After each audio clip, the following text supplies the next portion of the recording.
How we doing, everybody? Welcome to another episode of Getting Jilly. I'm Will, and today we're getting it painted and, well, actually a little bit of getting it unboxed as well. So this isn't what I was actually going to unbox, but I figured I'll do it too while we're here.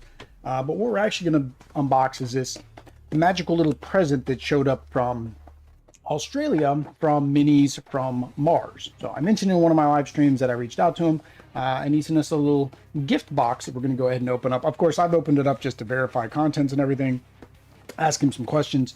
But we're going to get it unboxed since I've got the zoomed in camera. Makes it the best time to check out the minis and all the stuff that came in these different boxes. So with that said, let's go ahead and flip over to our cam and we'll get some unboxing done. So we'll go ahead and do this one second. We'll do this one second. We'll do the special box first. I'm going to probably break these up into two separate videos, although now I'm doing this in the middle of this video. So it's going to be weird when I break up the video. So if you're watching this in the replay, welcome. I'm unboxing a secret box from Australia. So here we go. Let's go ahead and get this one open.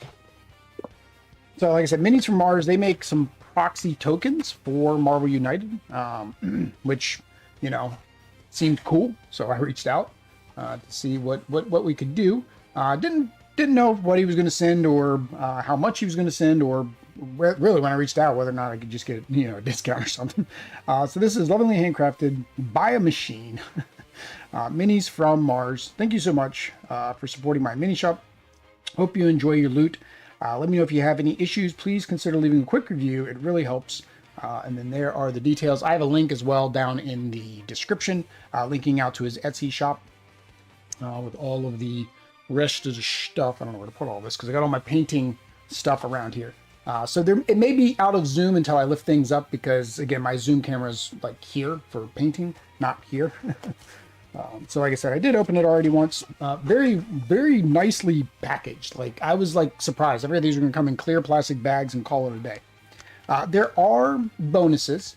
So he always throws in these little freebies and they correlate to what you order, which I thought was kind of cool. I didn't know what they were, so I had to reach out. Well, I knew what one was because it kind of made sense, but didn't make sense until he told me. And the other one I don't know. So we'll do these little guys last, the little freebies last. I guess we'll start with let's just start with the red bag that's glaringly saying, "Come and look at me." So let's move you off to the side. We'll just grab you as we need you. All right, so this is the first one. So these, I guess I will be painting tonight because we are painting Superior Spider-Man.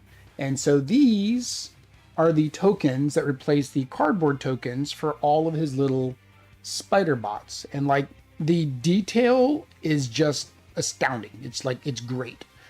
In terms of size, these guys are little chunky boys. I guess they're probably about the same size. I think they're about the same size as the token. In relationship to the minis, they're a little bit oversized, but I guess he built bigger. He's getting bigger. He's building bigger robots these days. So yeah, so this will go hand in hand with him. Very nicely done. Like I said, I think I know they're resin. You can tell they're resin. I don't know what material. They're a little flexible. I mean, they don't feel too brittle, so should last up. So yeah, we're gonna paint all these guys up. So we got what, 2, 4, 6 of these guys to paint up. So we'll be painting these guys up tonight. I'm not going to try to prime them like I did the other night. I'm not going to try that primer again. We're just going to do like we always do. We're going to straight paint over top of them, throw a varnish on them, and see what happens. I don't know what to do with the little bag now. Because all those guys will go on the shelf with the rest of them. Oh, I have a bag. All right, so I guess we're going to stick with the color theme. We're just going to go ahead and go into the orange bag here. So the orange bag, and I don't even remember what's in them anymore. I don't remember what was in which one. Okay, so these are the threat markers. So I'm still debating. I showed these to Audrey, and I after the fact, after I showed these to Audrey, I was like, you know what? I should have done the unboxing with Audrey because she would have, like, her face when she was seeing these things and how cool they were would have been priceless. But these, of course, are your threat tokens. I have the acrylic ones. I like my acrylic ones, but these do kind of stand out. What I may do, just again, highlight these for him since he sent us all this, I'll probably use these in my DC playthrough, just because that'll be 3 games where I'll use these and the rest of the contents. So you can probably guess what some of the rest of the contents are just by these. But same thing, great quality, great That's kind of hard to see because of the white there. But yeah, very excellent details. The one thing I would do, of course, is paint these rims purple. So I may do that when I paint up the DC Minis next weekend. That is the next bag. We'll just keep going. We'll just keep grabbing a bag and going. Grab a bag and going. I would imagine he's probably also going to do some DC United stuff once and if that ever delivers. And then he does have a Santa bundle. And so I'm definitely going to look into that Santa bundle to play next Christmas. But it's basically, it's a scenario, a mini, and you can either get a basic, which I think just has cubes, or you can get the deluxe, which has presents and coal. I'm going to go presents and coal because why not? So this is Trask. No, not Trask. Oh, whoever we're trying to protect in the X-Men one. My Marvel knowledge is escaping me right now. I don't think it's Trask. But this replaces the flat token. Definitely going to be using him. So we'll need to paint him up whenever we get to that match. But again, the detail is just really good. And they're very, very much on par with the Marvel United minis. The only real difference that I can see is, of course, his bases, their bases are very straight, and his has this little curve in it. But even if you look at the top, right, that's got just as much, if not, honestly, if not more texture than the Marvel minis. And that's what resin can do for you. See, this is basically the same thing, manhole cover, and you can tell, look how much extra details his has. But yeah, this is a very good, and I can even see these glasses are, I don't even, you can see that in the shot, but the glasses are actually up off of his face. That's just crazy detail. Now, we're not painting you tonight. We'll paint you on another night. All right, what do we got next? We'll go to a big bag. We'll go small, big, small, big. So these are the proxy, or the replacement for your civilian tokens. And if I remember correctly, there are 2 designs. I think there's there's actually more than 2. So some of these are damaged. So he sent these. He said that some of these are damaged because these are, bad production. That happen, right? When you produce these. So he just figured he'd throw them all in so that I would have them if I wanted to use them. He knew I had the acrylic tokens, but it's good too, because I get to show them off. Now he does have civilians, thugs, doombots, and multiple men. So he's got all of those as options of different versions of these. So yeah, just a bunch of different civilians. There's male, female, arms up, arms down. Just a whole bunch of little guys. Hi, little guys. All right. Okay. You guys all get back inside your bag. So same thing. I'll use these when I do the Batman playthrough. Probably what I'll do with these, I'm going to be honest with you, probably what I'm going to do with these, I'm probably not going to keep the civilians, the thugs, and all this stuff. I will probably do in a giveaway. So I've mentioned before, I have a Marvel United base game with the the original Spider box, and the Doctor Strange. We also have a playmat. We have an extra playmat. I now also have the Witching Hour, and then I have these. So I may do 2 different bundles, or I may do 1 bundle plus just one small bundle. I don't know. We'll be doing it for charity. So once I get my Extra Life stuff together, we'll probably set up that giveaway for either game day or Extra Life, the tabletop day, one or the other. I'll let you guys know. I'll put a video out when I release it. All right, so this is the next one. Unfortunately, I did not realize when we played Immortus that we needed him. So this is Rick Jones for Immortus. I don't remember if Immortus has another playthrough, if he's on the Megaverse map. We did lose to him, so technically we could go back and fight him again. But yeah, so this is your Rick Jones mini. Again, same great detail. Like I said, on par, if not a little bit better in some areas than your regular Marvel United minis, right? So here's, again, we just grab another guy as a comparison. So scales works. And these are still a little bit more that chibi that the original Marvel United were, compared to DC, where they started elongating them because probably DC asked them to. They wanted them to be more of a heroic pose. Don't know. I wasn't in the boardroom when C-Mon was talking to Warner Brothers and DC. All right, so here are our thugs. So same thing. I think probably a couple different poses. There may be some in here that are, yeah, that are missing an arm. Like she's missing an arm, you can see. But again, for what they're going to be used for their purpose, give you a nice deluxe mini. And again, he's not going to send you the broken ones. That's what he sends me. He sends me the broken ones. But yeah, so just same thing. Bunch of different poses, pointing up, hands down, punching. Looks like he's getting ready to punch. So yeah, very, very nice.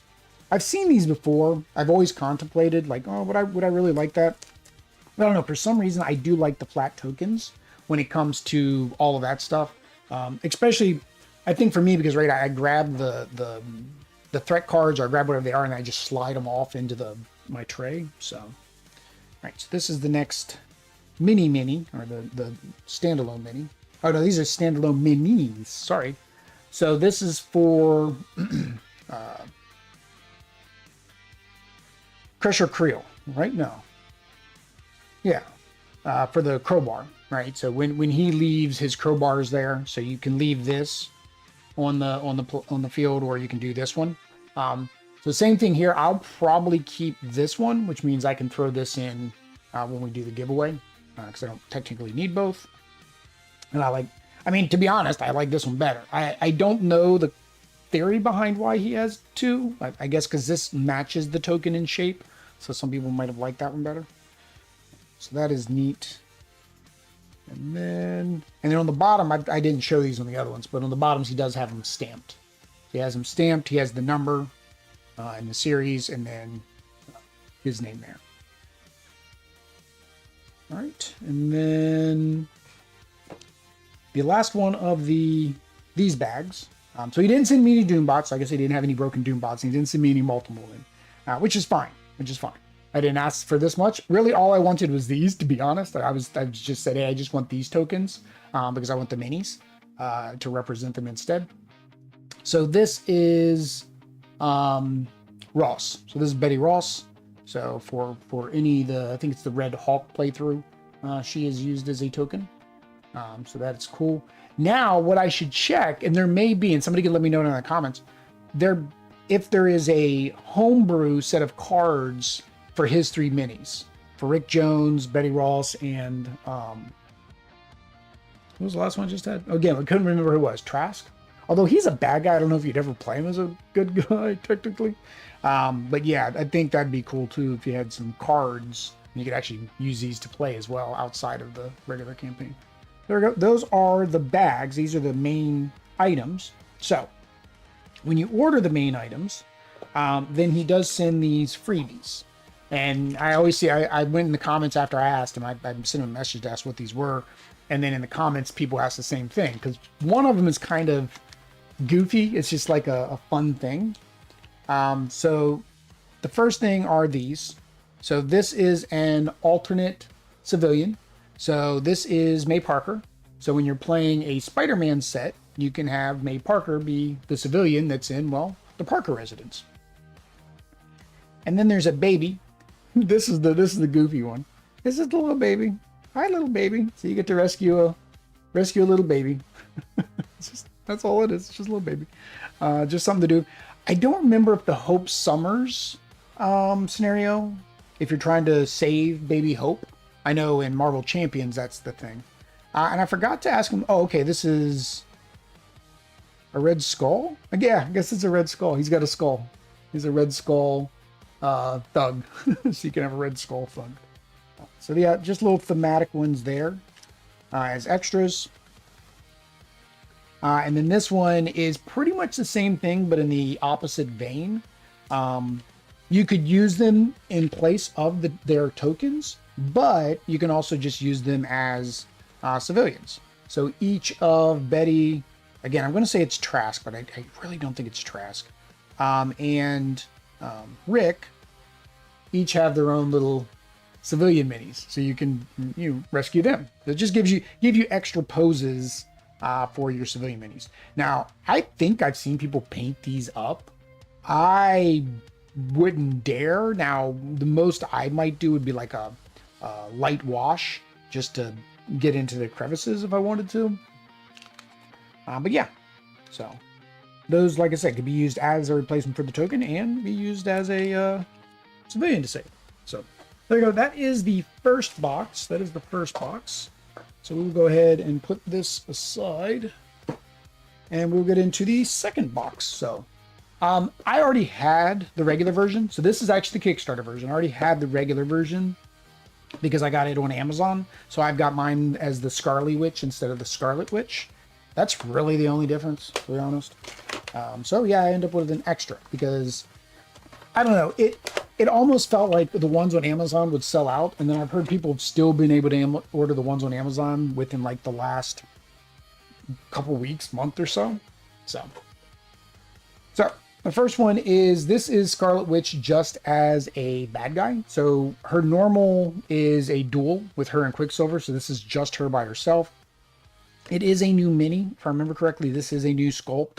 Only her and Agatha are new sculpts.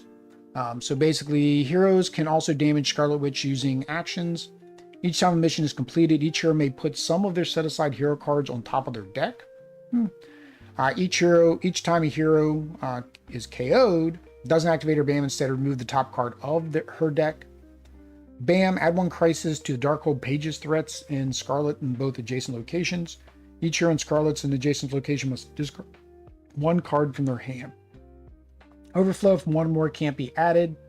Add 1 crisis token to the threat there. If there are no threats there, then add the first clockwise threat. Hey, Agatha is one of your favorite villains. Worth the box to us. Yeah, I know where she is. And we were talking about it in the last stream that I'll probably want to unlock my Midnight Suns stuff first, so then I can go down there. Villainous plot: the heroes lose when there's no threats left in play. Oh, so you don't want to finish all the threats. And she did have a special setup, so if you're wondering why it was saying about their set-aside cards. So on her setup, you have to have a master plan card placed on top, because it's her starting master plan. And then we have to set aside 3 cards with special effects for each hero. So then we have to try to get those cards back. The next one is Agatha, which Ricardo was talking about. So special setup. I guess we should have done that first. Place a witch trial mission within reach of all players. Place all rune threat cards on their A side. Set aside the Witch Hunt Begins master plan card, place on top. So again, she has a starting plan card. Special rules. When Agatha becomes under pressure, flip all rune threat cards to their B side. For each damage Agatha is dealt, check the witch trial mission. If there are 7 or more civilians there, remove 1 civilian from the card instead of removing 1 of her health tokens. Each time a hero is KO'd, Agatha Harkness doesn't activate BAM. Instead, add 1 civilian token from the pool to the witch trial mission. Move 1 civilian from Agatha's location to each location adjacent to the witch trial mission. Activate the rune threats with symbols matching those. So this seems like it's got a lot going on. Ricardo's like, it's his wife's favorite, but that seems like there's a lot going on. If 1 or more can't be added to a location, then you add 1 to the witch trial mission. Villainous plot: the heroes lose when the witch trial mission is complete. So we do get the Agatha gets a weapon. She has the Darkhold. So use on your turn. Reveal the top card of the deck, then turn this face down. Recharge: at the beginning of your turn, discard 1 civilian thug token from corresponding mission. If not completed, turn this face up. So she basically, she's out for herself. She's just going to keep ruining your completed missions until they're completed. She just keeps going out. All right. So we will do the minis, of course, because we always do the minis. So this is the master plan deck for Scarlet Witch. So we're not going to go through all the cards, but possessed by Sathan. As long as this card is face of the storyline, heroes can't interact with threats in any way. Ew. And this is the first card that goes out, and she's placing threats everywhere. So how do we get rid of this? There's got to be a card that lets us get rid of this. Or a threat: you can't finish the threat mission. You have to do the civilians and the thugs. Add 1 crisis token. Each hero, both adjacent locations, discard 1 card in their hand, which gains 1 health for each of these cards. Can go above her starting value. Till the next billion, heroes can't enter her location. Each hero must turn face down their earliest card. Deal 1 damage to each hero in locations with 1 or more thugs. Deal 1 damage to each hero anywhere. Oh, okay. So it's got crisis. Okay, so that's, we don't deal with it. She deals with them. Okay. So they're all Darkhold pages. Okay, because it talked about adding them to that. When there are 3 crisis tokens on it, it is cleared. She gains 2 health. May go above starting value. Put 1 threat token on the clear threats mission for both teams in versus mode. Okay, so yeah, so she's going to be completing them for us. That's different. Okay, just toss those back in. All right. So same thing. Starting hand. Witch Hunt begins. She adds 1 to every location from the beginning. From the beginning, she's going to add 1 extra every location. And if I don't remember that when I do a setup and I have a location that only has 3 spots, that spot is full. We're sorry, we're full. And there's her. Okay, so here's her runes that it was talking about. So that's neat. She have any special power cards? Okay, she's only got 2. It was her all along. Turn all thugs into civilians. Ebony of Agatha is the opposite location. Deal 1 damage to each hero. Move a civilian there to the witch trial mission. All right, so she has that extra witch trial mission. So this is what she's trying to complete. Is there a difficulty level? Is that the difference? I'm trying to figure out why these have purple around them. Runes activated. Yeah, it just says when it's activated, certain things happen from her cards.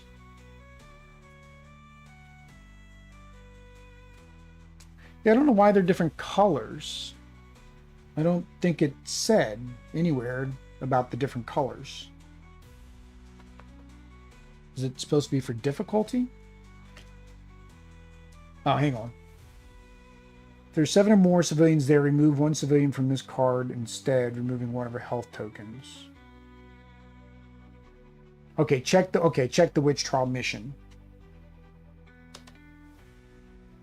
Oh, and then there's a B-side. Oh, there's a B-side on these. This is definitely different. Okay, Ricardo, I see what you're coming at. This is definitely different. So okay, so if she has 7 or more, 1, 2, 3, 4, 5, 6, 7 or more, remove 1 instead of her removing her health. Each time a hero is KO'd. Yeah, I'm not sure why they're different colors. Like, oops, I went off the screen. I don't know why they're different colors. Like, I get this is your lose condition. And this is 7. Okay, so I guess this is showing that this is 7. Makes it easier for you to know that this is 7 or more. And this is purple to show that you lost. That's what we're going to go with, guys, because I don't know. I don't know. Doesn't say anywhere. All right. And then the next, these are all the promo decks, except for the one for the symbiotes, right? That was the last one they released and was before this. Dice Tower just finished their stuff, so it'll probably end up on the, because I just got mine a little while ago, so it'll probably end up on the Board Game Geek shop soon. So Mr. Sinister, there's his good stuff. Choose any other hero. Their next turn, you choose a card they will play in the storyline, even if they had to play randomly. On their next turn, you choose the card they will play in the storyline. Oh, okay. I mean, if you're playing solo, that really doesn't matter. Secret Agenda, remove 1 DNA token from a face-up hero card to use its effect, then turn it face down. If the heroes win this turn, only you win, other players lose. I don't know if I'm going to play as him. As long as this is in the storyline, if at the end of your turn, any location with other hero, you may place 1 DNA token on one of their face-up cards in storyline with no DNA tokens. Okay, but where? Oh, because then you can use it here. Move 1 DNA token from face-up hero card to use its special effect. Oh, that's okay. Now that's more fun. That's more fun. He's basically able to use other people's special abilities. And then this is X-Force Deadpool. So what I'm probably going to do, at least with mine, I don't think I kept this Deadpool, so I might have an extra Deadpool. I don't remember, because I was going to paint one of mine X-Force colors anyways for the deck. even if I didn't get the extra one. So I don't know what I did now. Maybe I kept it. Healing factor makes sense because same as Wolverine. Pressure resistance. Remove any effects on master plan cards. Have no effect on Deadpool. Holy cow. Like everything's... Deadpool's broken. Basically, you can just say Deadpool's broken. Every single one of his cards has a special ability. Although he does have these. The next turn, you must play your hero card randomly. So that I guess, kind of stops him a little bit. He's got 2 of those. Juggernaut? Juggernaut's not a hero. I don't care. I don't care if there was a run where he was a hero. Juggernaut's not a hero. He never was, and he never will be. I'll play with him once as a hero, but that's probably it. Protecting the weaklings. As long as card is face up, each time a civilian in your location is about to be discarded, you may take 1 damage to prevent it. So basically, we want to find one where somebody is discarding civilians. Is when we want to use him. Am I going to remember that? Probably not. So move, punch, double agent. As long as this card is face up in the storyline, if during your turn you enter a location with a henchman, you may reveal the top card of the master plan deck. Oh, that's nice. You cannot take any damage. That makes sense. All right. Grey Hulk, I'm disappointed. I am. I know they didn't want to make new minis, but like they made new art, right, for Grey Hulk.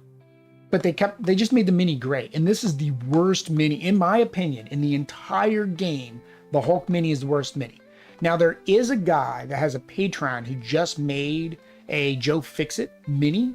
But his Patreon is, I think, you get the minis, or you don't get the minis, you get the STL, and I don't have a printer for an STL.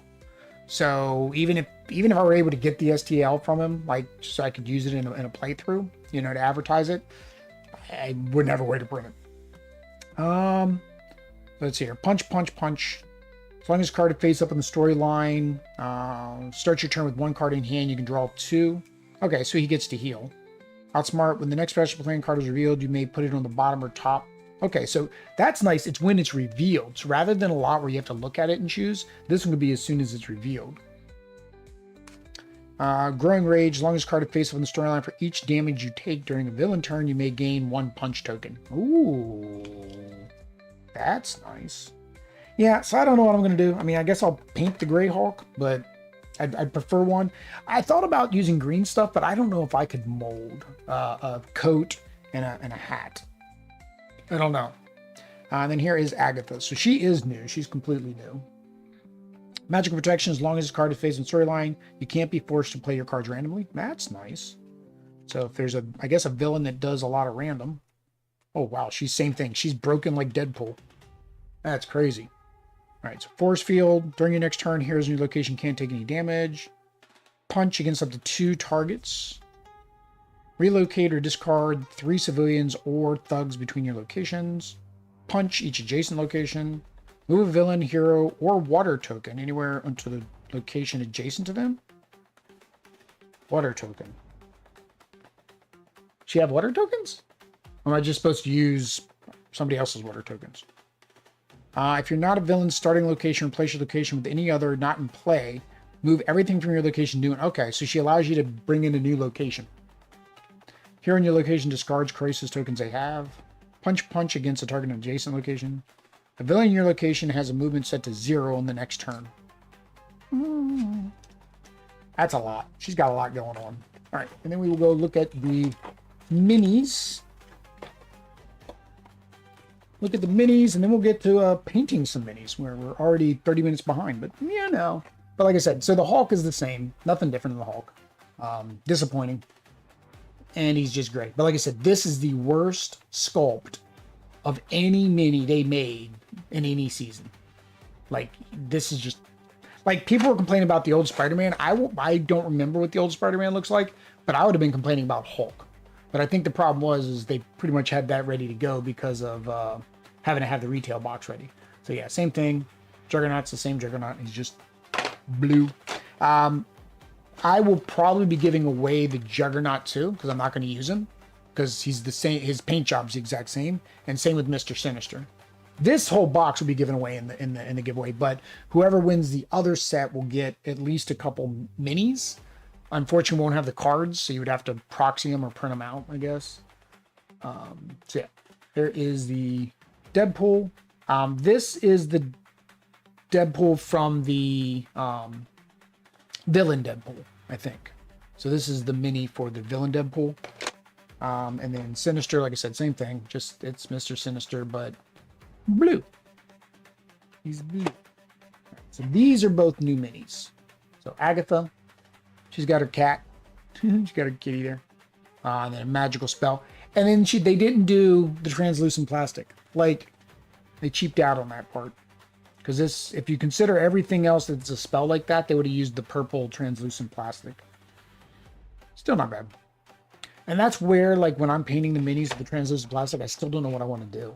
Because, like, there's that mismatch, right? Oh, this person's spell is translucent. This person's isn't. And then this is the new Scarlet Witch. So we have 3 different Scarlet Witches. We have classic Scarlet Witch from the Brotherhood. We have MCU Scarlet Witch. And then we have MCU Scarlet Witch version 2. Because this still isn't... I don't know. Maybe this is closer to what she was wearing. Now, this is so MCU. I'm trying to think, okay, is that closer to what she was wearing more recently in the comics? But no. This is probably still more MCU than anything. All right. That's our unboxing done. So we will get to painting now. We'll get to paint now. But yeah, so when I do the giveaway on these, everybody will know. There'll be a video. Like I said, first I have to set up Extra Life again this year. Do that. There are going to be some other incentives on the Extra Life. I'm probably not going to do the painting incentive just because I just couldn't keep up with it. Maybe if like things settle down with the 2-year-old, maybe we'll offer it in another year, because then Audrey would be able to paint. But right now, you know, she's 2-year-olding it right now more than anything. Oh, good thing I didn't put these up. Ooh, that worked out as a benefit.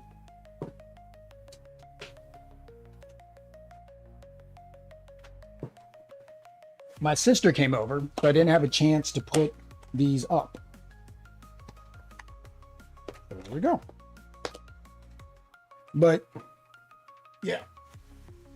All right. So we'll need that to figure out how to paint these guys. So basically just red. It's red and purple, which is kind of weird because his colors are red and black. So I'm kind of confused by that. So yeah, we'll paint all these guys up because we will use them. One of Superior Spider-Man's cards has him place these out. So we'll be able to use these. And get done. So the first mini we've got set up is Storm. So you'll notice that I've got these painted like this. I'm going to tell you, this was not Zenithal. This was overcast from trying to get a little bit of white on Storm because she's all white, right? And so the problem is I didn't want to put a thick coat on her. So that's why she's still not fully covered, because I did that before the first time I ever painted her. And it just started clogging up because it wasn't a model miniature painting spray. It's just regular, I don't even know what it is.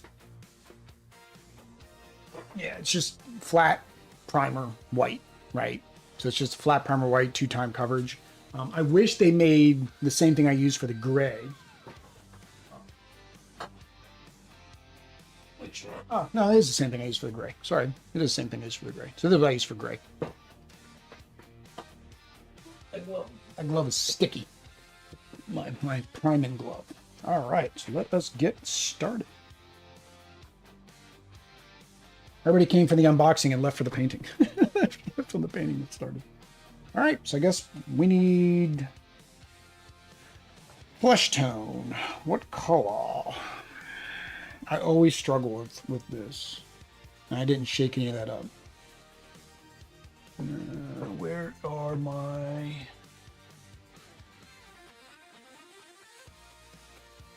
I think... Is that what I want to go? Yeah, I think I want to go heavy skin tone. It'll be fine for her. I think that will be fine for Storm. I did not shake this up. Also need my paintbrushes. Also need to switch glasses.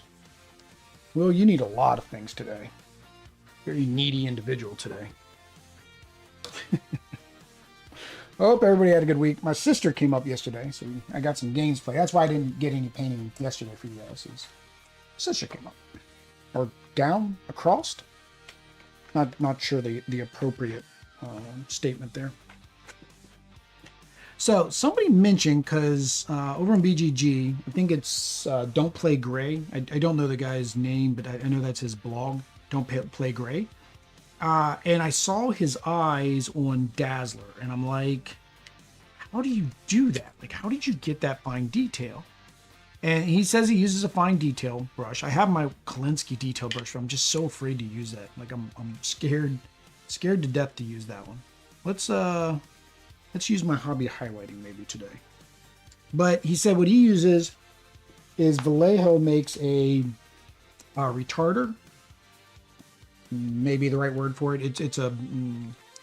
You basically add it into the paint, and it increases the dry time for the paint, right? So the paint doesn't dry on the brush as quickly, because that's kind of the problem with the smaller brushes, is they don't have enough of a belly to hold paint, so then they dry out quicker. I need my... I didn't grab all my brushes. I need my basing brush. Yeah, basing brush. And I need an actual painting brush. I have like 5 brushes here. I probably don't need that many. Probably don't need that many. If you really... If you listen to the professional painters, they paint every mini with like 1 brush. Maybe 2. I have 5 today. We're gonna see what I can use. Get them all wet, so that way I get some of that cleaner off of them. So I leave the cleaner on. I forget who I was watching. They talked about that, like leave the cleaner on it. Because if you leave the cleaner on it, then it can act to keep the bristles together and in their point. So that's what I do. I leave it on there.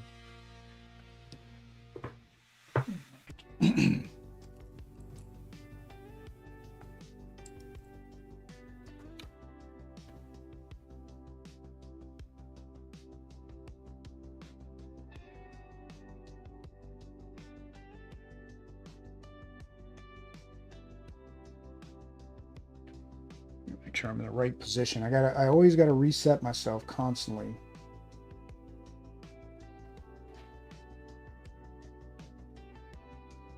Because I still haven't gotten the knack down to stay in camera, stay in frame.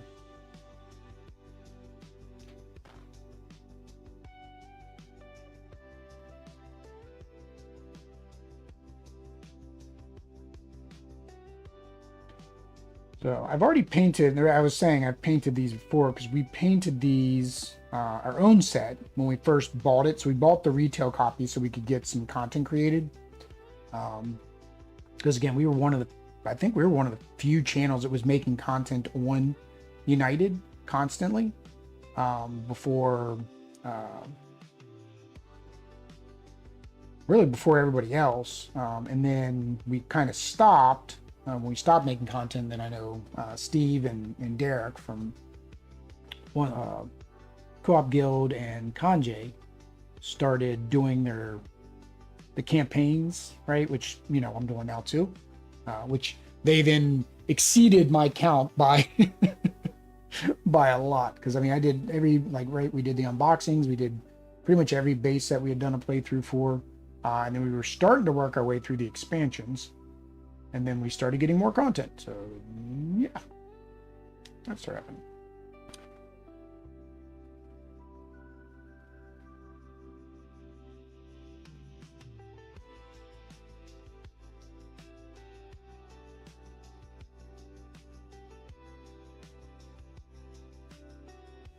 If that's dark enough or not.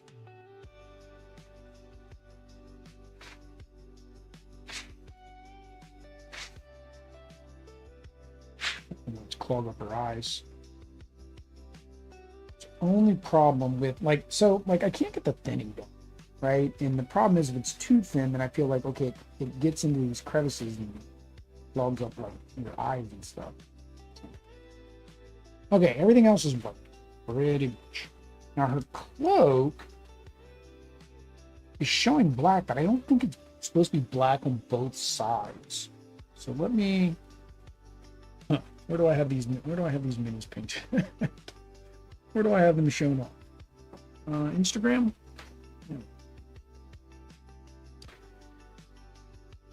The Marvel, the Mega, for some reason, the Marvel, the Spider-Verse ones, Spider-Geddon, I didn't actually put those on Instagram. And then I looked at my camera roll and I didn't find them there. I had to go out to BGG to find them.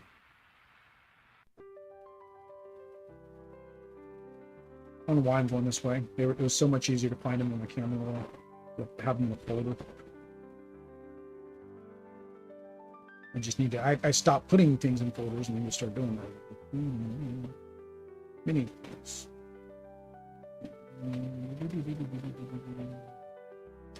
Zombicide, I get a lot of that. It's still got to paint. I think I've got enough to do like a playthrough or two. But like I haven't painted anything in the X-Men box yet.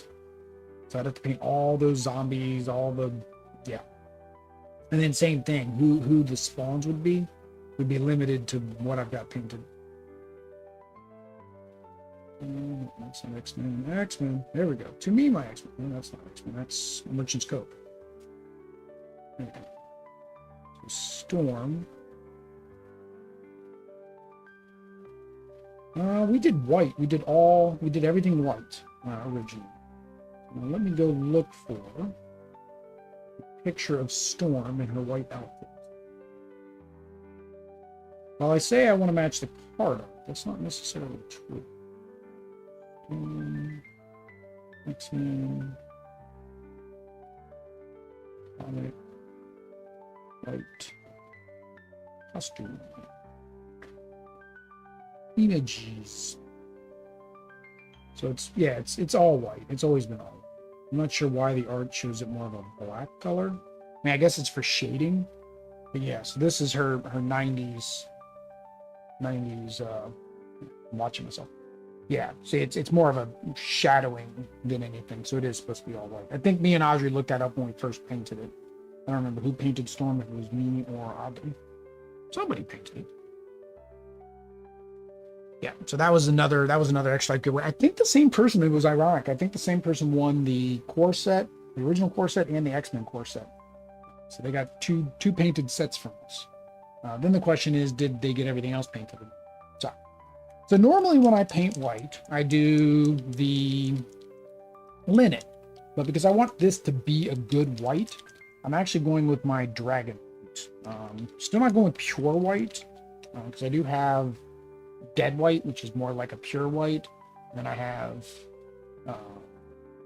white, which is dead white.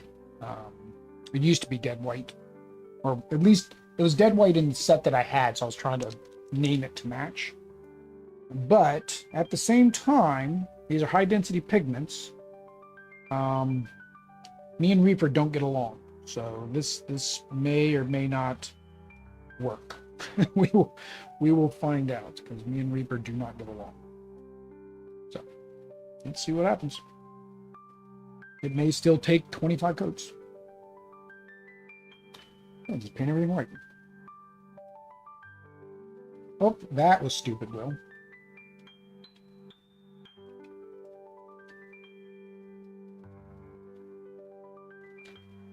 Brush.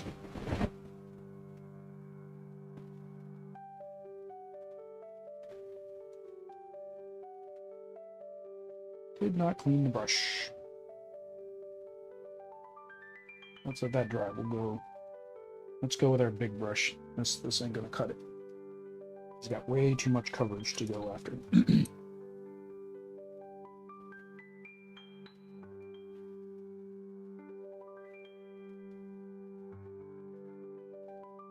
So we do want it thin. So that actually may come as an advantage with the Reaper, right? That it's thinner.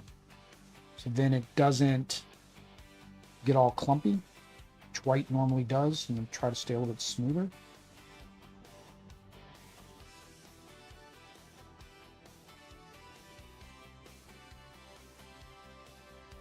So this is the Army Painter. I don't know what this one's called. Product code R something.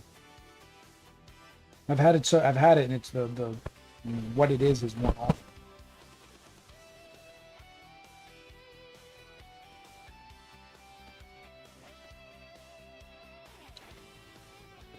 I think she's definitely gonna probably gonna take at least 2 coats, maybe 3. So it's white. I've still used a white primer to try to dilute that down a bit. I think it's still gonna take extra coats.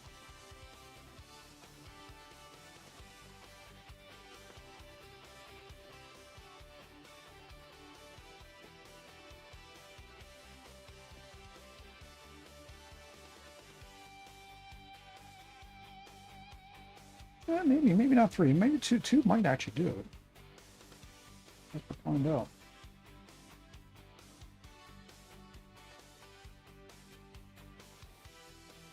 Need to make a mark down here that like a small dot or something. So I know that that's where my hand needs to stay.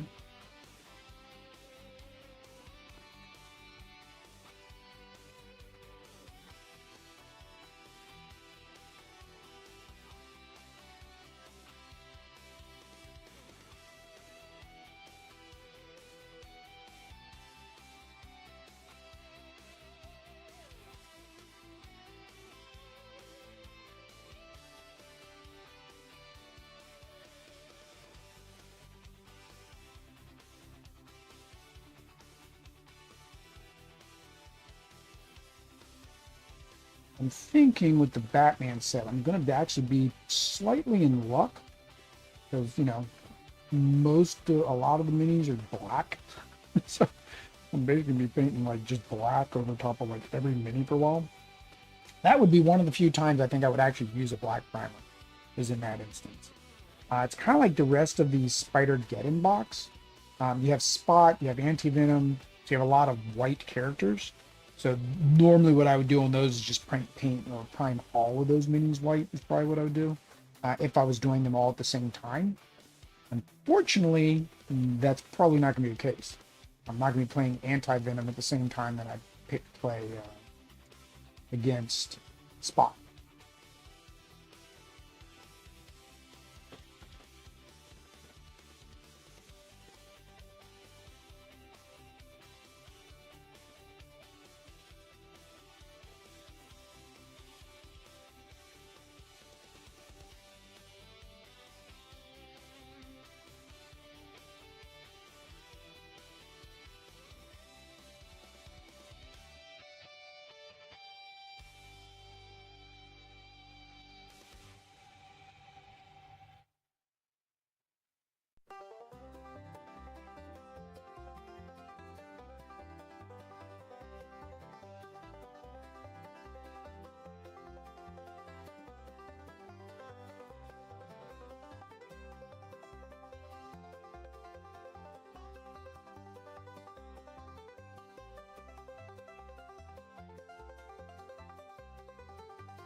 Yeah, so the white primer helped a little bit. I forget who it was. I actually primed somebody white, and it was just the white primer, and I did a much stronger coat. Again, it kind of got rid of some of the details. It did take, you know, of course, next to no coats. Like I did one coat of color, and it was, you know, good to go. So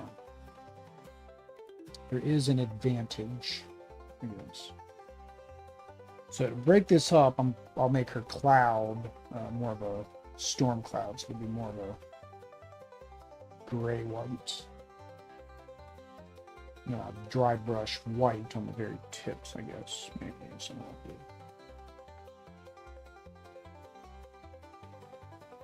that. Right. So we got anything here?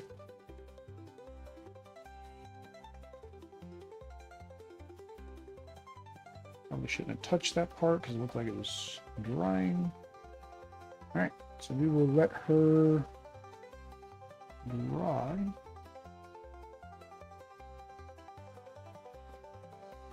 Get in there. Get in there. All right, so we will let her dry. I'll do a second coat. Like I said, I prefer when I can just do one mini all the way. That's just not gonna happen. Not gonna happen.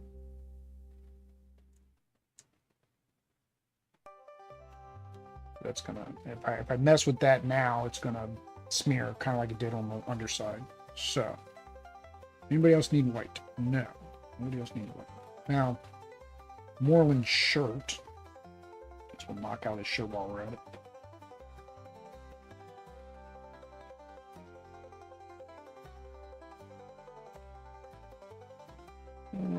This is where my vision failing me is not a good thing before I prime a mini. Bella hairs. Bella hairs in my paint.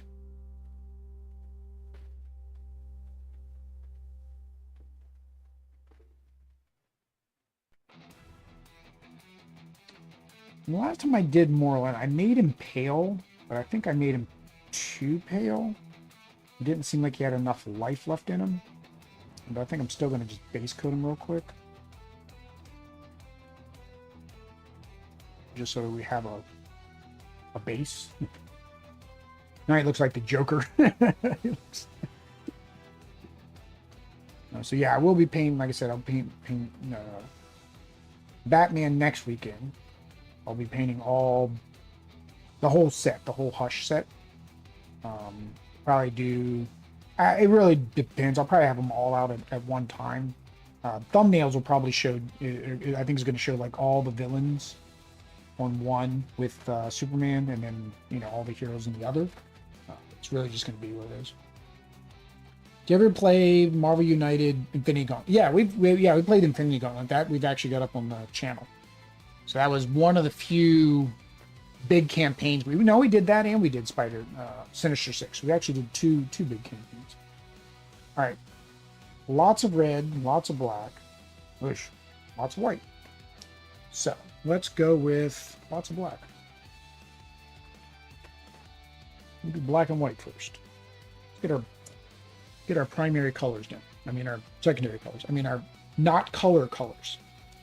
The irony, black and white are not colors. It's the absence and the totality of colors. If I remember correctly, it's the opposite of what you think. Black is the absence of color and white is the totality of colors. Now I am going black. I mean, I'm going to use my Necromancer cloak like I normally do for my blacks, like for hair and stuff like that. But I'm using actual black because I want Superior Spider-Man's outfit to be actually black versus 4-game campaign. Did you win? That I don't remember, David.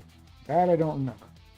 You would have to go while I'm painting, look for the video, find it, and then let me know. This is one of the weirdest bottom bases. I didn't show it, but his bottom base is completely flat. Like it's not hollow up in here. So a lot of them, when you get these big bases, they make them hollow in the inside. This, for some reason, is not, and I don't know if maybe it had something to do with his armatures here. Now, that is the only problem with the Zenithal, and this is why I don't understand people that want to do a Zenithal. It leaves a little bit of I can feel the ridge. So I know when I paint that, that's going to have a ridge. I just knew it. I knew it. And there's his card. So yeah, lots of black. Pretty much everything. His arms, under here. The spider. So I can't paint the rest of the spider. I'm basically, I can paint the bottom, but I forgot I'm going to have to paint all that red and then paint black over top of it.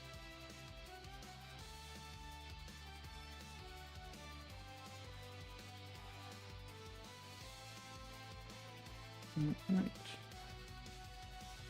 Another exciting one to paint. We're just going to paint black for a while. So I went and I looked at the other minis, and I looked at when I do the Necromancer cloak compared to, say, like Black Widow and whatnot. And the black really does stand out compared to the Necromancer cloak. And I just want him to stand out with his black. So that's why I'm doing black.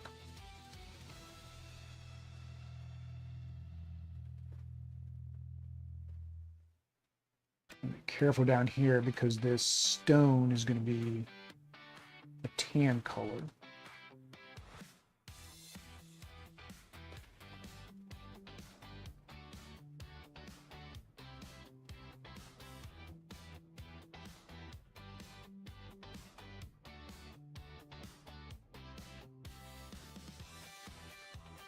On the art, it looks like the bottom of his hands are red, but I'm not going to mess with that. I don't know if it's actually supposed to be red or if they just did like a red shadow.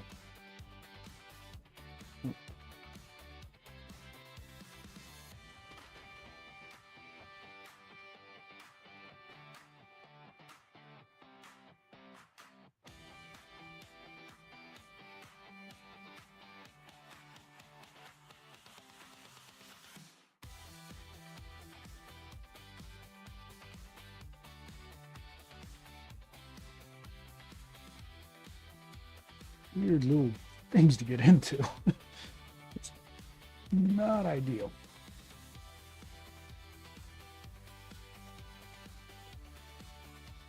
This is where your Warhammer painters and ones where you're building the minis, you do multi-part paint and assemblies, because then all these little bits don't get in the way.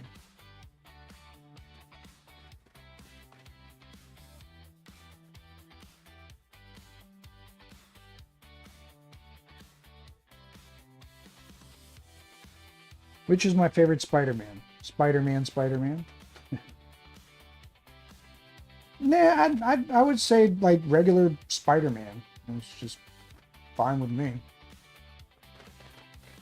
Now, if I had to pick a more recent favorite, I guess it would have to be, you know, Spider-Gwen, because Lucita, that's one of her. I bought it last year for, well, the year before last. I bought the official, more expensive than it should be Spider-Gwen costume, Ghost Spider. But it was still too big for it because I bought the 18-month one instead of the 1-year-old one. And so then it was actually the perfect size for her this year. So we went to 2 trunk or treats, and she was Spider-Gwen for one. And people recognized it too. And she was like the only one. Like, I didn't see anybody else as Spider-Gwen. Everybody recognized her as Spider-Gwen. And then she went as a butterfly to the other one. And the irony is, less people recognized her as a butterfly. Oh, yeah, I kind of was joking about that. I was like, that was funny. But she was cute as both, though. So. Oh, I guess my other thing is, like, I just like comics. So as long as the comics are written well and a story I enjoy, don't matter which version I. All right, I think that's it, because I think the rest is going to require me to paint the red first. Yeah. So that is a black. That is a serious black. All right, and then Callisto I'm not going to do in black. So. Guess we'll do the red, because I got to do all these spider bots in red, and that's probably going to take more than one coat. So, why did I take him off? I guess I got to let that black dry. So we'll paint these guys up red real quick. Actually, I'm sorry. We're not going to paint them red. We need to paint them brown first. So we're going to paint them terracotta red, and then we're going to put our regular red over top of the terracotta red. Why? It's a trick. Now these guys are going to be fun. I'm going to have to actually paint them one side and then flip them. I just realized that. I don't really have a way to hold these guys to paint them. Didn't think about that. That's fine. So I guess that's what we'll do.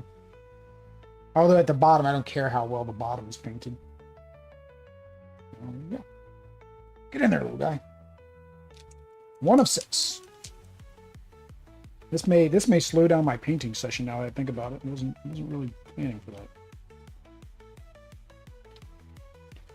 I mean, I was planning for these guys, but I wasn't planning for these guys. Because again, I knew these came in. I got these primed. I didn't know these guys were going to come in that box. And then I didn't know the hero version used them.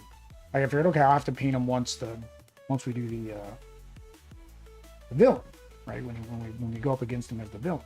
Nope, I need them for the hero as well. So we'll just give all these guys a nice little terracotta base coat.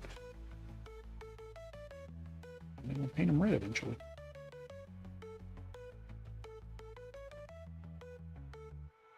This is where I would actually use, in this particular case, I have a rust brown. So I have a Rust-Oleum primer for like, I don't think, I think that one is an auto primer. I think that one is, but it's an auto primer that is like, it's called Rust Brown or Rust Red, but it's basically almost identical to this color here. And I use that when I want to do a slap chop method that has a more like dark aesthetic without going to black. So it kind of just gives it a more, again, a reddish dark hue. And I kind of like that look. Yeah, if I would have thought about it. But again, I didn't want these primed before I unboxed them. And like, you know, I guess it would have still worked. I just had to tell you, hey, these don't come primed. Yeah. One down. How do I get them off? That was probably not a smart idea. I don't recall any spider bots or spider trackers in the movies, and I always thought the trackers were cool. Huh. Did he not use a tracker in any of the movies? I think you might be right. Like, the closest would be, of course, the newer ones, because, you know, he gets tech and stuff from Tony Stark.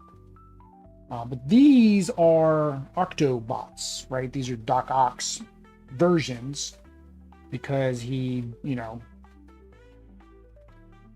basically turned his Octobots into these little spider bots to help him find and defeat crime, because he was the superior Spider-Man. And then just when you thought they were done with him, this is where I'm currently in this era of comic reading. Actually, I'm kind of behind on my comic reading again. Kind of hard to read comics when I'm streaming at lunch now. So when I was at the office, I'd read comics during my lunch. So I'd have an hour to read. I get through, you know, about a comic every 8 to 10 minutes.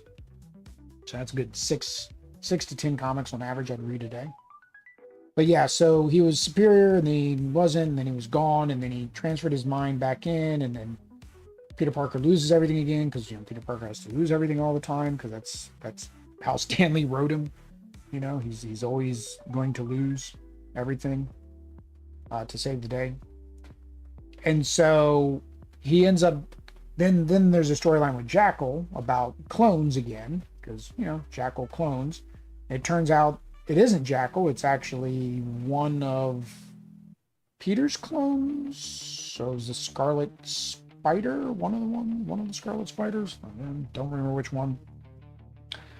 And then so they made another body for himself, but he never transferred himself into that body. So then Doc Ock ended up transferring himself into that body.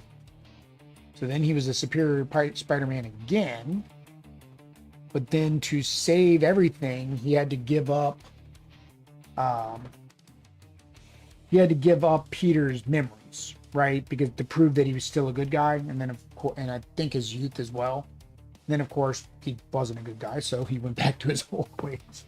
Ah, spider! They look like crabs right now, little crabbies, Krabby Patties. And my fingers are all turning red. Oh, of course they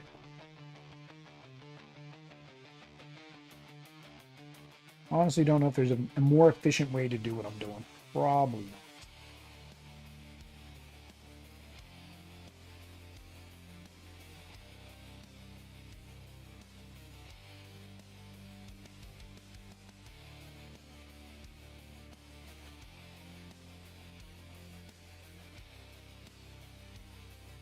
Luckily, I mean, these are technically really easy because they're just red.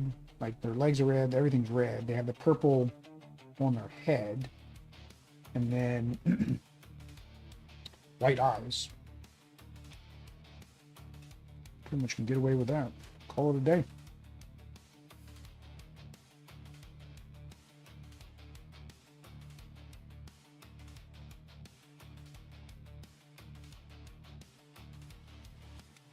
Yes, I think the reason minis from Mars made them this big is because now they're the same size as the token.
6 of these.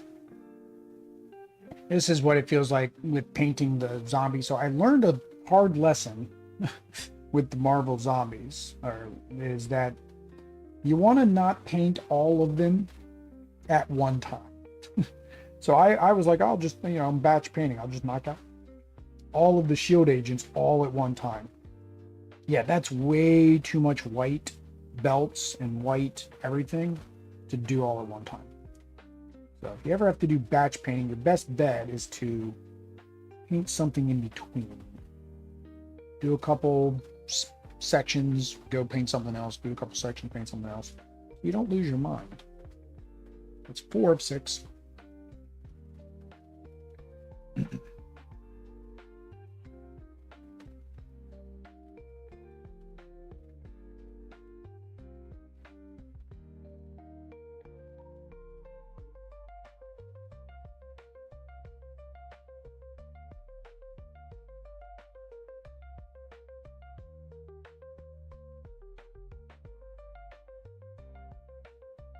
Reminds I gotta remember to put the link to minis from Mars on this playthrough.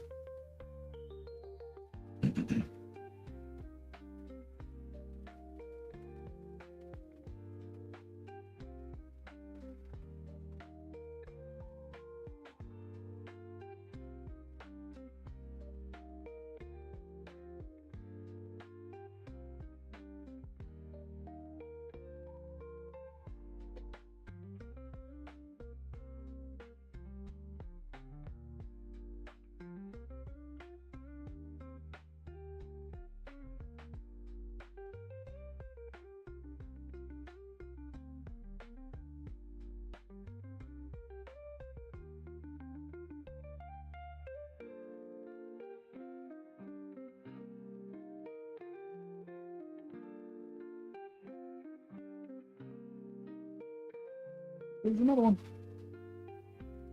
I just keep making my fingers more rubbed. It just keeps up. Yay! Like everybody else, you see the paint right here, right on their hand, because they get the extra paint off their hand right there. And me, it's like because I'm grabbing the minis with my fingers.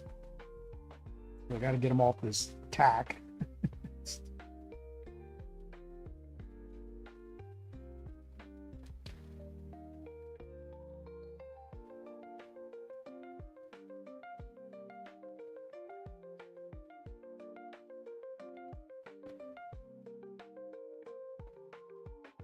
Dude, you're talking about pets. I guess, here we go. We got another pet in the game.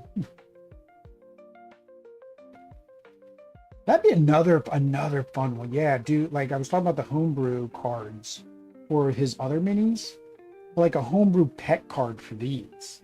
That then any spider, any spider person can use them. And then, same rule that if you use Superior Spider-Man, he has to use the spider bots as his pet. Just have a couple pet cards that you mix in. Where's the homebrew community? I need to pitch them an idea. I'm sending me some cards. Like, let me test it out. Wow, this used everything I put on my palette to get more for actual Spider-Man.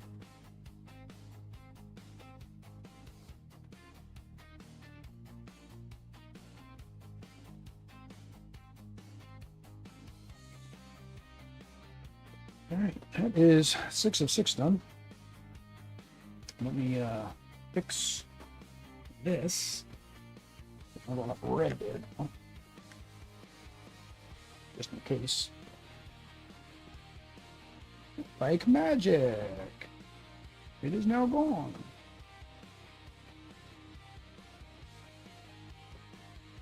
So we need some terracotta for you.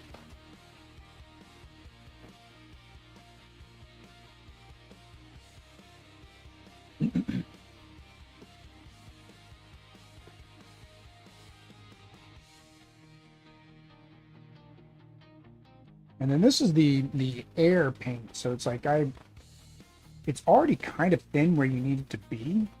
I mean, I still put it on my wet palette, but like for people that aren't sure how to thin paints, I would almost say you could pretty much just buy these and probably use them almost out the bottle, without much other thinning. I mean, if you're going to use wet palette though to keep them hydrated, but I'm not intentionally trying to thin these.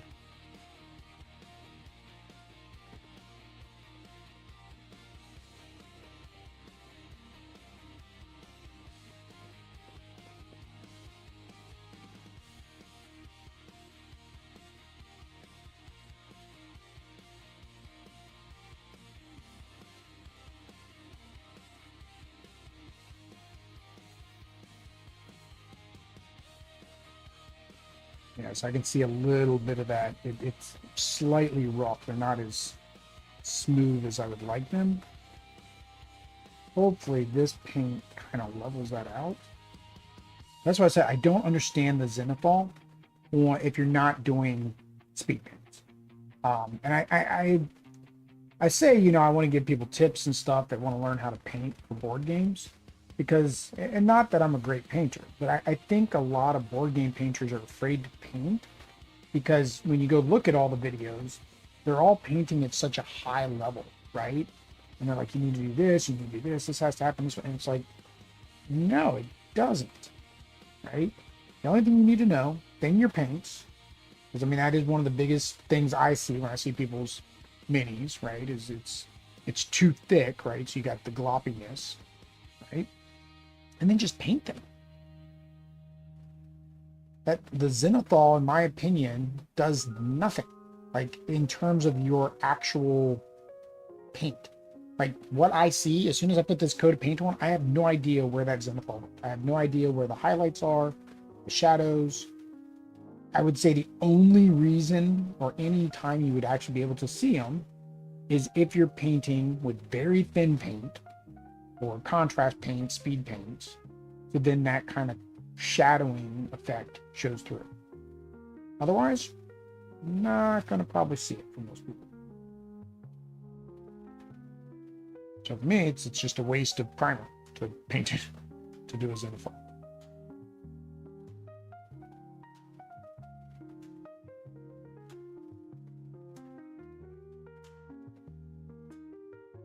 Anyone just joining us and trying to figure out why I'm painting him brown. Brown is what you paint underneath of red to make the red easier to paint. It is a trick. Why does this trick work? I don't know. We looked up pink, and it was because the other color, the pink is bright in terms of shade, so it allows it to kind of brighten the undercoat for yellow. I was saying for pink, for yellow. Pink brightens for yellow, so then makes it easier to paint yellow.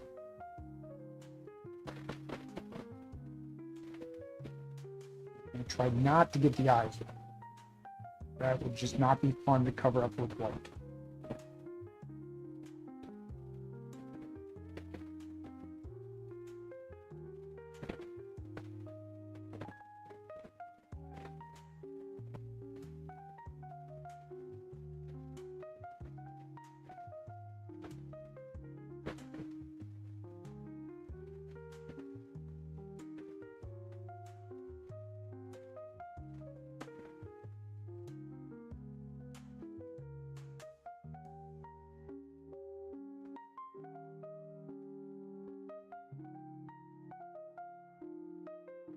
Such a nice red.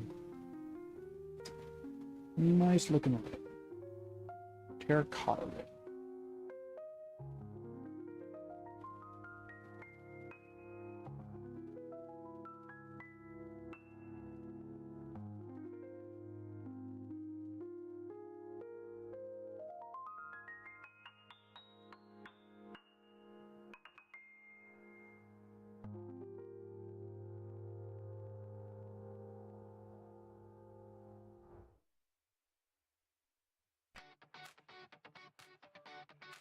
You know, we're going to have to use X-ray specs at some point for his webbing.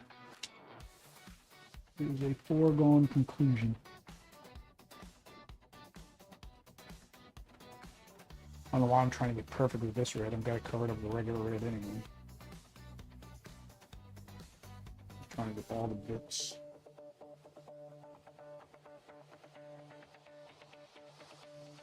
Just in case I don't catch it with the other red, this can act as a shadow color too.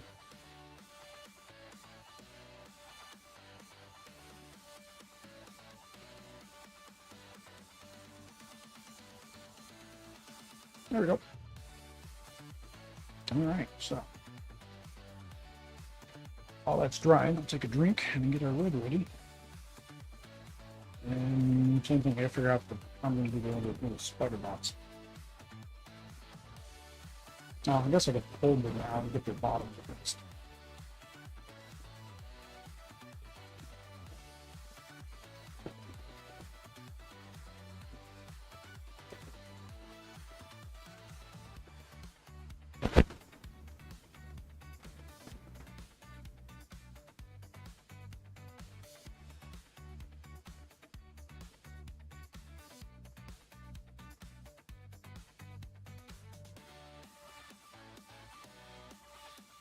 Sita's gonna wonder what happened to my hand. She's gonna ask why do I got paint on my hands again.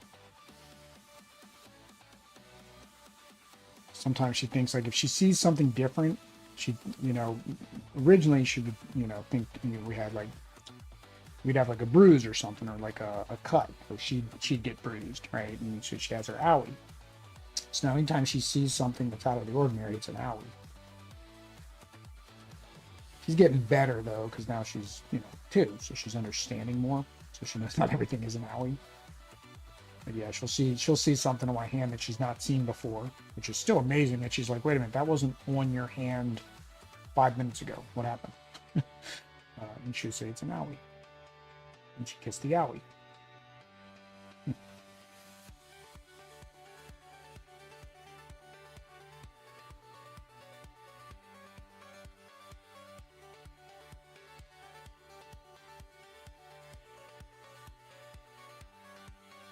That's a car alarm.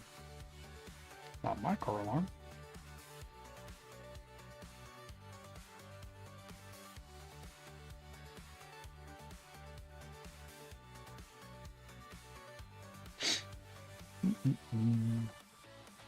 So glad today it started to warm up. It's just this is crazy. So the cold weather down here in Florida, right? We shouldn't be getting 30-degree weather. Is basically, I hope the plants in Florida come back, because like my front plants are basically toast. I mean, I don't do a very good job of gardening to begin with, but I'd prefer not to have to buy all new plants. Now, on the bright side, they have said that, of course, the extreme cold, the invasive species, so the iguana, and then there's a lizard, and then there's a poisonous toad, is, you know, not able to stand this. And we warmed up real quick, so they all came out, and then it immediately got cold again, like a couple days later. So they talk about the iguanas falling from trees. And they're catching, you know, they've caught thousands and thousands of them in different areas. Now, the cold shocks them, but it doesn't kill them, from what I understand. Like even freezing temperatures won't kill them. It just shocks them, kind of puts them into like a cryogenic state, right? So when it warms up, they'll wake back up. So you have to take them to a place so they can be taken care of, right? Because they're invasive, invasive species.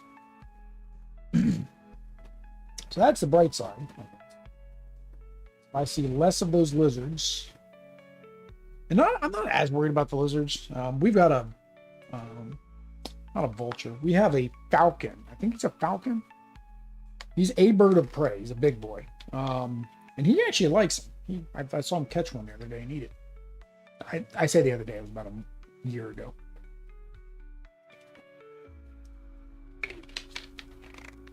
So, on the bright side, that's a thing. But it's the toads. So the toads are poisonous. And so therefore, like, if a dog gets them, they're that toxic, it'll unfortunately kill the dog. Bella doesn't really run after things anymore, but it's just the fact of the matter, I don't want them out there. Anyways. That's the last thing I need to deal with. We're gonna need a little bit of red. Let's put a little bit there, and we'll see how far we go with that. We will see.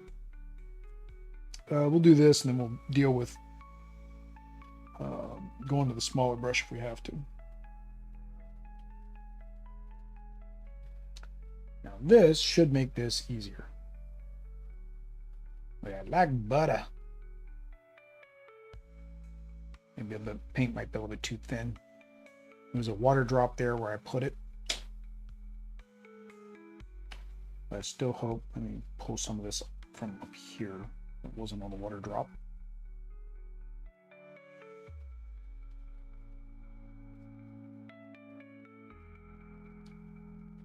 But yeah, so with the brown, it's supposed to make it so I'm not going to have to do like 3 to 5 coats. May still have to do 2. Although at that point, I'm still doing 3 coats, so was it worth it?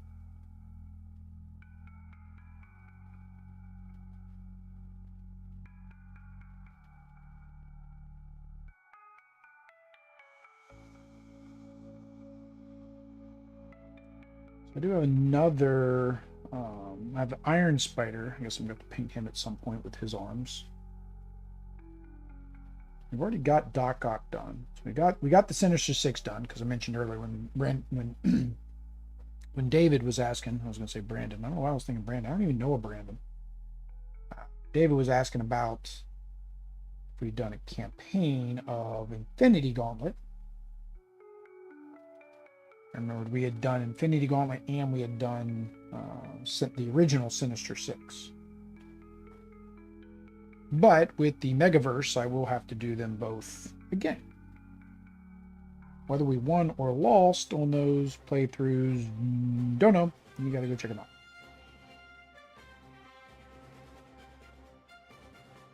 Well, you're doing this the worst way possible. Because now I'm probably going to start going over areas that I've already done, and I don't know what I've done and what I haven't done.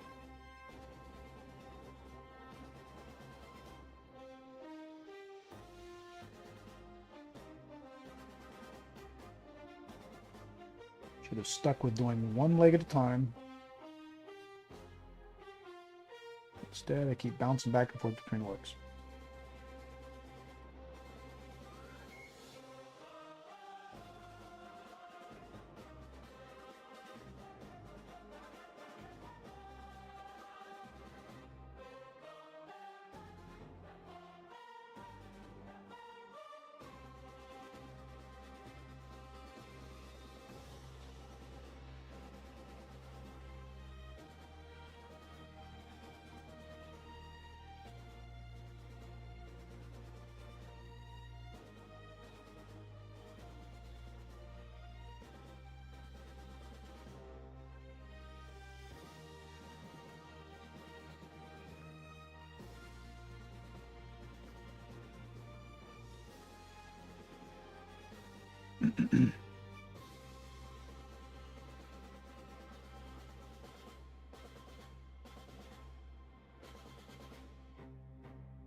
Stop getting on his finger. Jeez. Finger's just sticking out in the middle of everywhere. Yeah, I'm not terribly worried about the black, because I know I was going to probably go back over it again anyways. Touch up. But I'd prefer not to go on the black.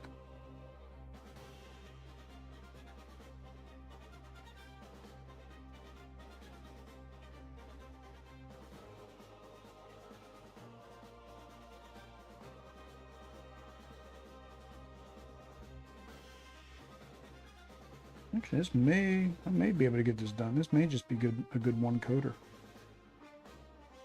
Maybe that trick actually works. Maybe I actually knew what I was talking about, or whoever told me about that on YouTube knew what they were talking about.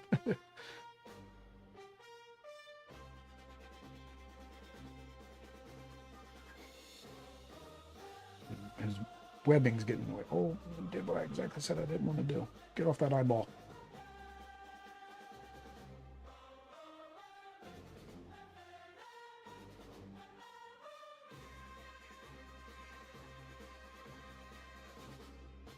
Down into every single one of these crevices, because then I got to do the webbing over top of it.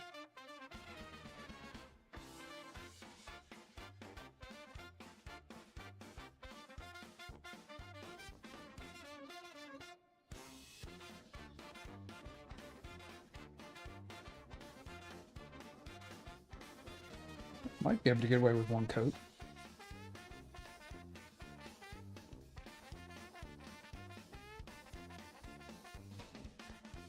Might do a second one on his arms, but for him, I think we're good.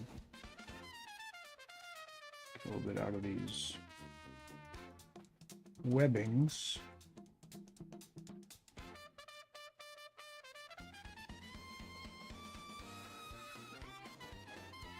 We're good there. Oh, and speaking of terracotta, I should have done this terracotta earlier.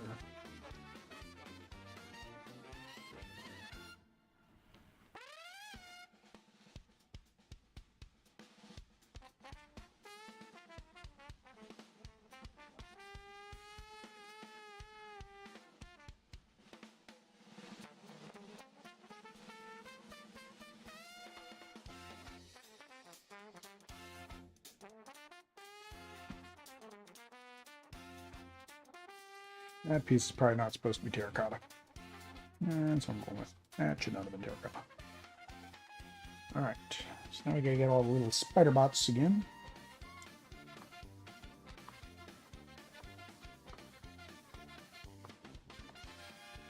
Here we go again.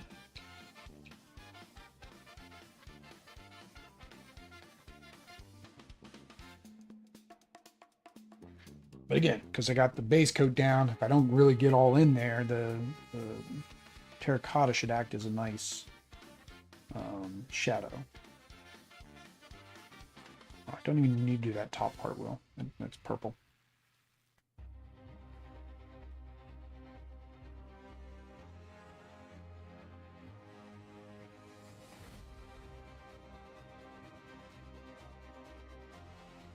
I think it's just easier just to do the whole thing and just worry about the purple later.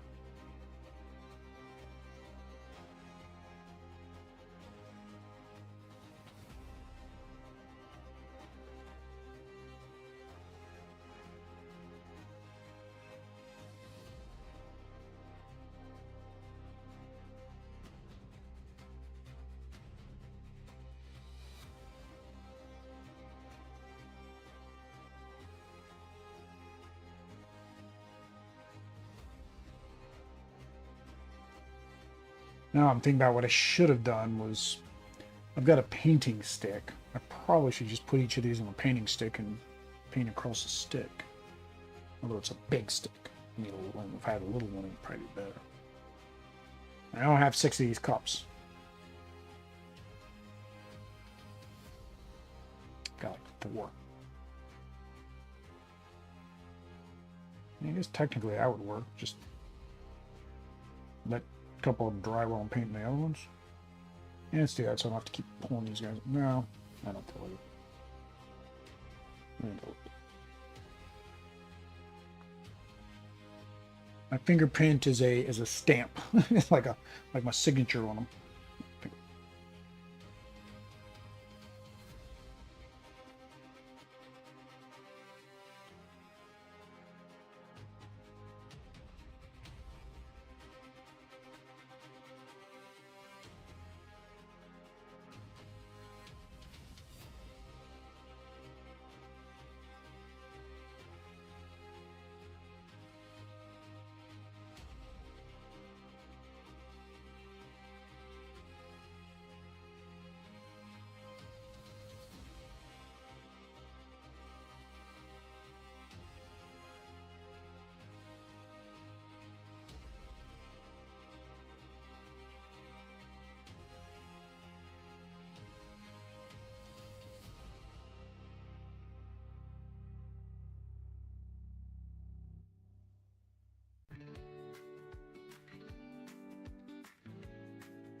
Weird thing is, like, even after flipping them over, painting the bottoms, there's still spots that were missed underneath that I saw and painted when I was under there.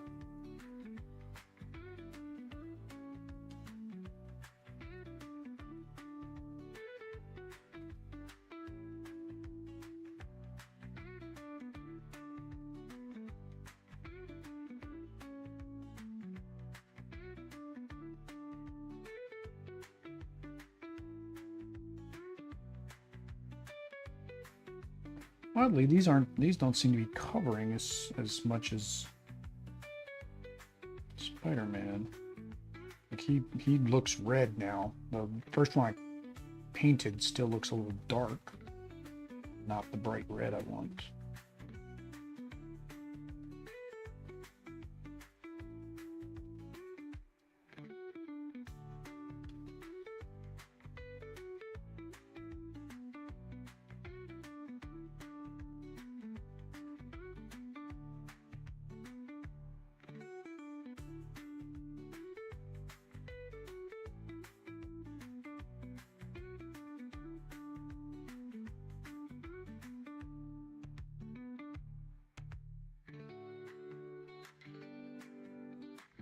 These guys might need a third coat. Ah! That was not good. He jumped into the wet palette. Don't jump into the wet palette, spiders.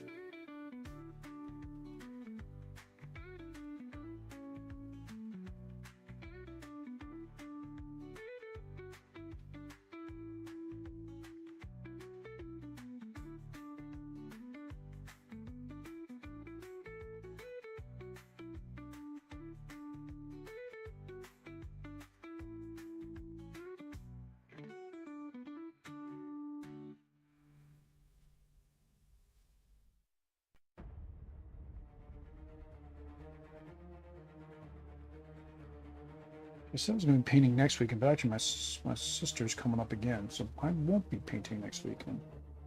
That really makes me wonder, what am I going to play for my lunchtime streams the week after? So I'll have nothing painted. I'm going to have to go to like card games and stuff like that. Have a whole week off from Marvel United.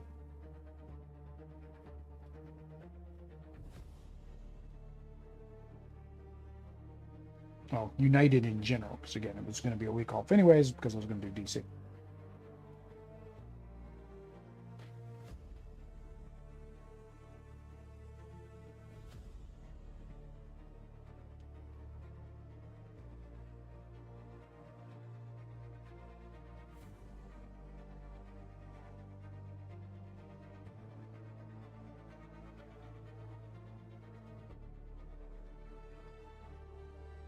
Now, I don't know which ones I've done and which ones I haven't done. Oh, I've done those four. They're just barely redder than they need to be. Like I said, he looks red now. Like, he looks good. They still kind of look a little terracotta to me. So, I mean, I may still do a second coat on him anyways, but like, these are definitely going to need a second coat. I don't know, maybe because the black's making the red pop more, so maybe once I put the purple it wouldn't need it, but we'll go ahead and do it anyways.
Right. Okay. He's got some of the tack on his butt still. Oh well. And I'm out of red.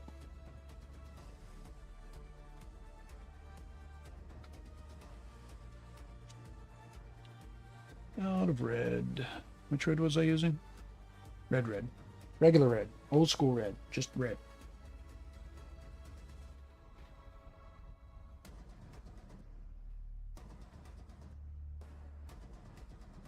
It's probably enough because I did that on the terracotta. I put way too much on the palette and realized, whoops, I didn't need that much.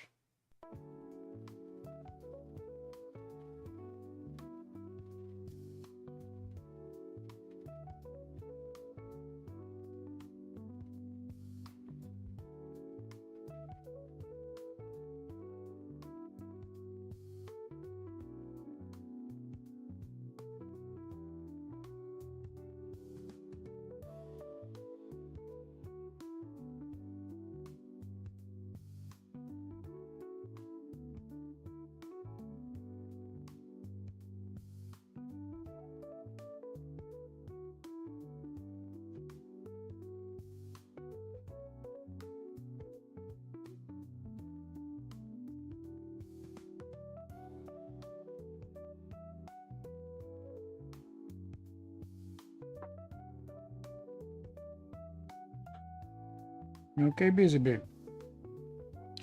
Still coughing. And it's weird. Like one day she'll go like a day or two with no coughs, really, or like most of a day, with no coughs, and then just out of the blue, she'll just have a cough again.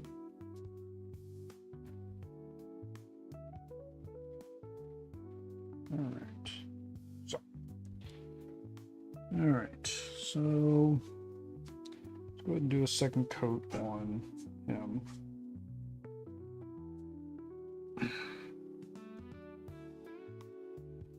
Thin it down a little bit, get some water in there.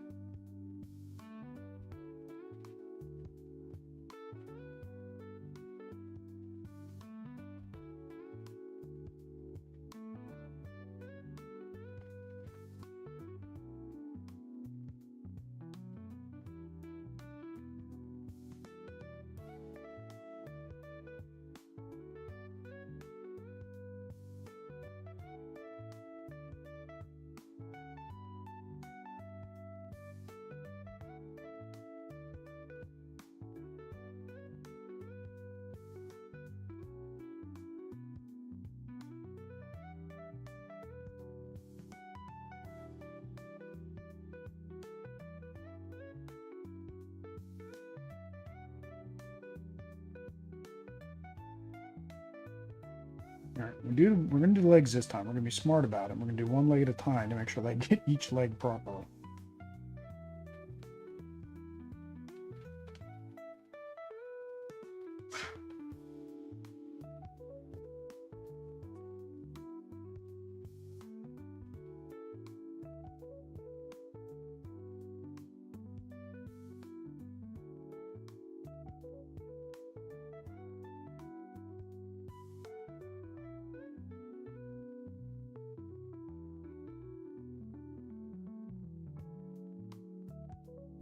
All right, we're going to do this leg first. Front, back, all around.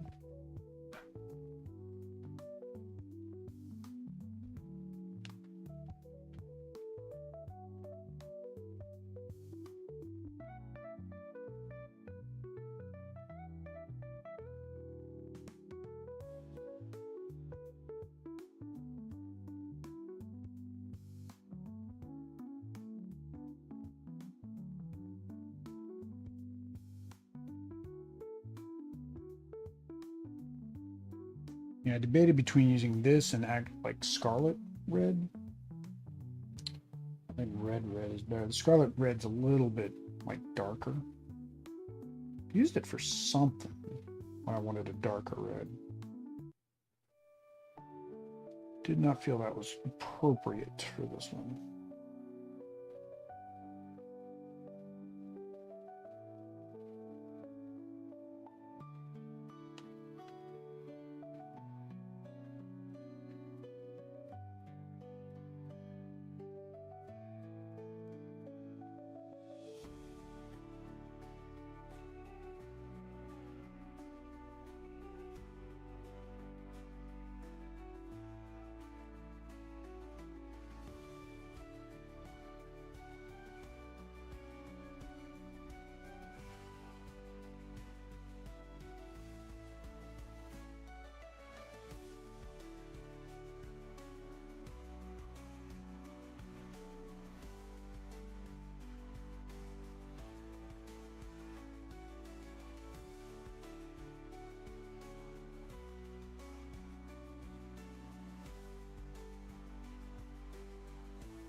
And his last leg.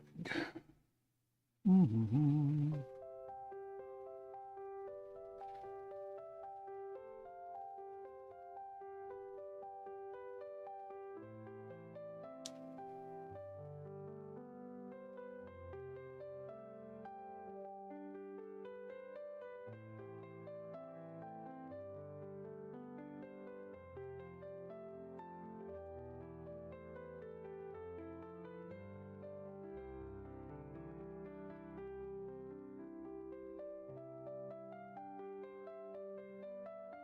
Nice and red.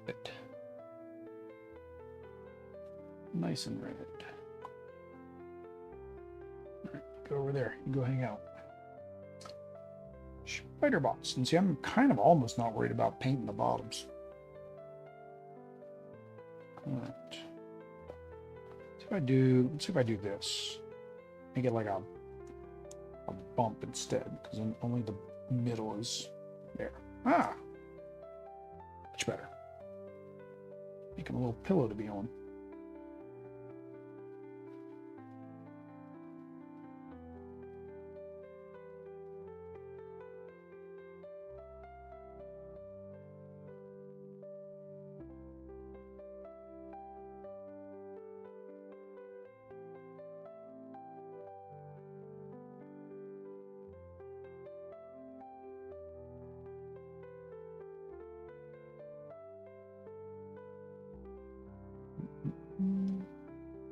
See, I'm putting a lot of effort into like minis that I'll probably only use once, but thinking about it, there's a lot of Spider-Verse stuff, and I'm using the same Spider-Man every single time. It kind of, will get boring.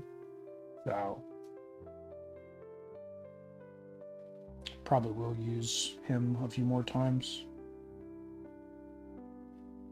I just hadn't used him yet because, right, I needed to use him for this fight.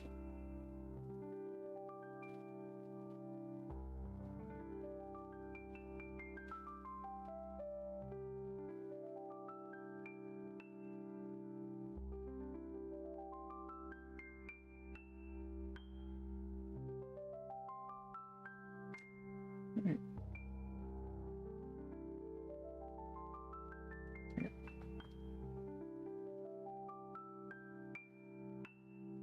Tons of stuff is a little bit too sticky. Yeah, like he's got a little bit on him too. When they're dry, I can just go like that once it's all done, but it's not dry right now.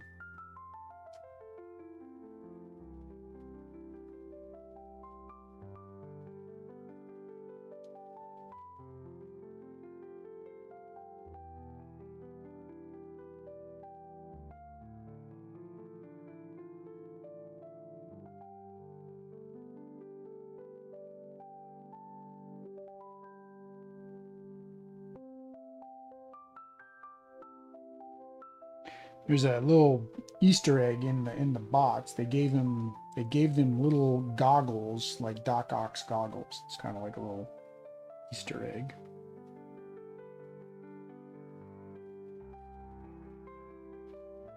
I'm not talking about just only the minis from Mars. I mean, he did a good representation of the token in a mini form. Like, it's really good. The actual token has the same thing.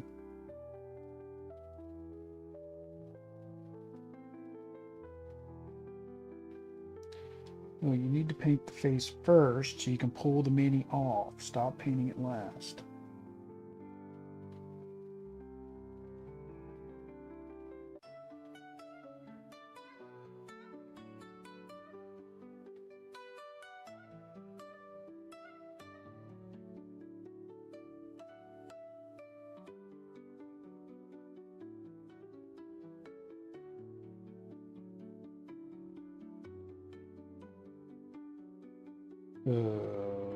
Forget where I'm putting the ones I'm done with. Move the other ones closer to me so I know which ones I've done.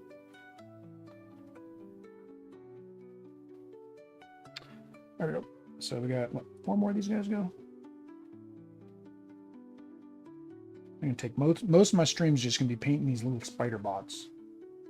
Again, I was anticipating 4 minis, and then, like I said, I forgot about these guys.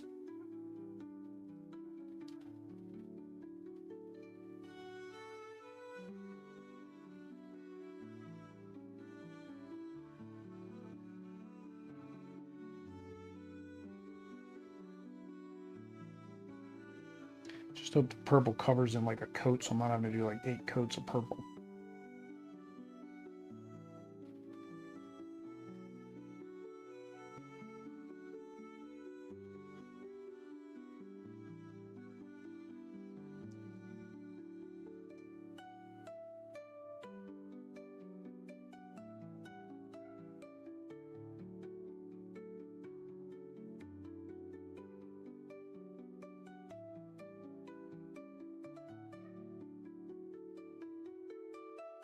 Losing my little pillow, it's getting squished. Again, we'll back and front first. Those can dry while you're doing the rest.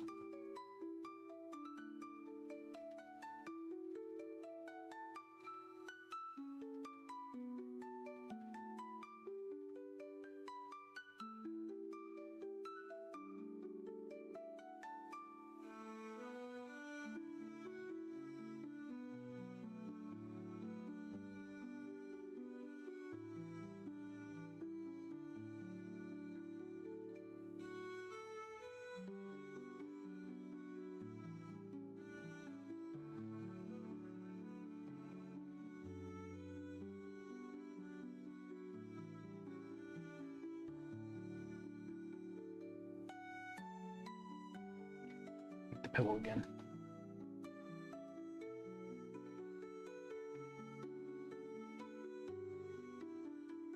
All right, front and back first of all. All right, good job.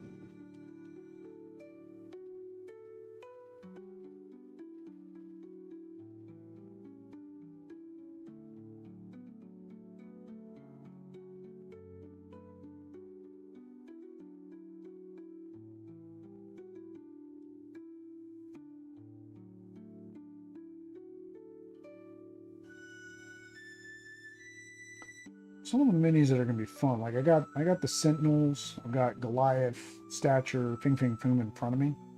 They're the big minis. Those are gonna be fun to paint. I don't think I'm getting to any of them anytime like soon. For Marvel Zombies, though, of course, I do have Galactus, as everybody has seen in the background. Still don't know how I'm gonna handle him. He's probably gonna be an offline paint. I don't know, because a lot of him's gonna be just aerosol can to get him primed up and taken apart and all that.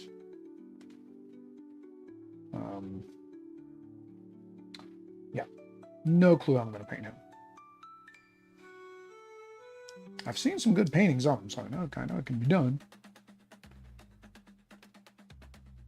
I think I have the skill. Probably not.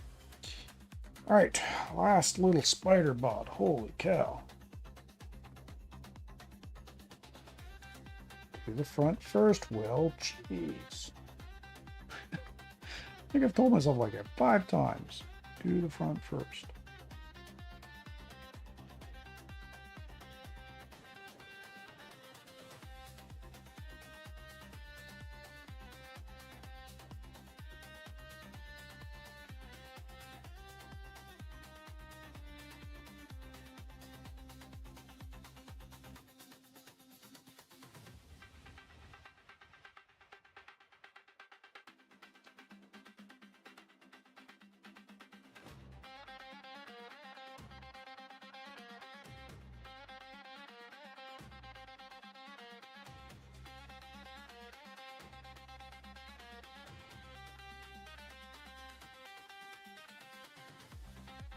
All right, all of our spider bots. So purple I can do when I do Morlun, because Morlun's purple. And I'm using regular purple, not this bluish purple. So technically, alien purple, deep purple, heavy violet. No, I don't know what color purple I want to do. Heavy violet? Sure, I'm gonna go heavy violet. So technically this is a different color. I'm gonna color Morlun. I wasn't gonna go that dark on Merlin's outfit. I was gonna go with purple. Purple. So, all right, let's finish off these bots. I don't need to put them on this base again. I can just, because it's just the top piece and the details. I did not shake that prior.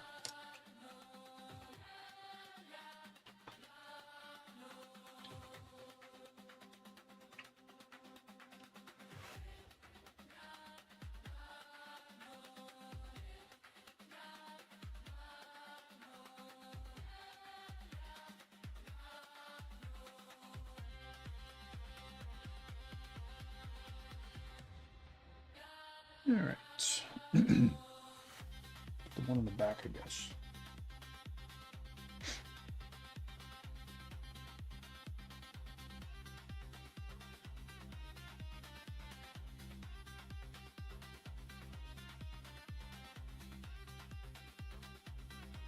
This is probably not the brush I want to be using. Yeah, these are really detailed. Like, they're resin mini, so they're really detailed. It's really easy to kind of stay out of that groove. The question is, do I want to do a black line in that groove? Which actually wouldn't be too hard. I just use use a detail brush. You water down the paint. You just tap in it, and it'll kind of go down in there on its own.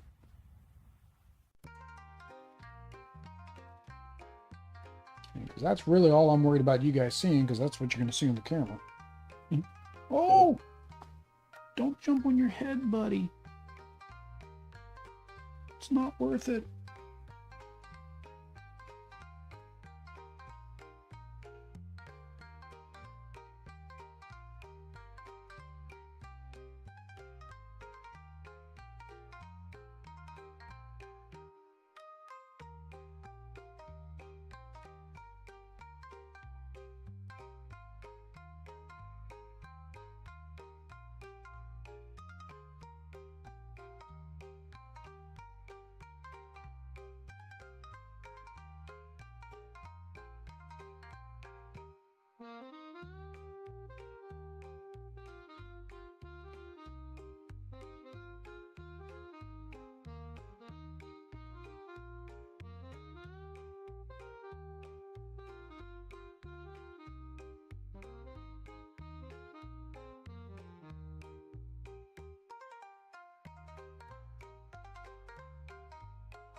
Now, the real question is, when I do the giveaways that I talked about during the unboxing,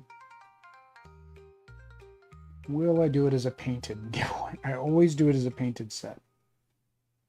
That's a lot of paint. That's a me and Avi are going to have to paint off stream together, get that done type deal. Probably will be painted. Like I said, we always do painted sets. I guess we'd give the people the option if they want it painted or not. Most people, if you tell them, oh, we're going to have it painted, and they're like, cool, paint it. But I do know that some people don't want it painted because we offered that on Somebody Want Another One. And they actually did want it painted because if they got any expansions, they would never paint the expansions. They probably weren't going to necessarily donate the amount of money that we were charging for a donation to do like a big set of minis. I say charging, but asking for in the donation.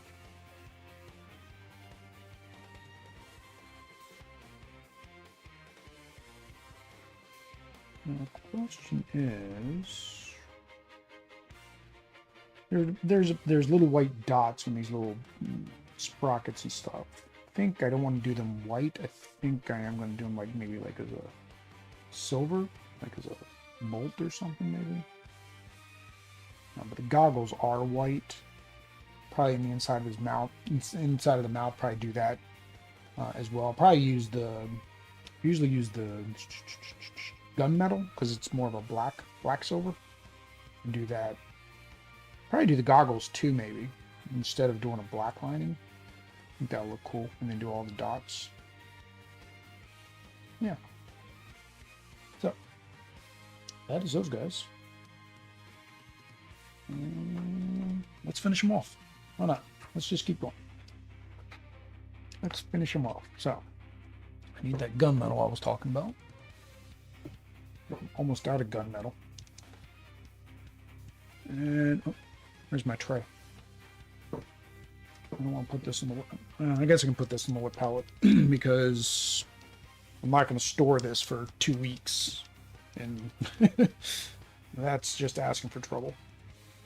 So we'll put this key. Don't need a lot, just need a little bit. All right.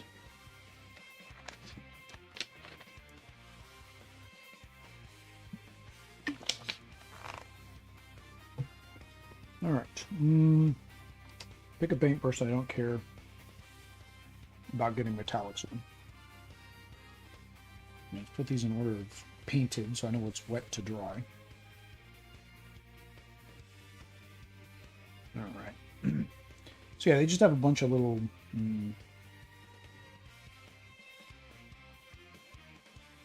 Just got a bunch of little rivets. So.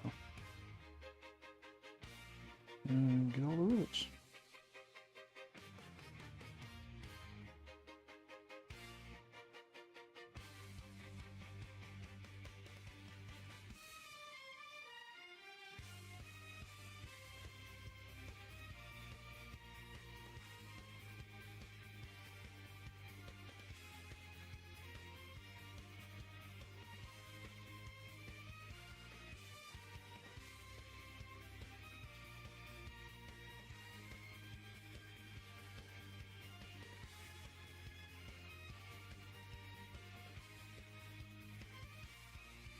Too small of a brush for this. Probably should have went up a size.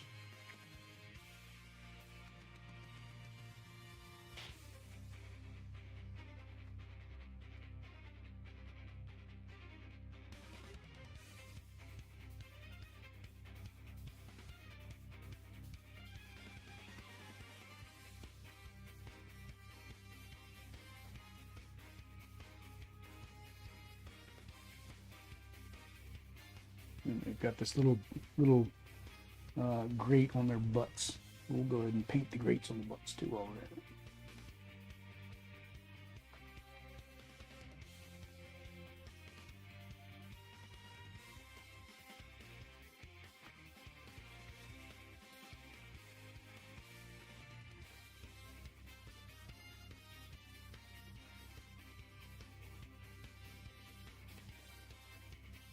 Give them a little extra something.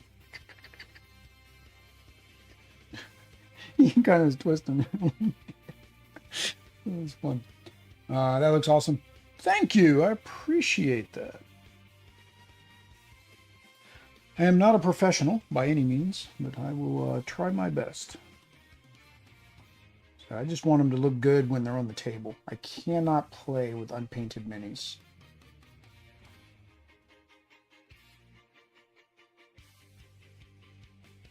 Although I say I can't. I was thinking about this because David, who was in chat earlier, I think he's left the evening, he was talking about in a previous stream this week about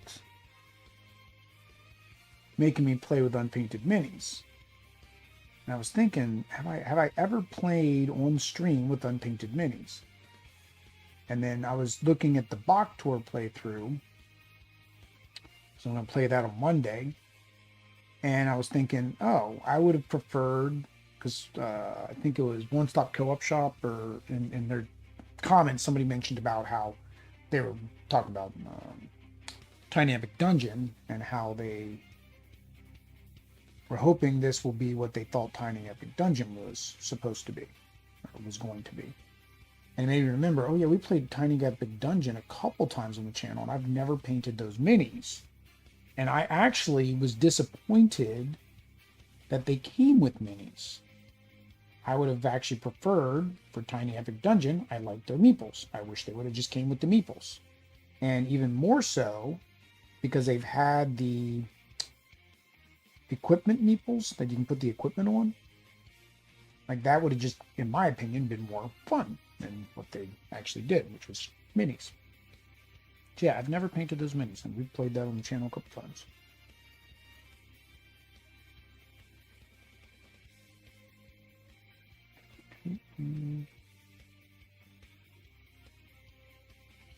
taking a little bit more time than I want it to take. It's like, oh, let me do this. This will, you know, make them stand out. Now it's taking a little bit more time than I really want this to take. It's okay. Storm is pretty much done. Superior Spider-Man, to the most parts, pretty much done. I just got to do his webbing and final touches. Morlun, not so much.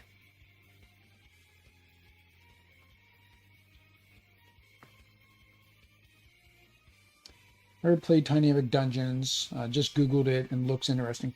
Yeah, so I do have the new. They just finished a Kickstarter, and I don't know if they've got the late pledge open for the adventures. I know they're still manufacturing, and the manufacturing got delayed, so it's possible they've left the pledge manager open. So you could get the original game, but Adventures is the next chapter in it. It's basically the same game, but it's going to be more campaign driven, because it's going to have a storybook that you go through. So of course I've backed that. So, and it says it's supposed to be the first one, but that was before Gameland sold themselves to Tabletop Tycoon. So I don't know if Tabletop Tycoon has plans to continue the adventures.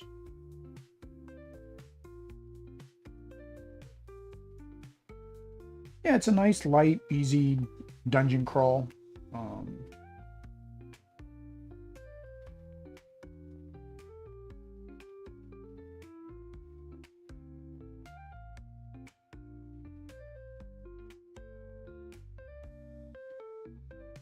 I've always debate, like I get most of the Tiny Epic games, and the draw, right, is that it's a lot smaller box and it's supposed to represent a bigger game. I'll always debate, like, okay, would I want to keep the Tiny Epic game, or would I rather just keep the bigger game? So far, I've not culled either the tiny or the big. But it makes me question, would I want to?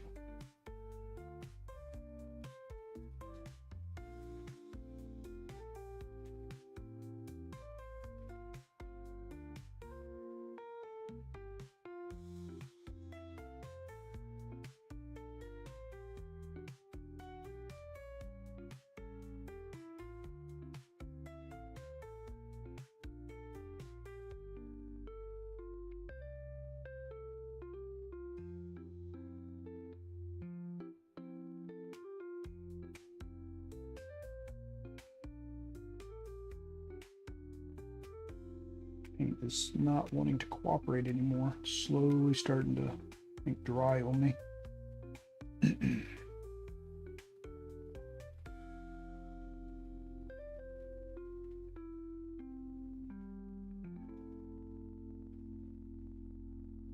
We played D&D, it looks like it, with nice props. No, we've not done any like RPG stuff. Mostly just, I mean, it's board games mostly. Now, like some board games, right, story-driven board games we do. But no. This is for Marvel United. So that's for, this is Superior Spider-Man. So it's his bots, and these were sent to me by a guy who makes 3D miniatures, because normally they're these tokens. So he sent me these to replace these.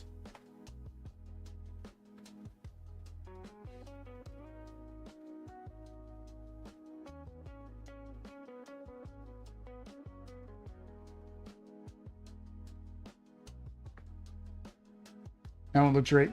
I don't do a lot, and this is what I mention every time I'm doing my streams, is like I paint to, you know, what they would call tabletop quality, just good enough to where when they are on the table or during my streams, right, that they look good and you can tell who they are.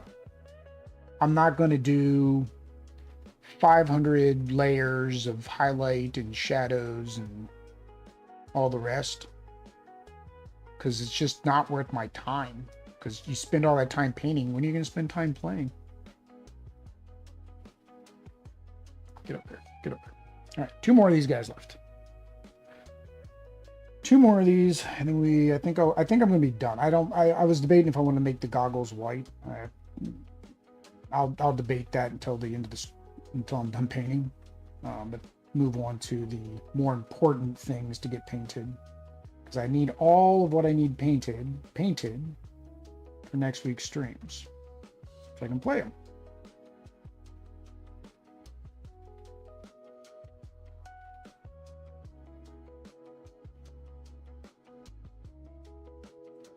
Yeah, Marvel United have a lot of, yeah. So I started doing the Marvel Megaverse stream, and because I started doing that, I, again, can't play with unpainted minis, so I have to plan my route based on either A, who I've already got painted to try to eliminate some painting, or who I'm going to have to paint. So for example, here I'm painting, I only have 1 day to paint, so I've got 4 minis, which is roughly what I can paint when in an evening when I'm doing this, because I try not to go past 2 a.m. So I can get about 4 minis done between 9 p.m. and 2 a.m. Ooh, I missed there.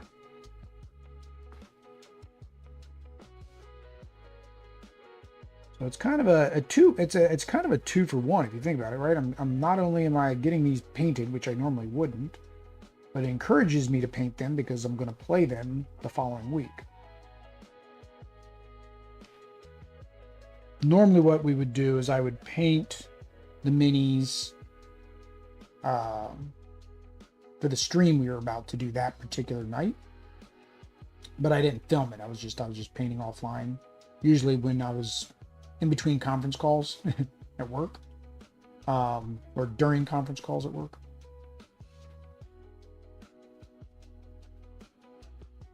And then, yeah, so they would get painted before the stream, but I would usually do like an entire box because that's what we would play, right? So if I was going to play Fantastic Four, well, we're going to play the villain in the Fantastic Four box.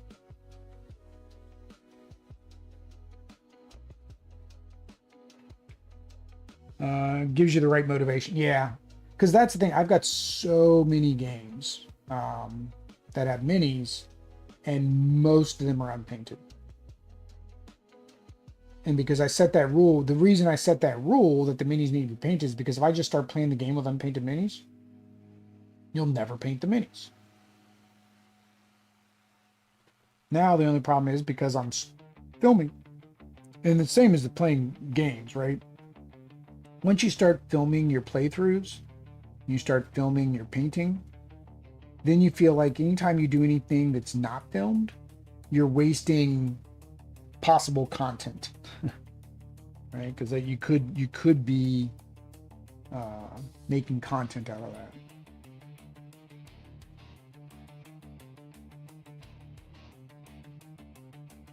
All right, so this is the last of these little boogers.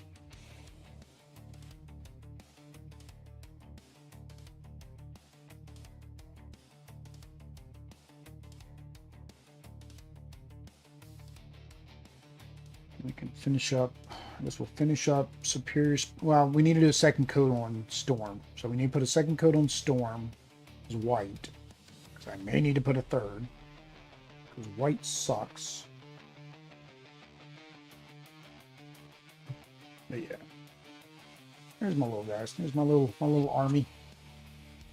My little army. Little army of spider bots. 1, 2, 3, 4, 5, 6. I think they look good. I don't see any reason to do much more to them because again, they're just tokens. They're just meant to show on the board where they are. And they stand out enough, I think, to where they'll look good on the table. All right, so let's put her second coat on.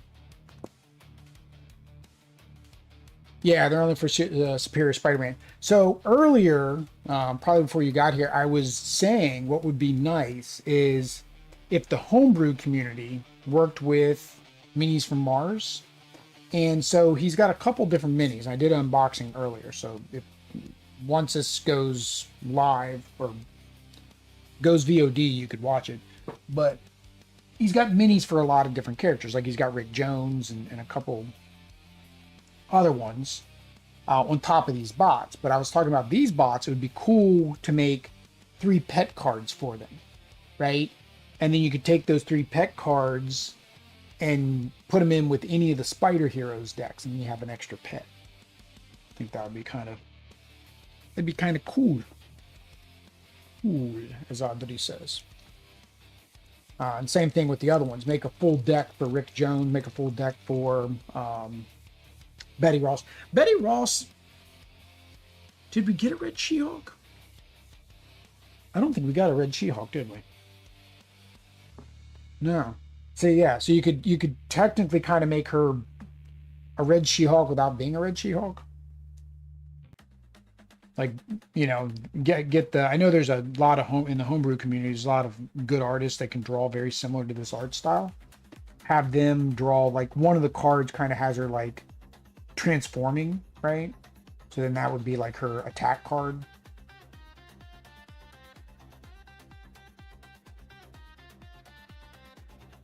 And I know he can have custom cards because he's got a Santa Claus set as well.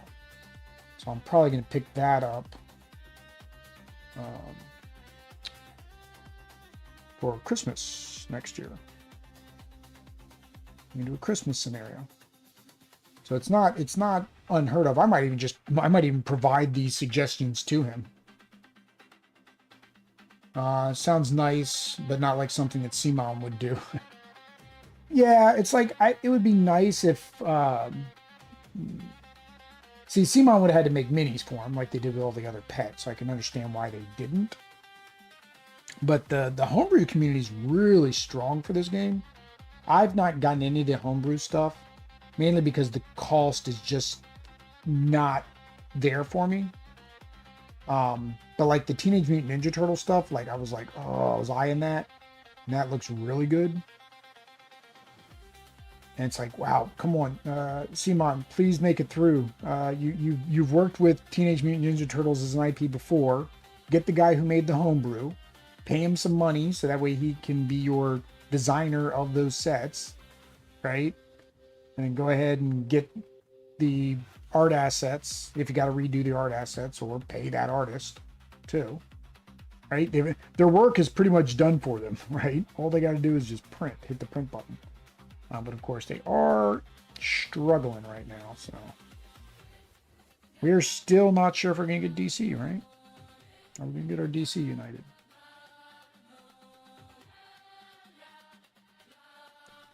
Or is the Hush box going to be all she wrote, and all of us lose hundreds and hundreds of dollars?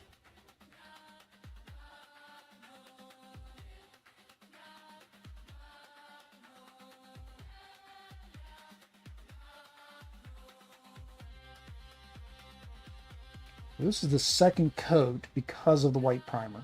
So white primer does come in handy.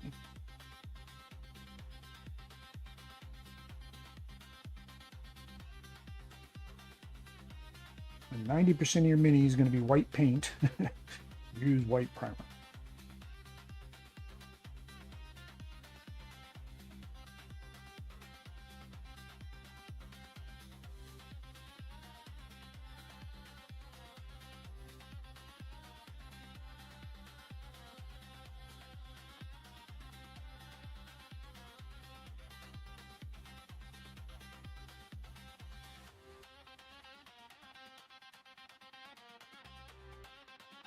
Come on, get in there.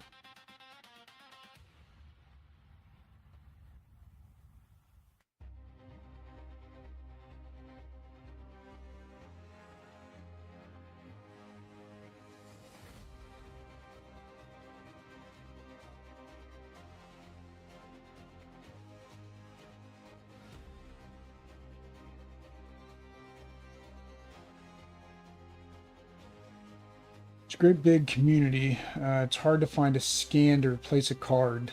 Look at the one wanted to take the time to scan the cards. There's a lot of them on the wiki, on the United wiki, the online wiki. Um, some are at decent resolution, some are not. I don't like necessarily tabletop simulators just because I feel like you're stealing from the company when you make those, right? But I've heard even the tabletop simulator mod has some very high res images in it.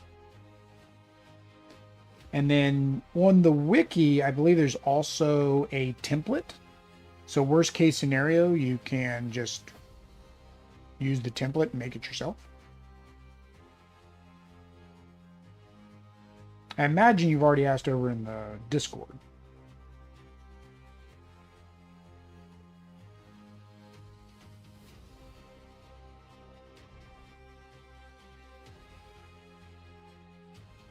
So hard to get white smooth. Like, just so hard to get white smooth.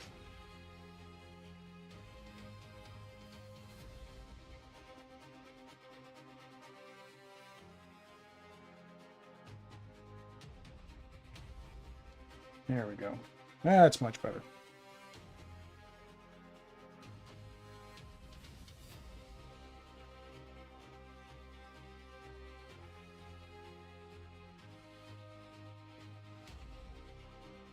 I just had to put a bunch of water on my brush and call it a day to get it smooth.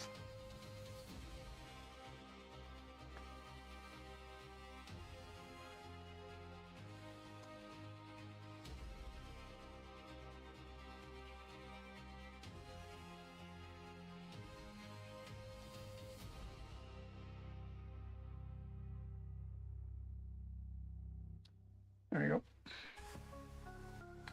That's her second coat of white. All right, so while that is drying, we will finish up Superior Spider-Man, which means I probably need to get my X-ray goggles now.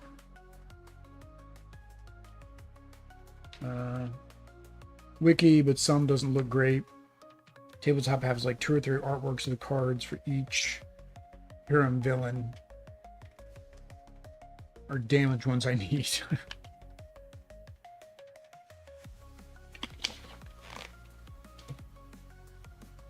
Yeah, I went out there too because I was like, okay, can I use the art, like the back of the card art, right, for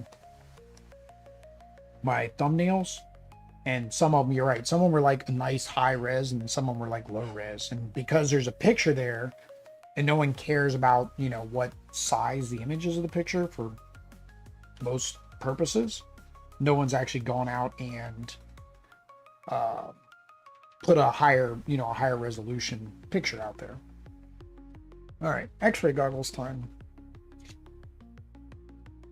X-ray goggles time. Yeah. Whoop. Where is the brush I want to use? I want to use my really, really fine brush. All right. Here we go.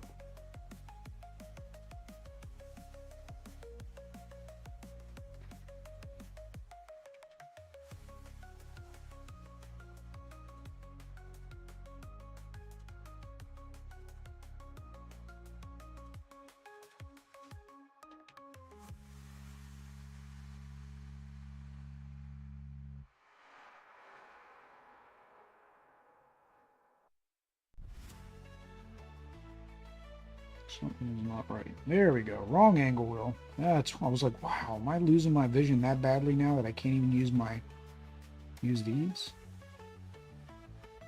No, just had them at the wrong angle.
Oh, this is the fun part.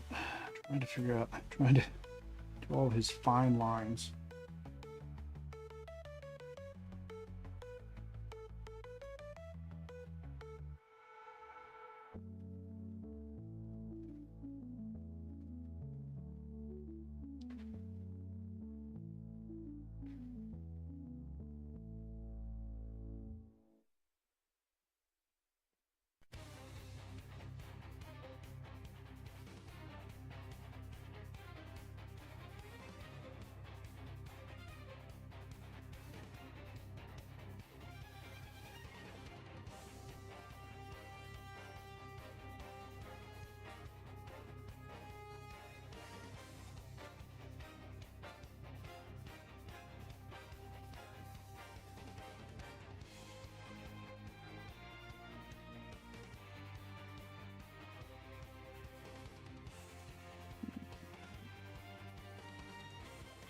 The thing is, I've already done this once before. I say bad thing, but we painted this for our original playthroughs of it when it first came out, right? So we could make content for the new box, and then we did a giveaway for charity on it. Of course, that was a painted copy that we gave away, which means I'm doing this a second time.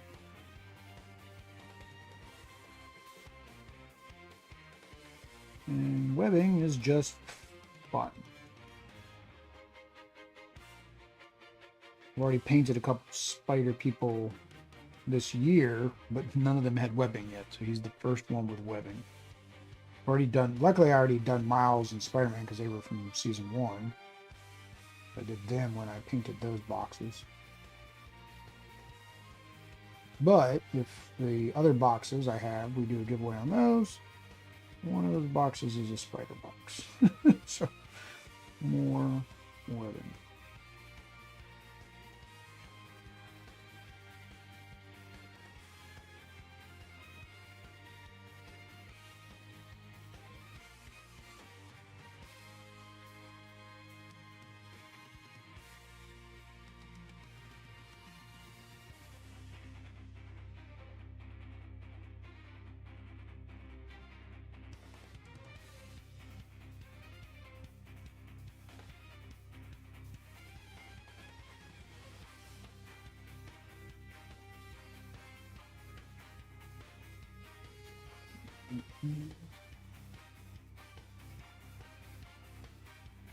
Okay.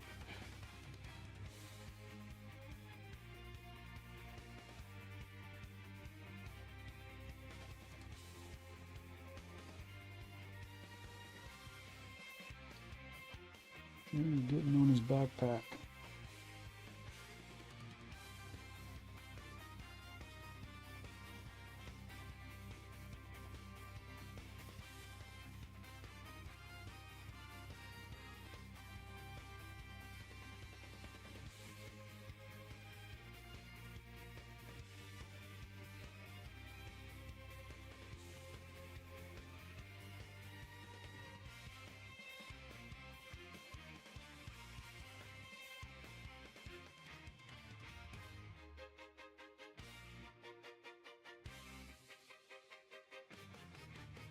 Oosh.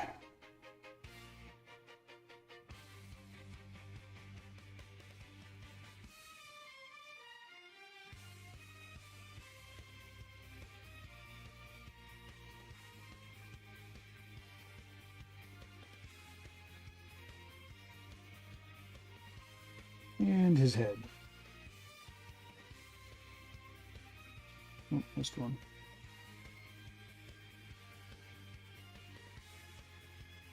All right, head time.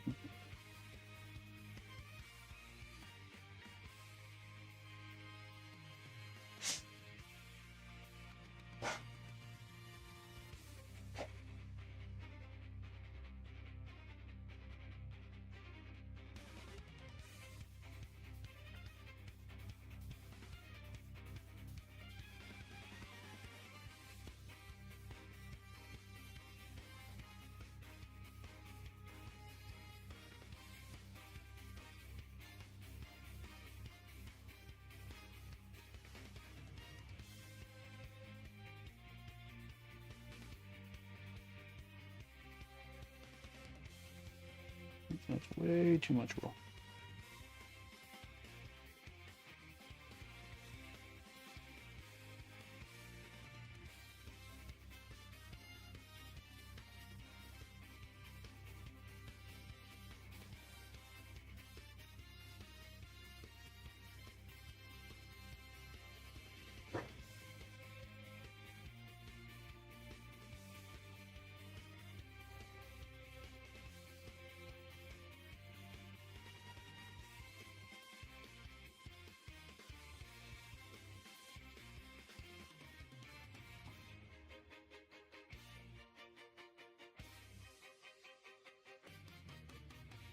Well, luckily, I mean, the nice thing about these minis, at least they have a raised surface, so you're not like guessing where you're supposed to put a line. You still gotta be careful to hit just the line, not anything else. If you hit anything else, then I'm gonna go back and do all this extra touch up again, which I'm probably going to do anyways.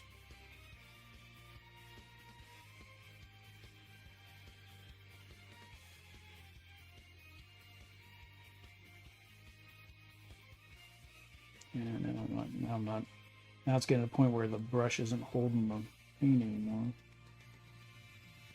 It's not coming off.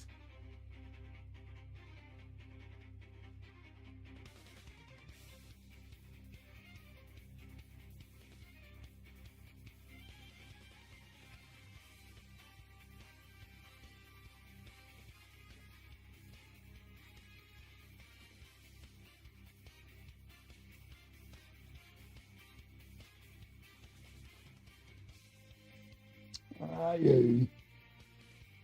And let's fix that. That was a big splot.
Professional painters make this look so easy. It is not. Dang it, I keep hitting the side of the brush. The side of the brush had a little bit of extra paint on it, and I kept hitting the side with it. I gotta touch all that up now.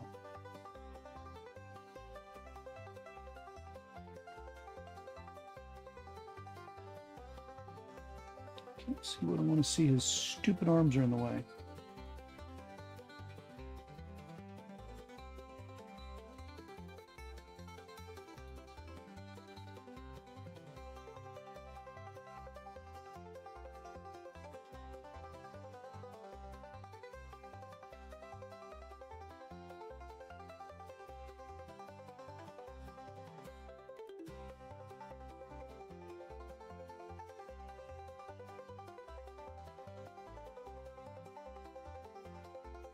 Oh, is leaving something. I'm probably going to have to let her out now. I got that blob again back here. I want the blob on the tip, not like in the middle of the brush.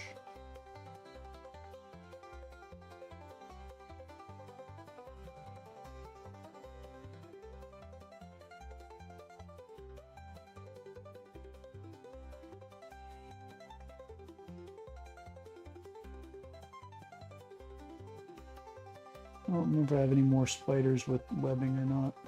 I really don't. Not looking forward to it if I do.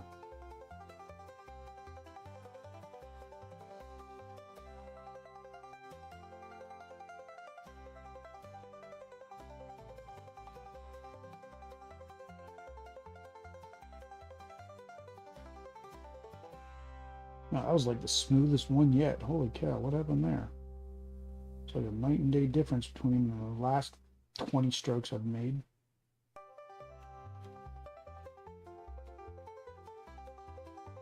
Spoke too soon. Used all my nice smoothness on that one line.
Just again.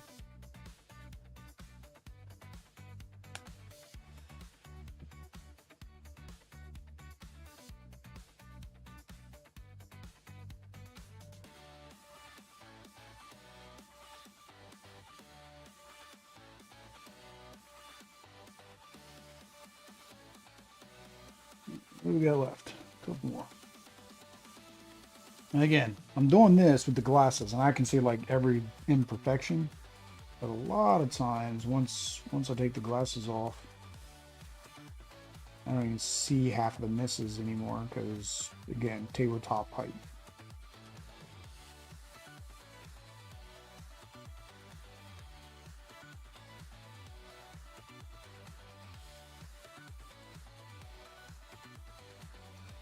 Usually I see the imperfections in these goggles, right, in these glasses, or when you take a picture, because for whatever reason, you know, of course, when you take a picture, pictures naturally zoom in a little bit.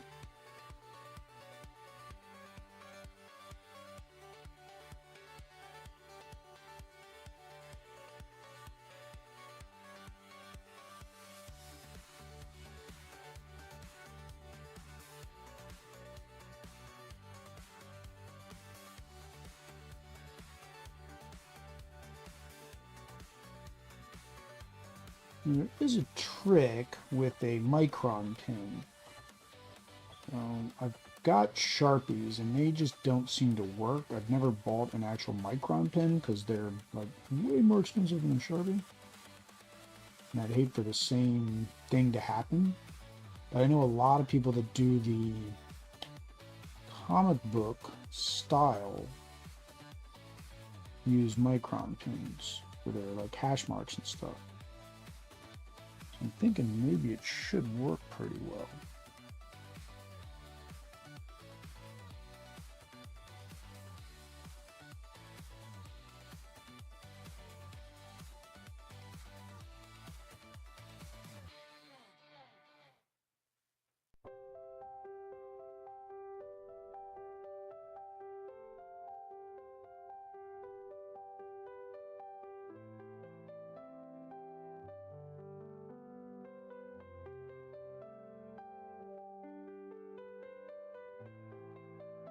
It's my black. You made the brush wet so that way it would try to get the paint a little bit thinner and looser to work with. So I need to get, somebody mentioned there's a flow improver or a retarder that basically makes it so that the paint doesn't dry as quickly.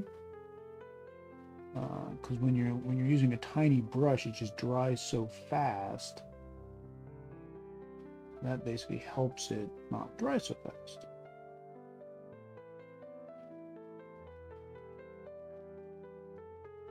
Gives you more time for like all this fine, delicate work. Particularly, I was asking with eyes, but it would work with this as well. So I'm going to have to touch up the red. Definitely have to touch up the red. I hit like 20 different areas.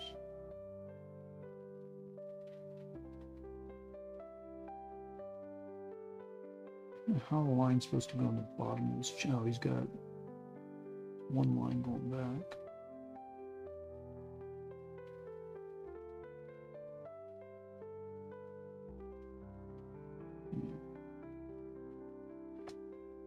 All right, holy cow.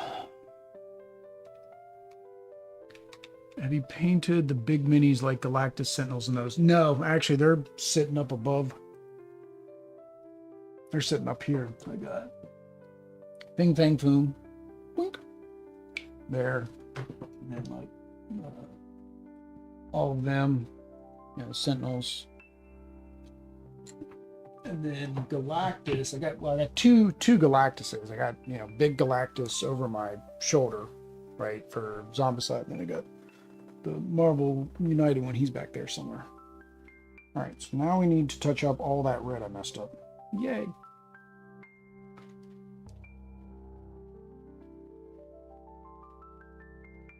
Hopefully this was a little bit easier to touch up because I'm just going inside instead of out. So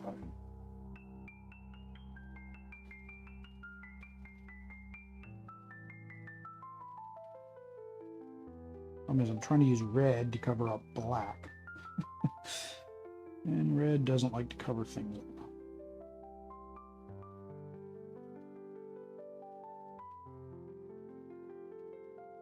I think we're going to need to dilute this red down a bit.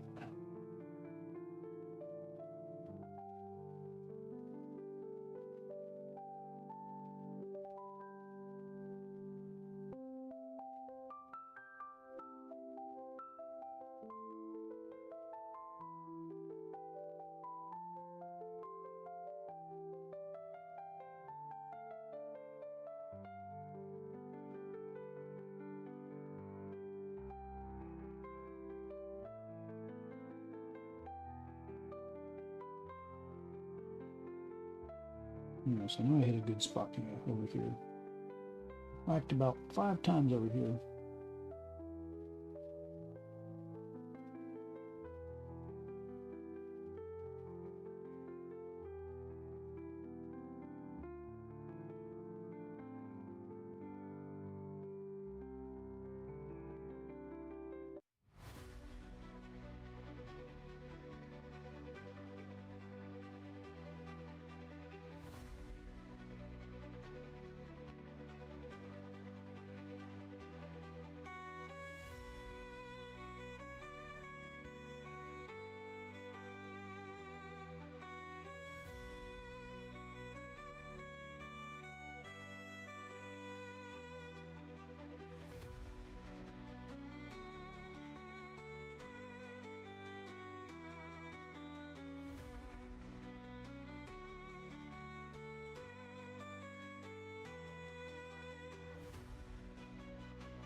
Oh, like I said, I'm looking through that through a magnifying glass.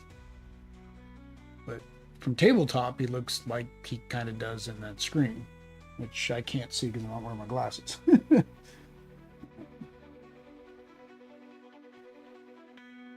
But yeah,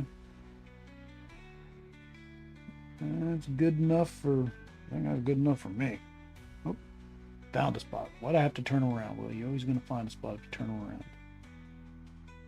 It's always going to annoy you too, because now you know it's there, so if you don't fix it.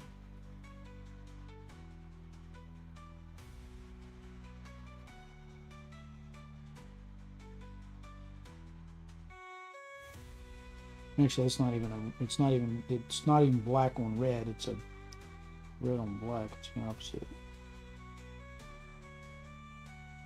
Spot that I missed. Putting more black.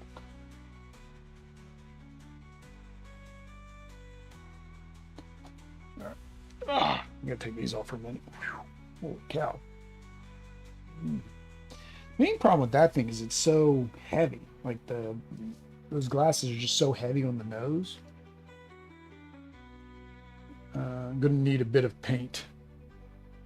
Yeah, you got for the other ones. Yeah, gonna need a lot of paint for those. So I luckily found. So I was just in Walmart because I got the big Galactus, and when I got him, I realized I was gonna have to prime him, right? And I don't want to prime him a color and then have to have a ton of paint, like you said, to cover it all up. So I found a primer that's the perfect purple for him. So I'm going to use it on him, the other Galactus. I might even do the Sentinels in that color as a base paint, right? So I'll prime all of them in that purple. And that should be pretty good to go. Did I hit any of my? See, now I got to look at all my arms. Did I get any black when I was trying to get around them? Nope, I don't think I did. All right. So I do need to get his little gauntlets, which this is probably dried up. So let's go ahead and get some water in there. Get his gauntlets, his eyes. And I think we're good minus the base. We'll finish off the base, and we'll have one mini done of the 4. We'll probably then finish up Storm because again, all I got to do on hers are details. That would be pretty good.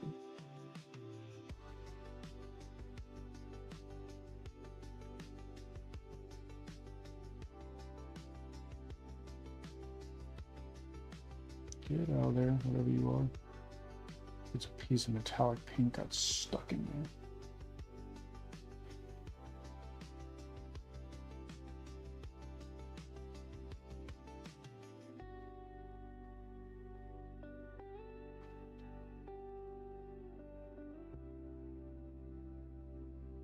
Yeah, I'm hoping. I can't remember. I mean, I know I've got more spider characters, but I don't think any of them have webbing. Oh no, Spider Noir, he's got webbing. Spider Punk has webbing. Never mind. And like I said, I've already painted those once before. Get to do it again. The Spider Noir is really the one that I'm going to be probably the most not upset about, disappointed in, because I did such a good job with him and I cannot remember how I did him. So now I've got to look at a picture, try to duplicate what I did before without remembering how I did it.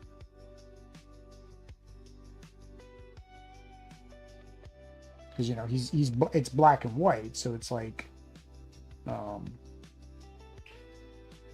you have to do like a grayscale. And I did a really good job with them, I think. In my opinion, I think I did a really good job. Now, is it, again, to those professional levels? Not even close. Was it good for what I usually do? Yep. Come on. Got a weird little spot under your arm there. And your finger. Come on, paint your finger. There you go.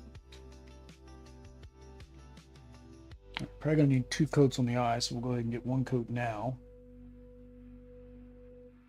And then come back and do the other one.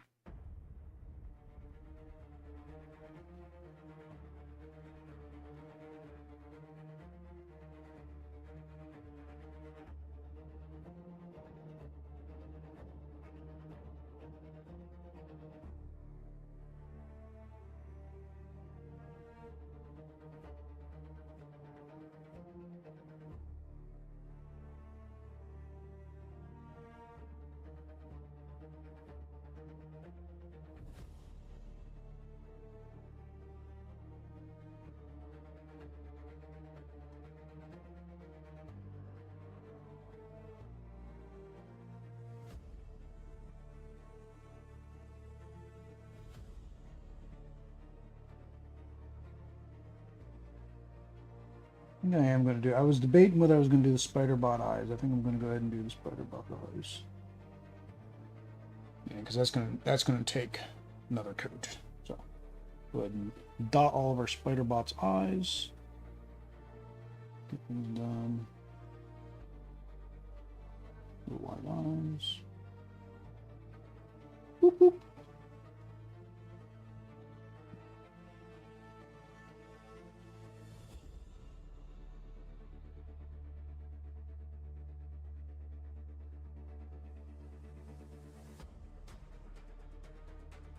Two.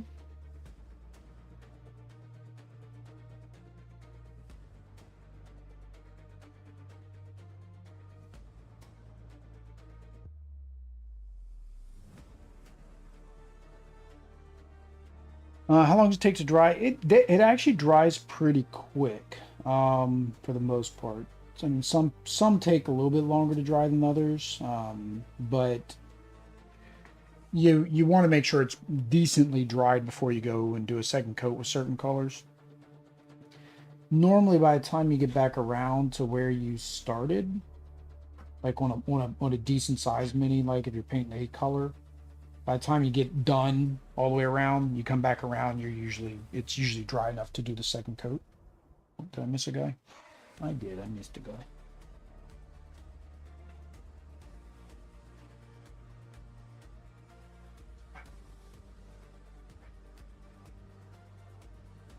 Other things take a little bit longer to dry, like your washes take a little bit longer to dry. And if you're doing a wash over a paint, you want to make sure that that paint is dry before you do the wash. It's too much.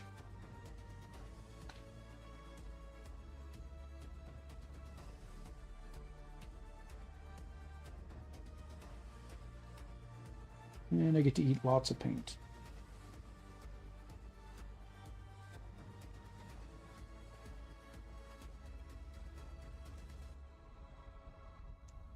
There we go. Yeah, I saw his chin. His chin's missing.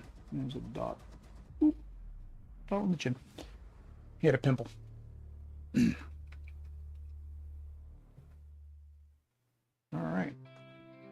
So, I'll do the red dot on his gauntlets.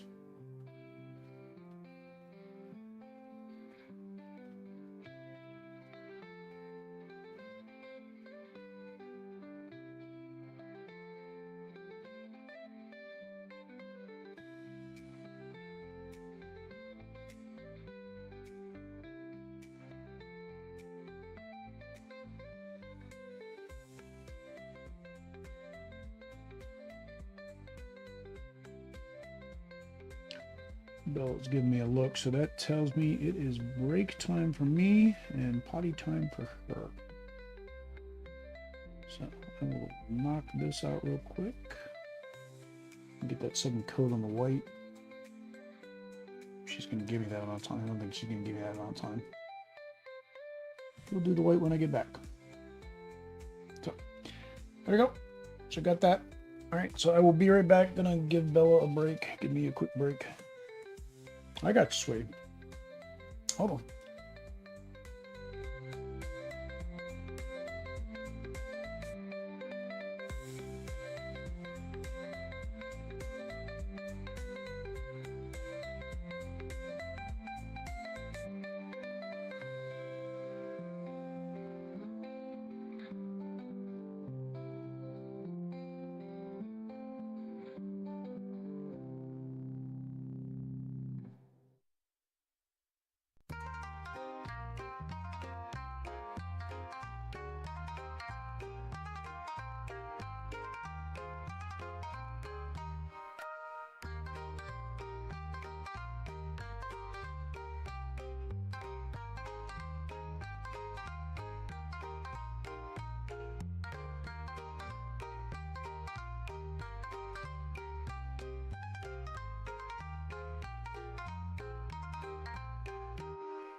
All right, so we are back. Odd that he's out there. Audrey will let her back in. Need to do a painting session with Audrey, but I don't know. I wouldn't be able to film both of us. So, and the camera's like right in the center, so I don't know how I would accomplish this. Well, no, I have a zoom left. So actually, I do have a zoom on the left and the right. So technically, it would still work, I think. But yeah, so he is good to go there. We need to do this. The base. Oh yeah, I want to do it. I need to do another coat on his eyes. So I want to do a second coat on his eyes.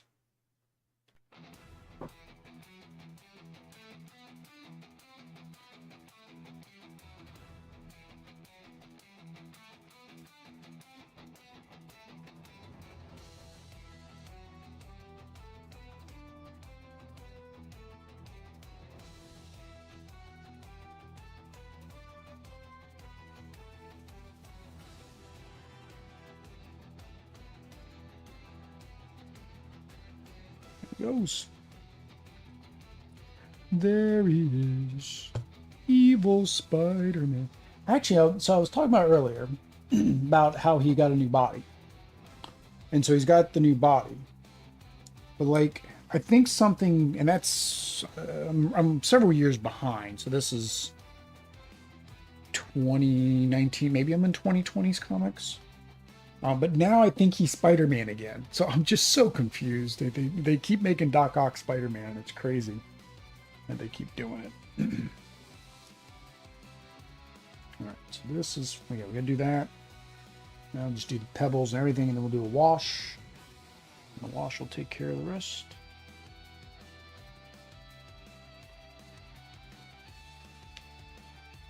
So my bone white. I really want another good tan. Because this bone white, I don't know why, the Zombicide bone white is more of a greenish bone white. And this is the Vallejo bone white. It's more of a tan. I kind of want the tan. I would rather have the tan.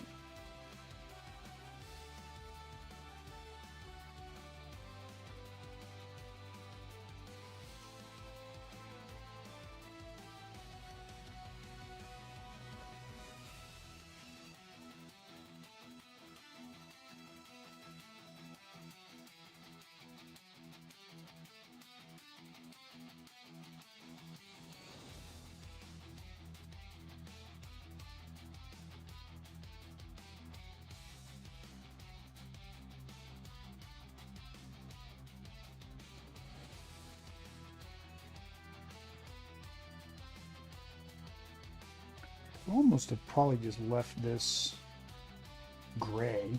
Would have worked. But there was red. There's red splotches, so those would have needed to have been painted over anyways. With a gray. So.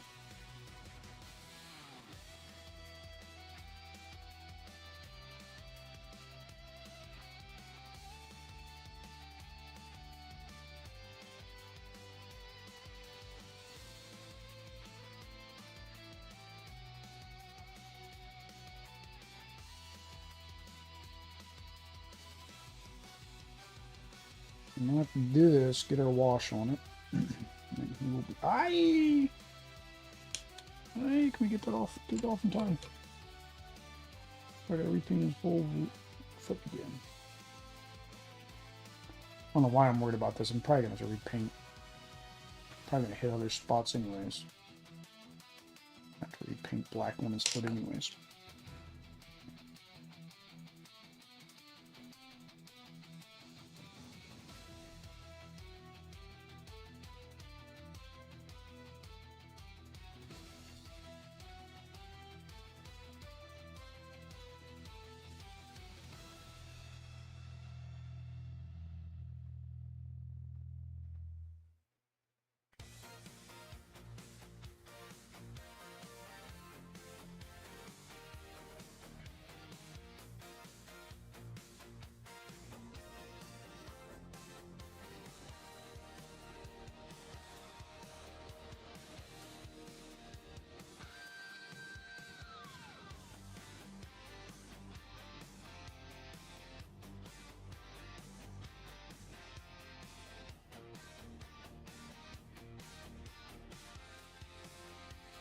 Your arms got in my way when I was painting Doc Ock. Your arms are getting in the way now I'm painting as Spider-Man.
I'm gonna get down in there, but I don't want to hit my brick. I'm gonna paint my brick over.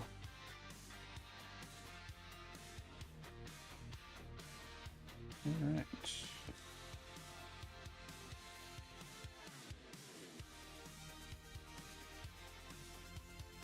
So what color? I don't want to change it too much. Probably just a regular light tone will be fine. Where's my light tone? Strong. Ooh. Soft. Yes. Alright, so I'm still missing my things. Where are my...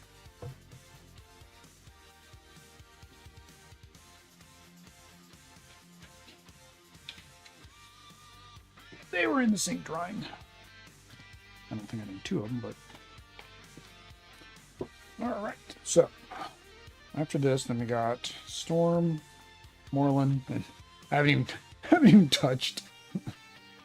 Haven't even touched her yet. Callisto has not even been touched. 2 hours for 3 minis. That'll be rough.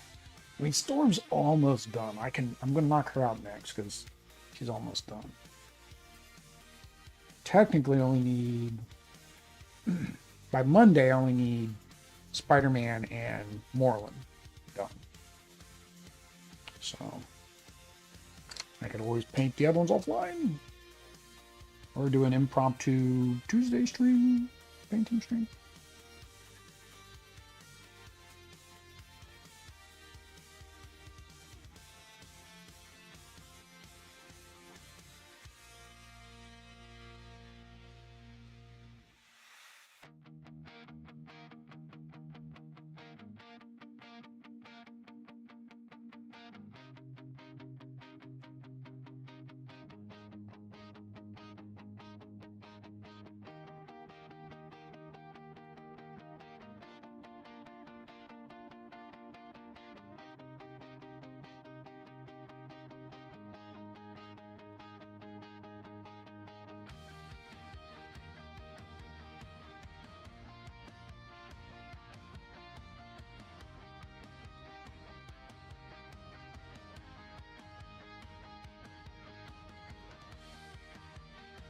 It's not good. It's peeling.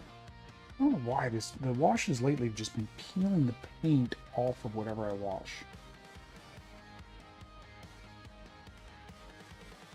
Not the look I want to go for. Because it's not acting like a wash. It's changing a tone of what I painted.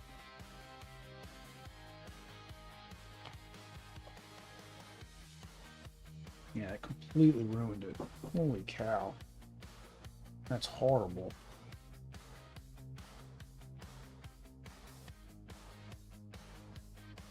Yeah, basically I just ruined that entire base. I have to repaint the whole base.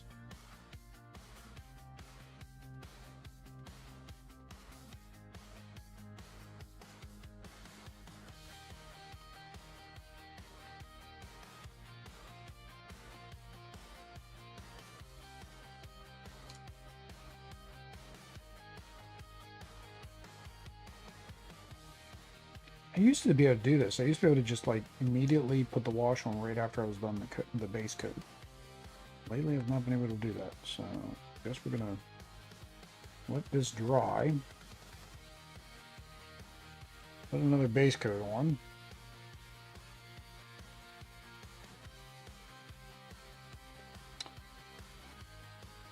I'll let you dry. We'll put another base coat on. Let you dry again. So let's go after storm. Yeah, I used to just put the wash right on, but like lately it's I guess it was asked earlier how quickly it dries, and it's not drying as quickly as I would like it to.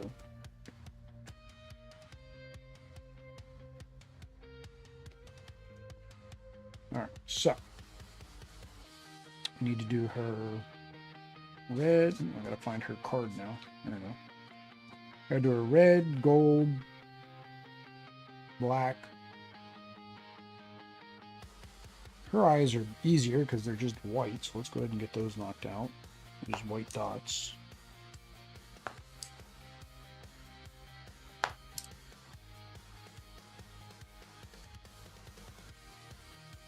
also got to do her hair. She has some hair swoops. Her eyebrows.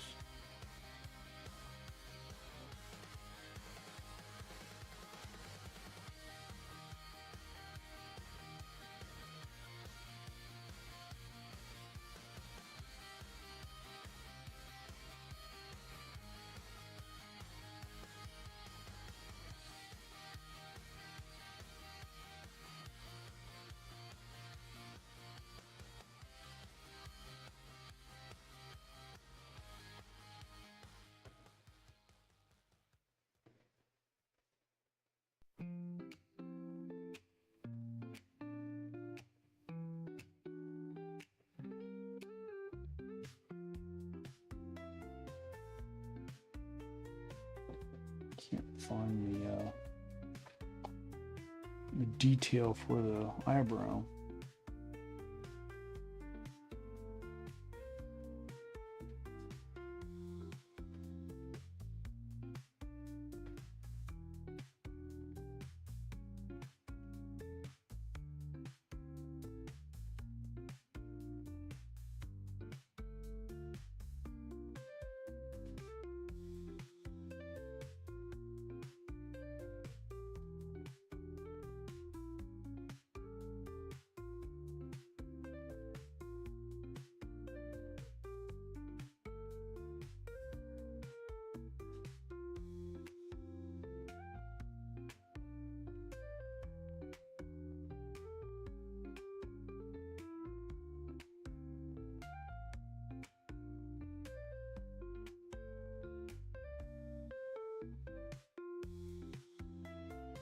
Yep.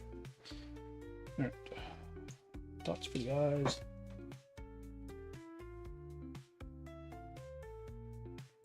Now let's do the black first. Let's go ahead and put some black in there, darkening. Actually, let's not do black. Let's do the because I don't want a strong. Let me see here. Yeah, it's black. Yeah, it's black eyeliner. Let's go for it.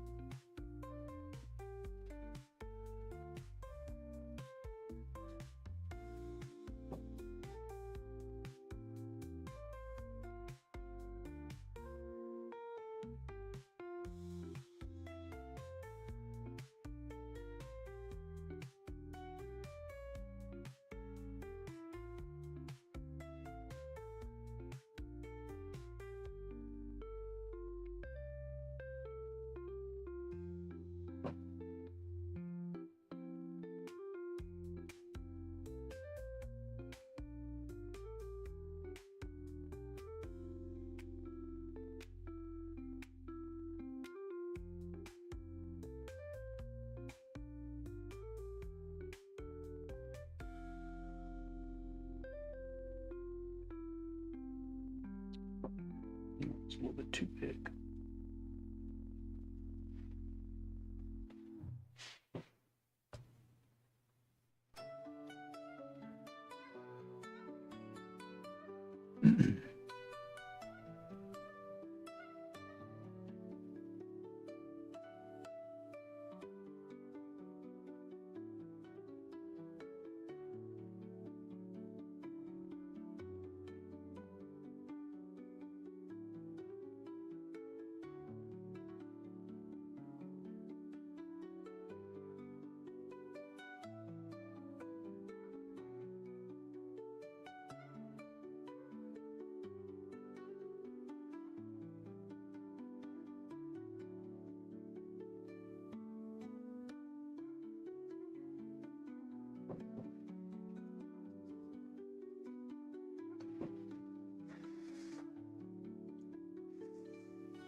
There we go. All right, let's get our red and badges. Gold's the easy part.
All right. Probably gonna have to put the specs back on for that because it's doing.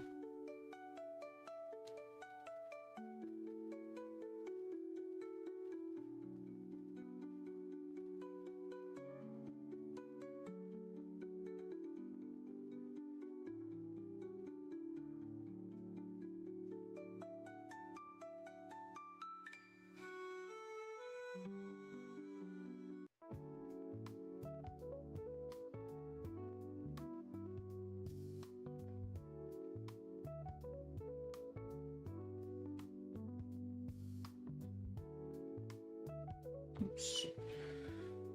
Got some brown on the shoulder pad. I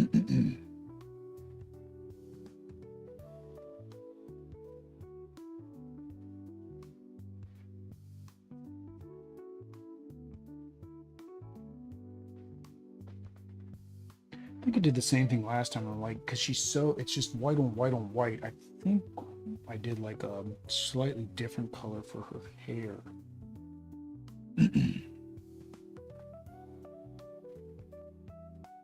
And I could go pure white. I don't know if pure white would be white enough. I don't have like a... I want like a light gray white. None of my light grays get that white.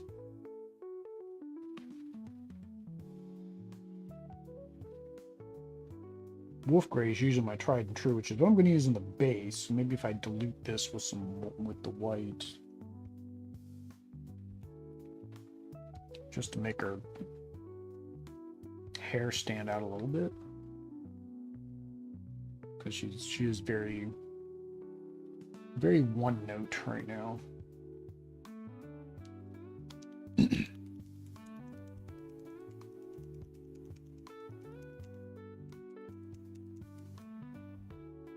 Well, actually, let me knock out, redo his base a little bit.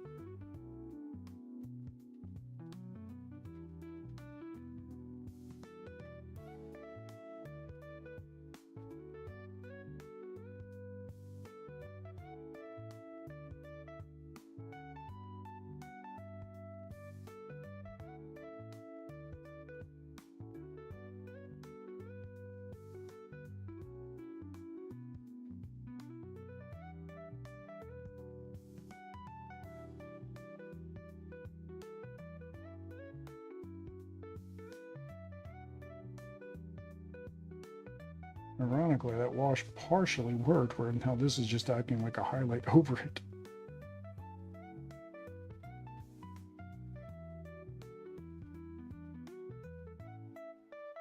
Probably could have just left it and then done what I'm doing now, and just dry brush, which I usually do, so I don't know what I was afraid of. Let's put that on there, we'll let it dry.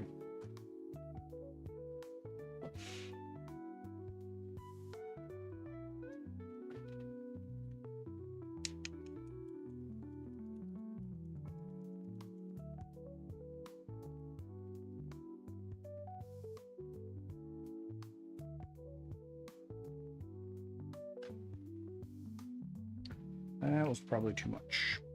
That's my wolf. That's my favorite wolf gray too. That was probably too much. Let's do a little bit of somber because I think I want to do somber on the bottom and then maybe wet blend it a little bit.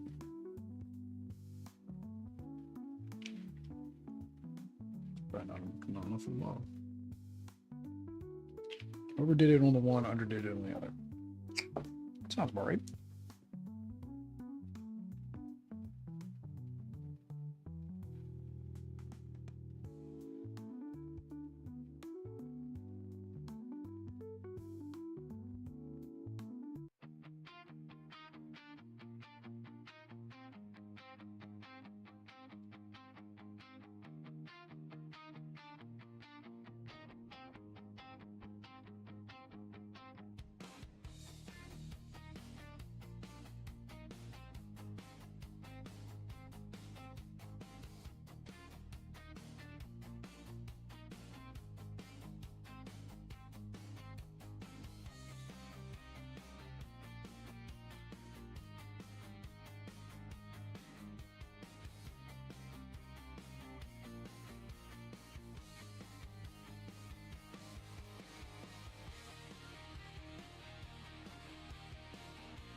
Practice foot blending on the cloud because I'm going to need to do it again for the fire or Morlun.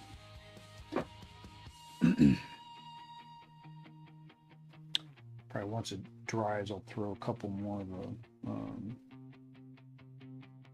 put the white highlights back in it.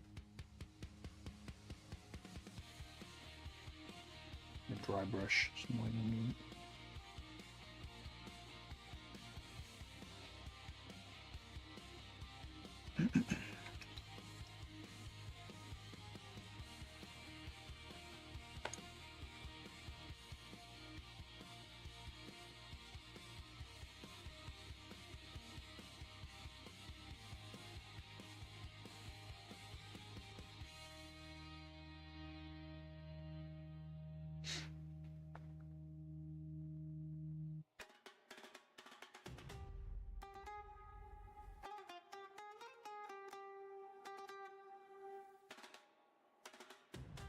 So, I don't want a lot of gray. I just want a touch of the gray.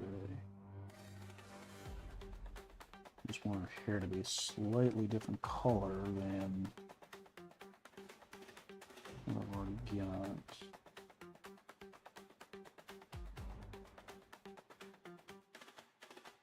If I make it more of a wash, then it'll actually just kind of go down into the crevices a little bit.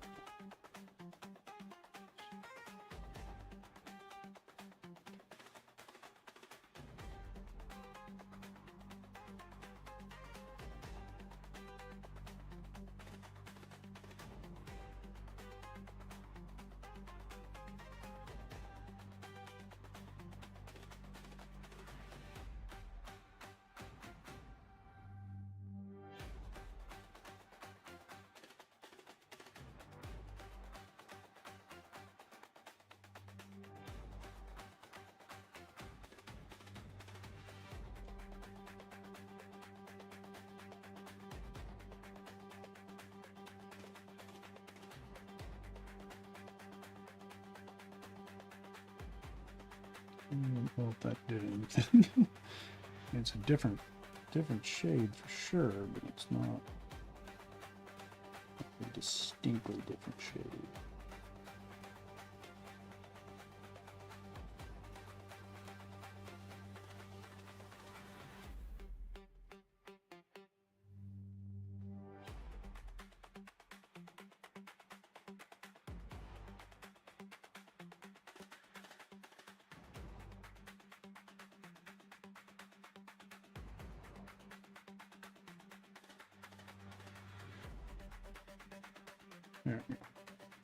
Makes it just a, I mean, it's a hair of a shade difference.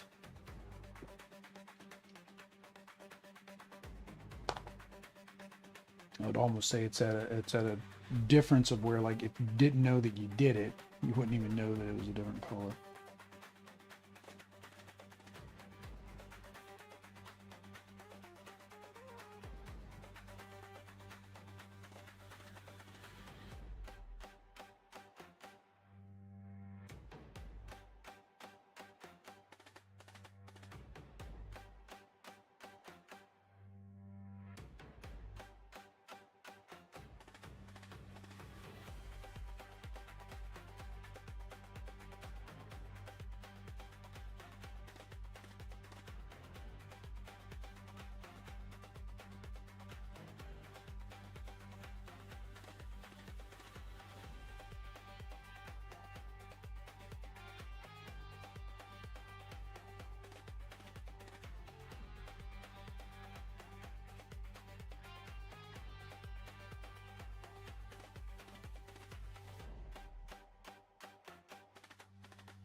One thing we're gonna give her teeth. I was debating, do I want to try to put the teeth in there, but I think I'm going with no. So I think that would just be too much. Right. Gold. Solid gold.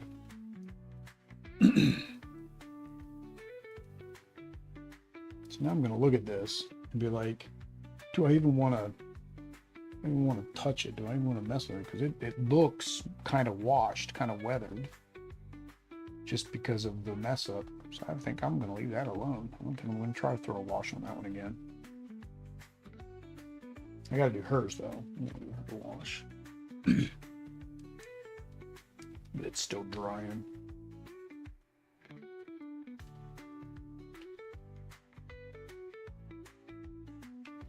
Yeah, we don't need much. Don't need much gold.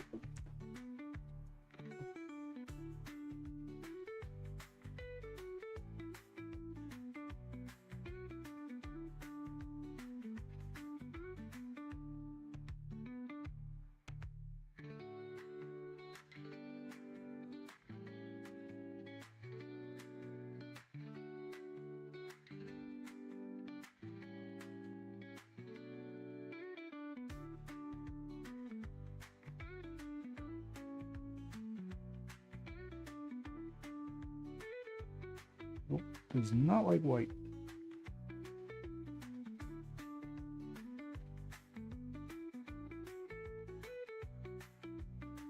Last time I painted gold, I was kind of in the same boat. I'm like, okay, what is the base color to put under gold?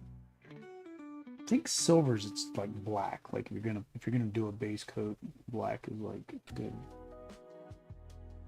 one. Gold, I'm never really sure.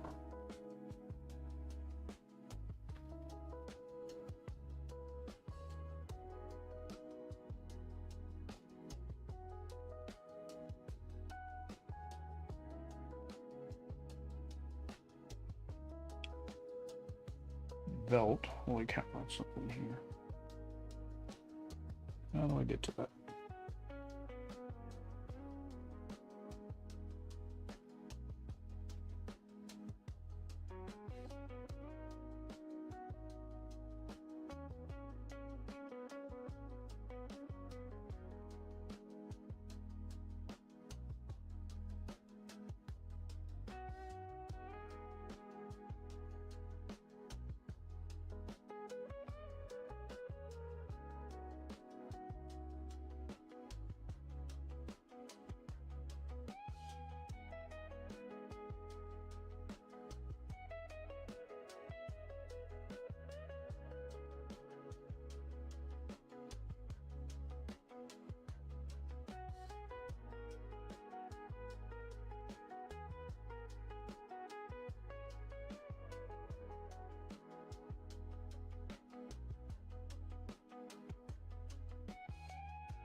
Just don't want to hit her her pant leg there, but it's like it's kind of going over the pant leg just barely.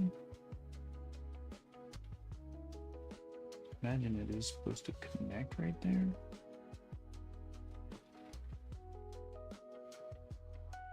There we go. Just barely did it. And the edges are gold.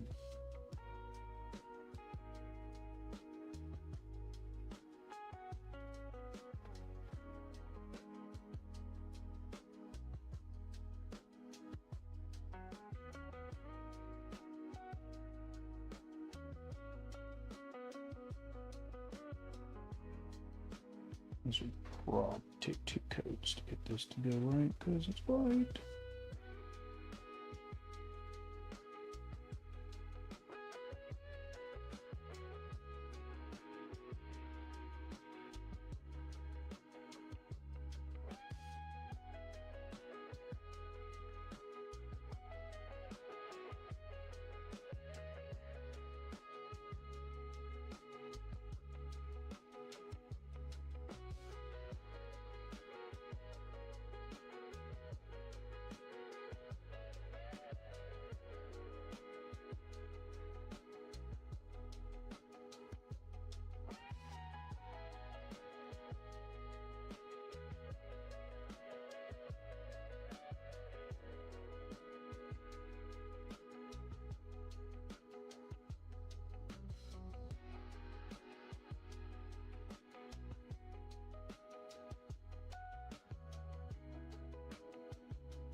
Top done first. We'll do the top, do the bottom, come back to the top because we're probably gonna have to do a second coat.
Well, precision is good. A lot of times when precision just goes completely out the window.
Little white touch-ups.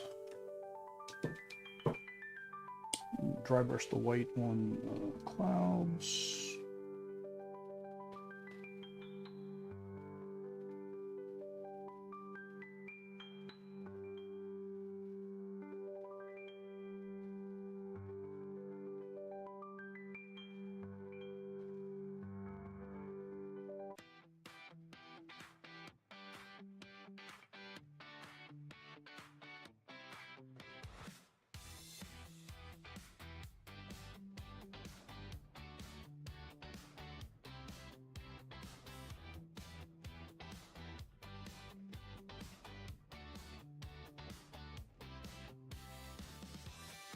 See, I know it had like a huge mess up. I was like, where did it go?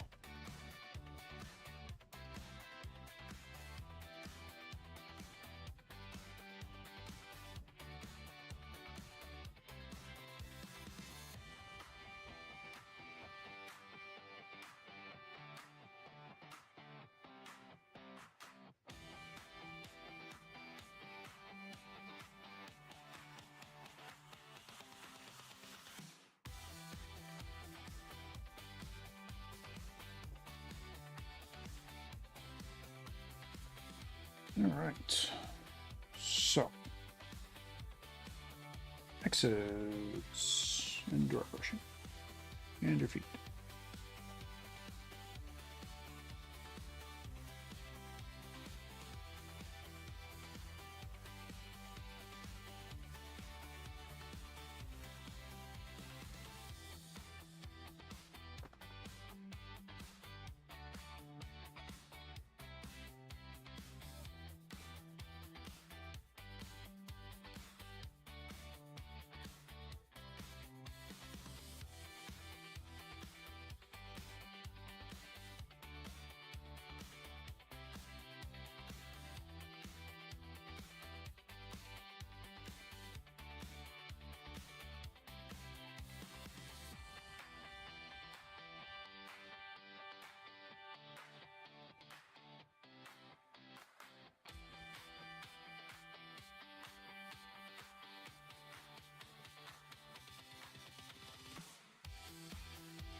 dry version, but a more wet version, I think.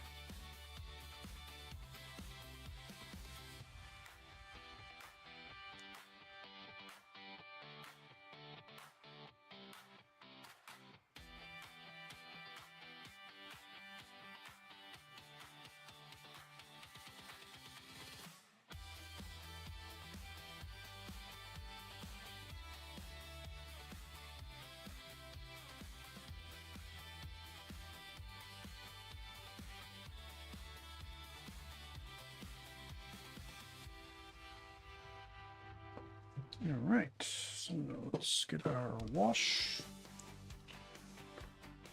I still got to do the excess.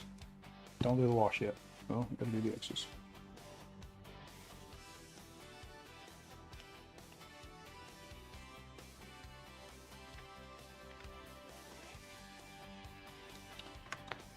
X's and O's.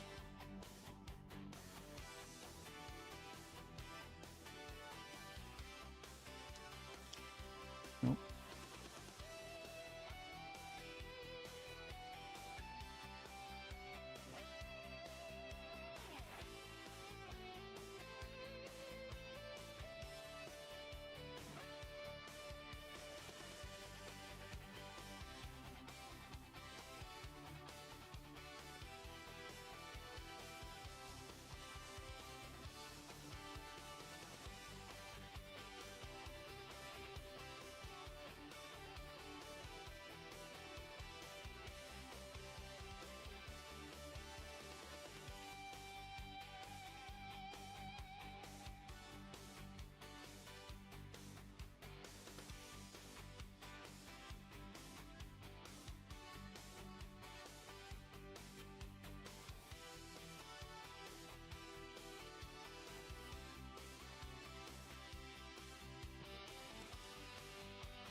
It did so good on the first one, and the second one it's like too watery. Crazy.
I'm looking at her. I'm like, I can't see squat.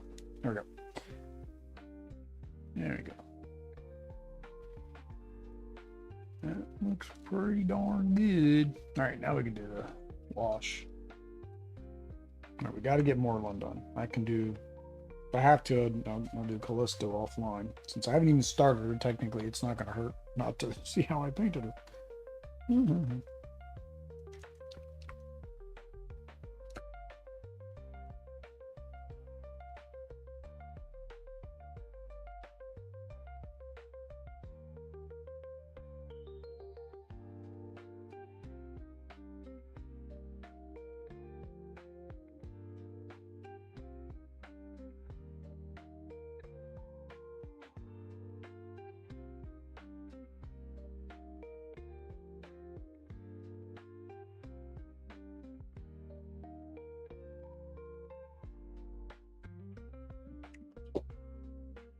Snap back good.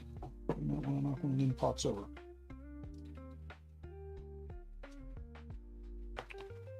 All right. Definitely need me a new napkin. And I've been using the same napkin for over probably a month. Actually, I think it was a napkin I'd been using before I even started repainting again. So it's a really old napkin. I mean, it does its job. It takes the water off and it allows me to clean up edges. All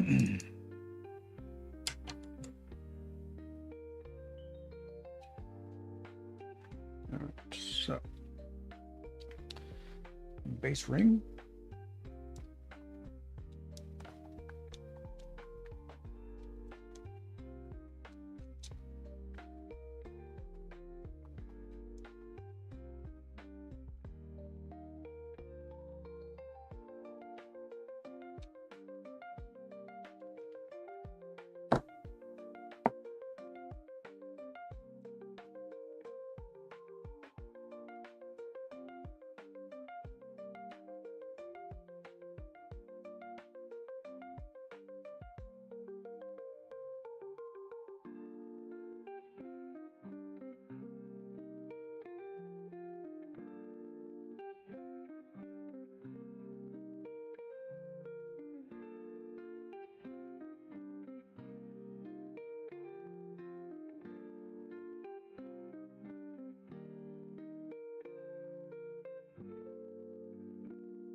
That's great. I need to go get my super glue. Let's paint his ring while I'm at it before I go grab the super glue.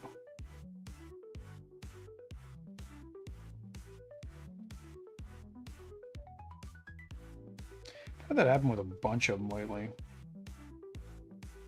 I don't think that's kind of not a good sign. Like, okay, is it because the glue they use is now starting to get weaker? That these are, you know, several years old now?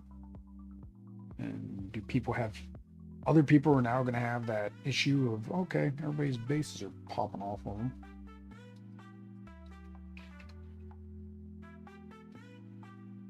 Actually, I was going to go too far. I've actually got super glue here.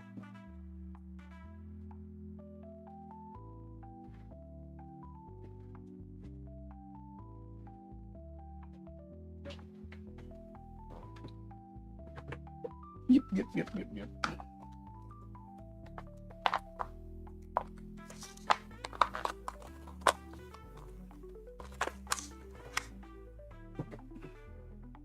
All right.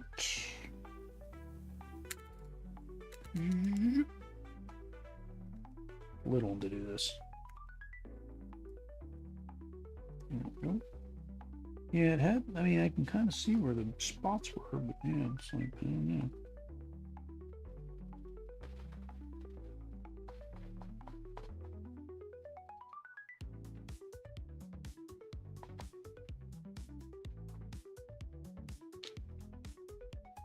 All right, now the trick, since I don't have a thing to set it.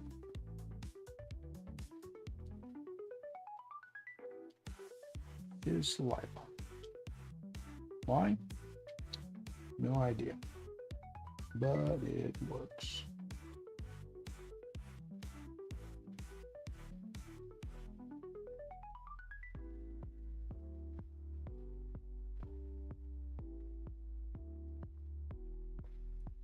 I say that and then she pops right out.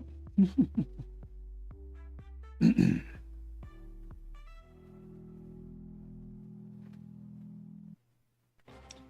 I get this off without messing up the ring too bad? Probably not. Oh! No. Oh, that hurt the muscle. Why is she not sticking? Does her thing not go far enough into the cavity? I'm gonna have to put super glue up around the edges.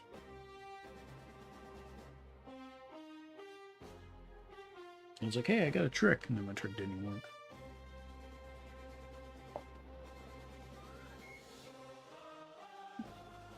Yeah, I don't even think the super glue is hitting down in that bottom spot. Huh. Do it on the edges then.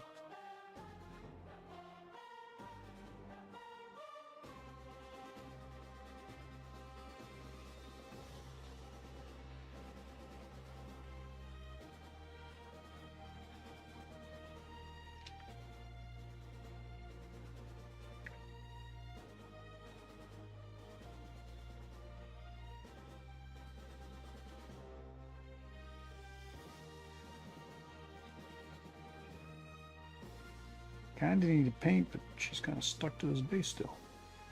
I could take her and the plaster off.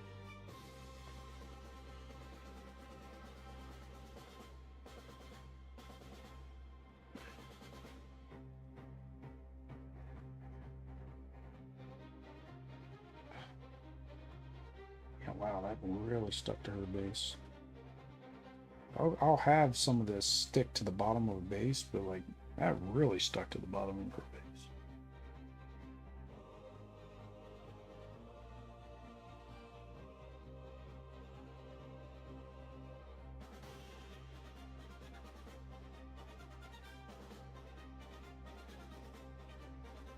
All the way around, ring and everything. Like, everything has it stuck to it. It's crazy. Right. Probably have to do some touch-up on that. Oh well.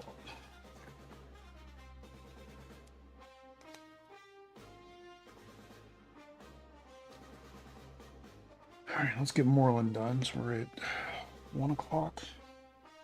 Yeah, probably going to get him done. Probably not going to get Callisto done. Yeah, I'm not really tired. I could probably keep going. We'll see. We'll see what it's like at 2 o'clock. Alright, so he's just purple.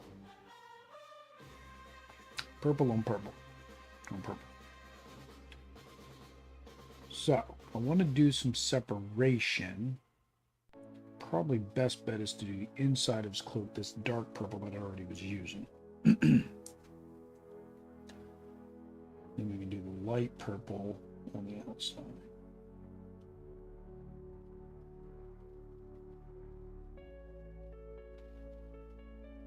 Otherwise, we run into a storm situation where it's just white on white on white. In this case, it would be purple on purple on purple.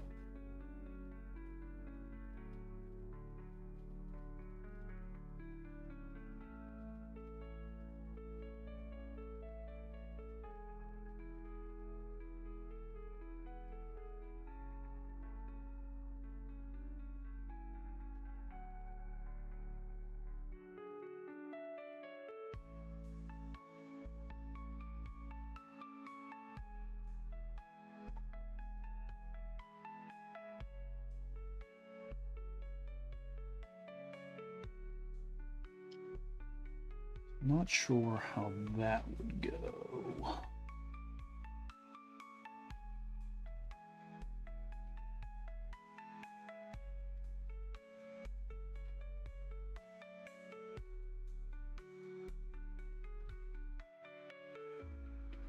This clue's kind of being weird in this spot. I don't know what it's doing.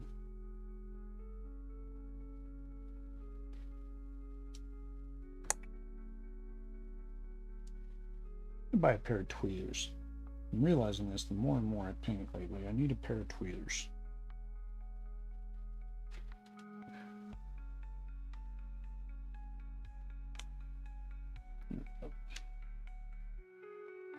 So it's like it's here and comes around. That's inside. I can tell that's the inside right there. And then that's outside. Guess that's the inside flipping around. Probably why I only went with one color originally.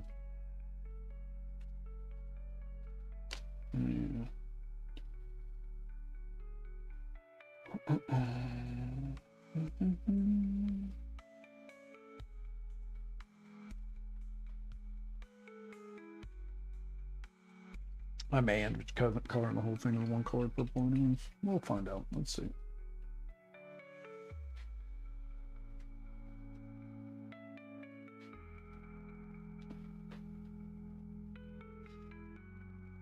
Yeah, because he's basically just purple.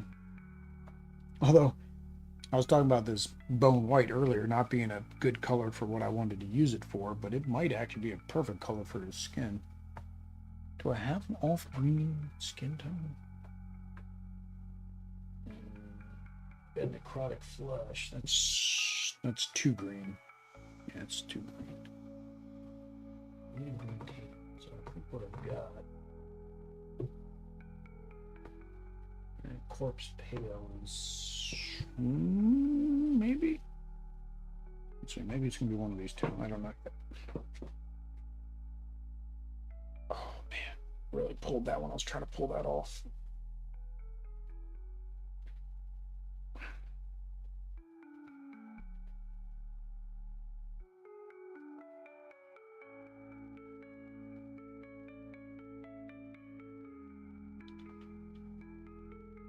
All right.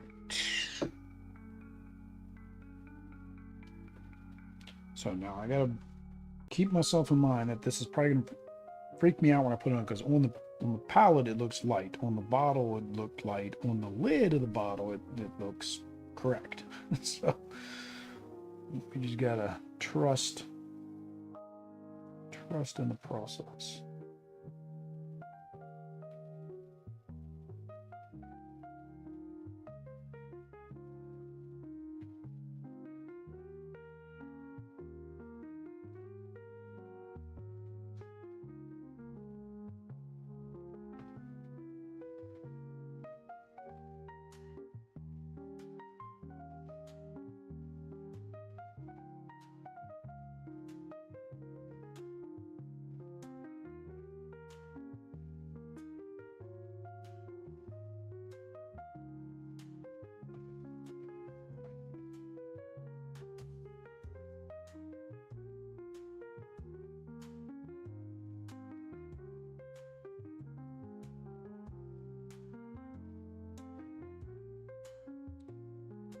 Probably supposed to be the dark purple.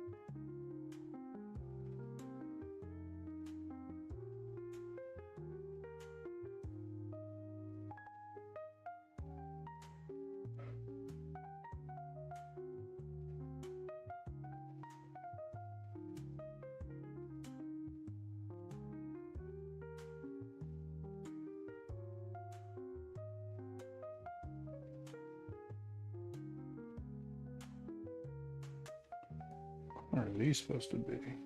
White. I did not color them white earlier. So now they're going to need 2 coats while I'm in the middle of painting it.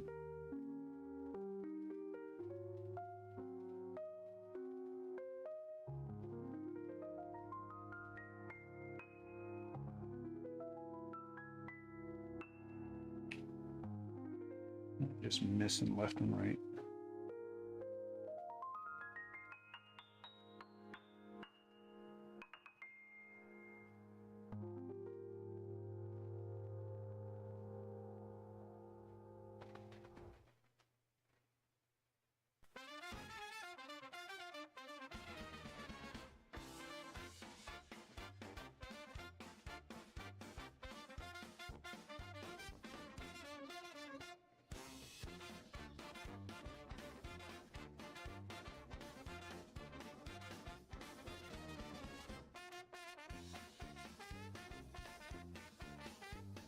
And I know this purple darkens up, but right now it's not convincing me that it's going to darken up.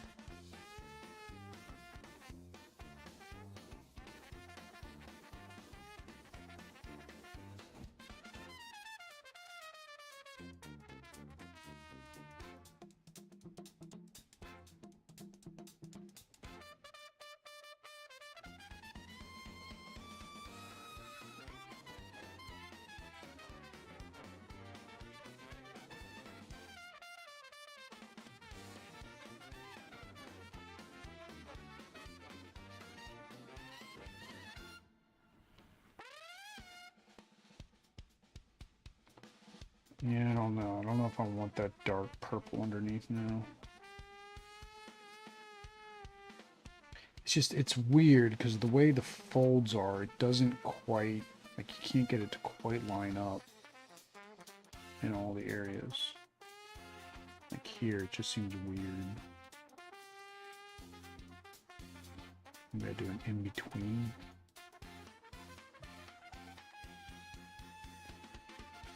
And again, this isn't looking anything like the top of the thing, so I'm hoping it darkens quite a bit. Right now, it's not the color I want.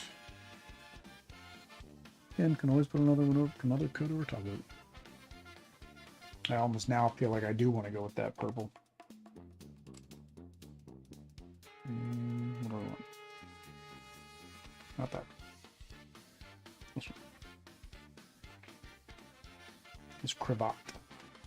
He has a cravat. I don't know what a cravat is. Yeah, I know what it is, but I don't know what it is. Like its purpose. What is the purpose of it?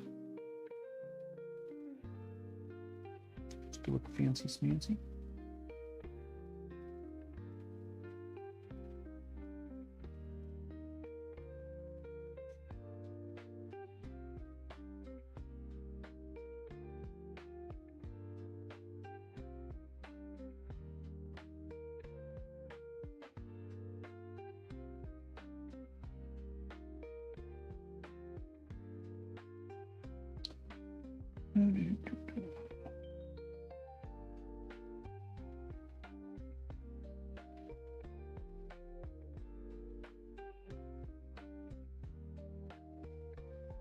That's gonna be fun. I got a color in there to get his neck.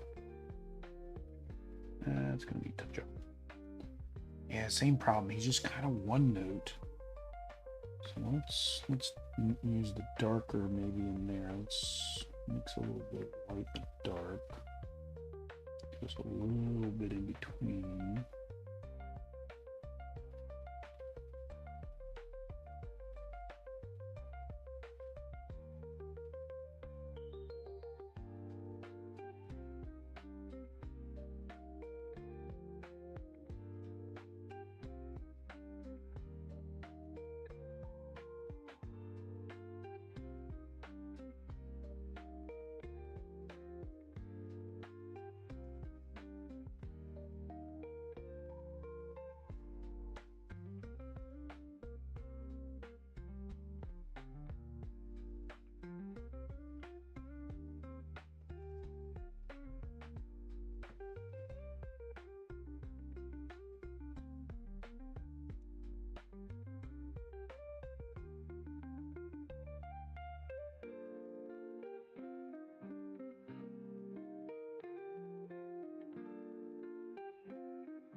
Dude beans.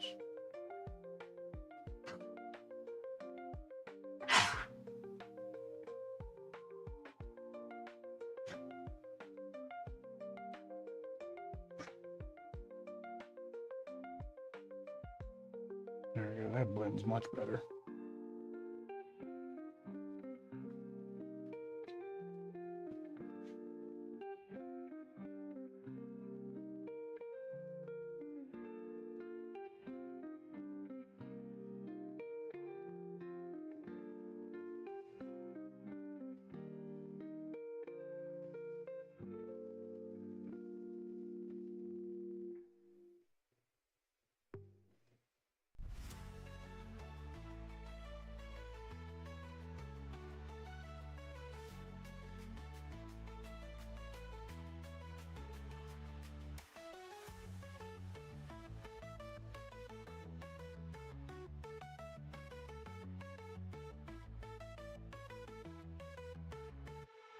All right.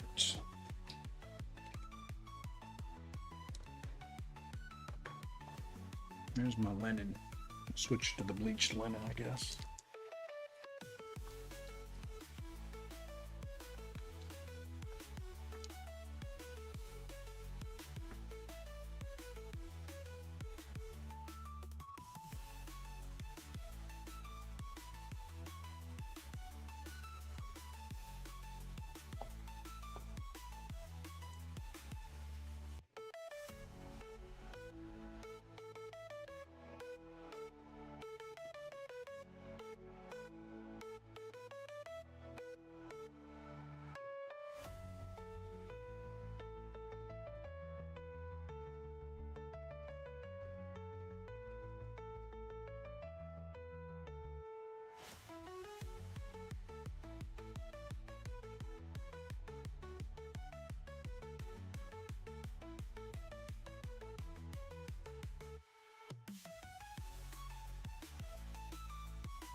Oh, geez.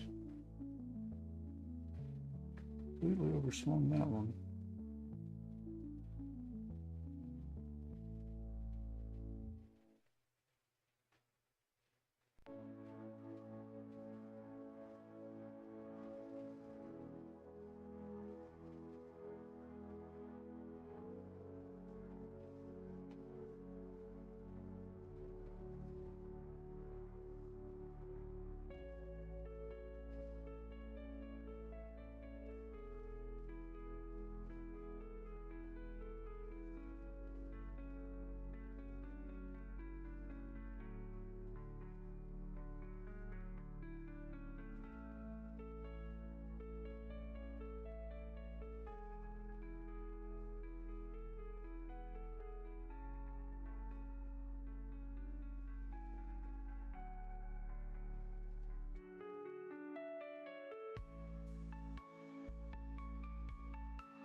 so I'm gonna have to dry. I can do a second coat.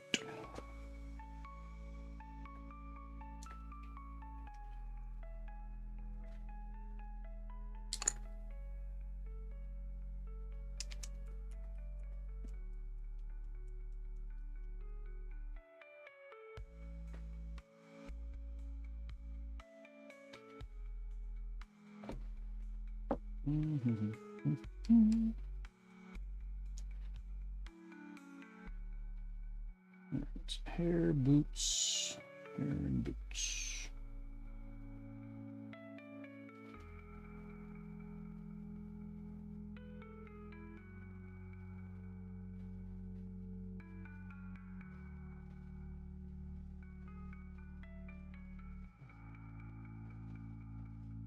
This is the necromantic cloak. So this is what I usually use for black. Except for when I want a true dark black like I did on Superior Spider-Man. Because by itself, like it, you know, it looks black enough with like shadows and shades.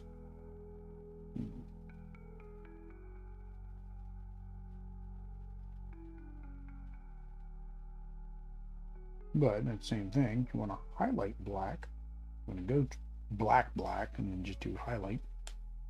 Is a good black highlight as well.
Trying to be so like get in there and be careful with the hair in there, but it's like I'm gonna have to paint his skin anyways.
All right.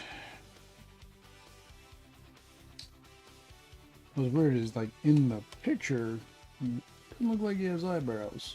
But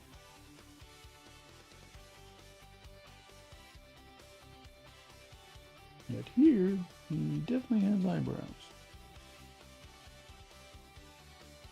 You gotta paint his face though, so you definitely not gonna paint his eyebrows yet.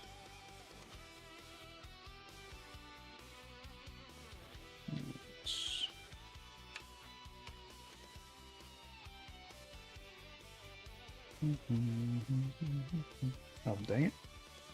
Got to paint his boats.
let's not play with this brush on that detail. For some reason, this one's splitting, and I don't really know why.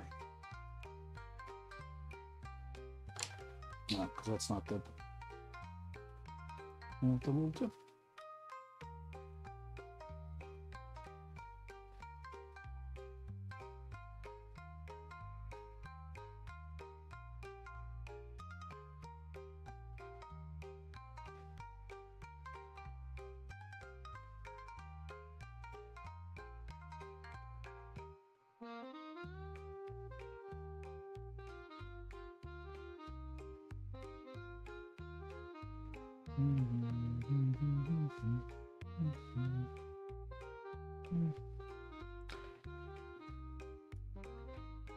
I wonder if I was going to have to do 2 coats, but considering I got a huge black mark there, yes I do.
And now purple touch-ups.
All right.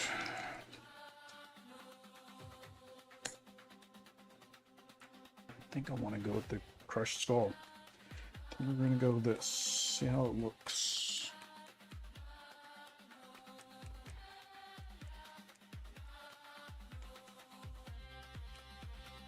I almost feel like I'd almost go with the bone, but I think I want the slightly, a little bit of extra green.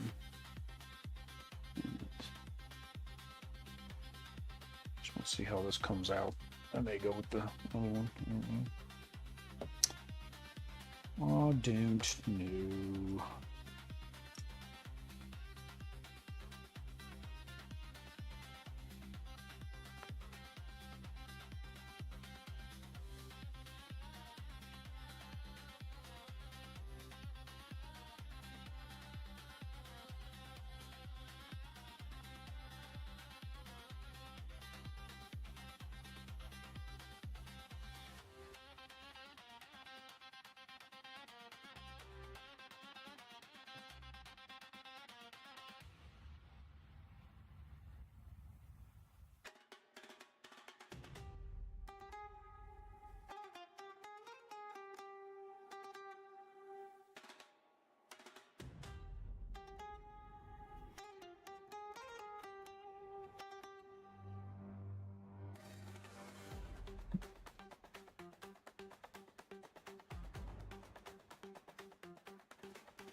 Let's see how this, because that's the problem. Like you put it on, it's like the purple color changes when it dries.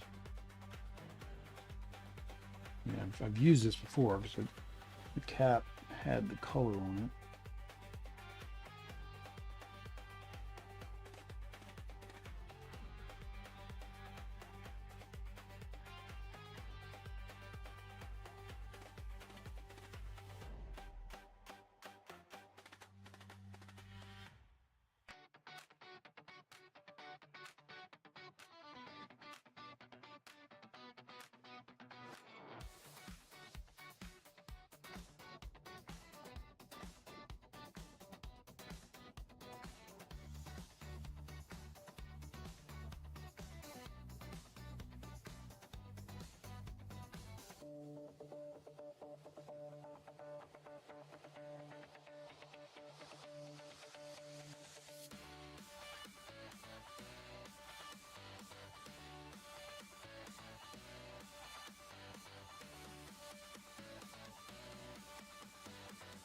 It's a little green. I mean, he's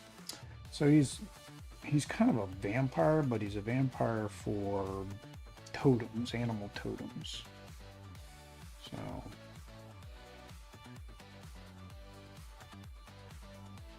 don't know if that's too pale green or not. Maybe do some of the corpse pale. Let me just do it as a wash. Over the whole thing.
That's better.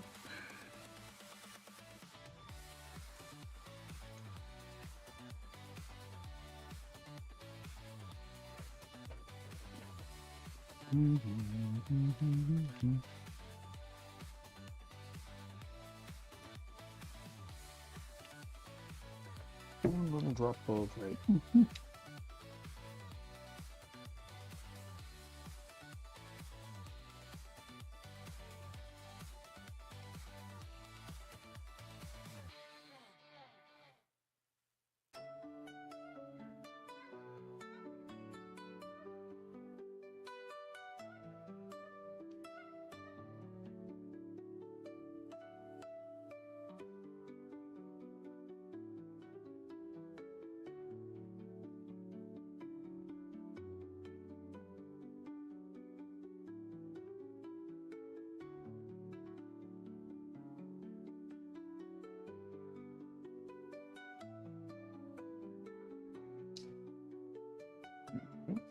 I'll need to water this down so I can do his eyes.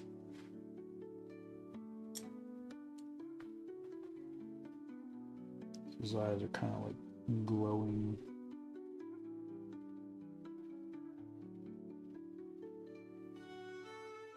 I don't want them like straight red.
Touches up on his hair. He didn't take as long as I thought. I thought he'd take a little bit longer. He was actually a little bit quicker than I thought. Actually, is she just as quick? Or she has a bunch of random small details I gotta deal with.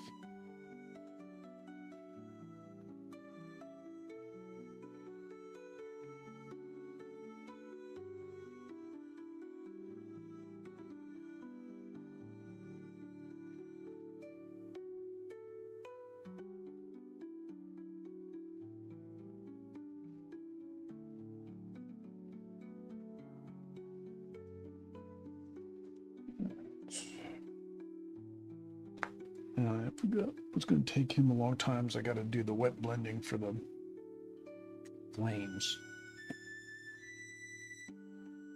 Yep, that's probably going to take me a while.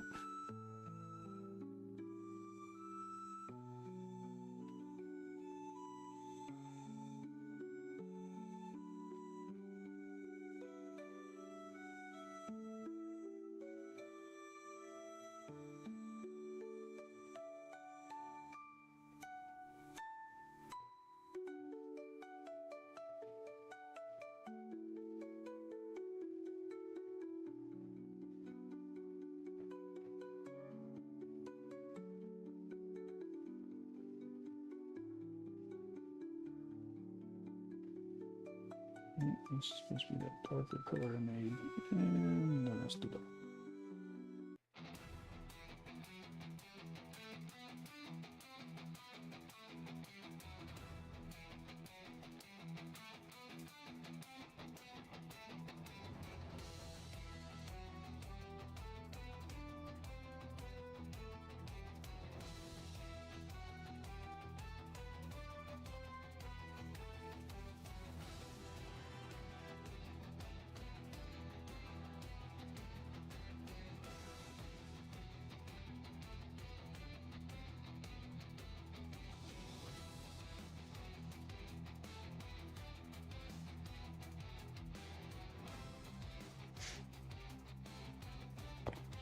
Alright, so I need a gray.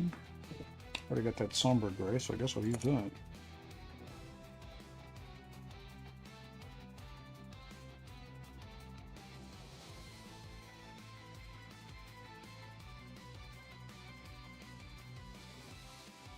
always forget somber gray is so close to my primer that I forget, like when I actually paint with it, I can never really remember and tell if I actually painted anything. It's got a little bit more blue tint to it.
All right.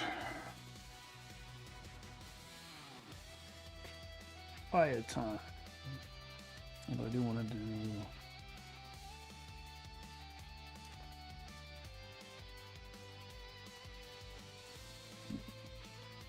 Not with that. This.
His ear has problems.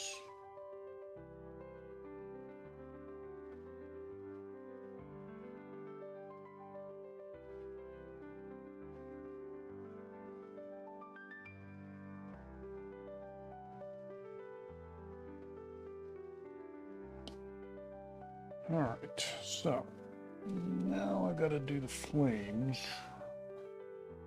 I don't remember how I did them originally. So let's start with lava orange.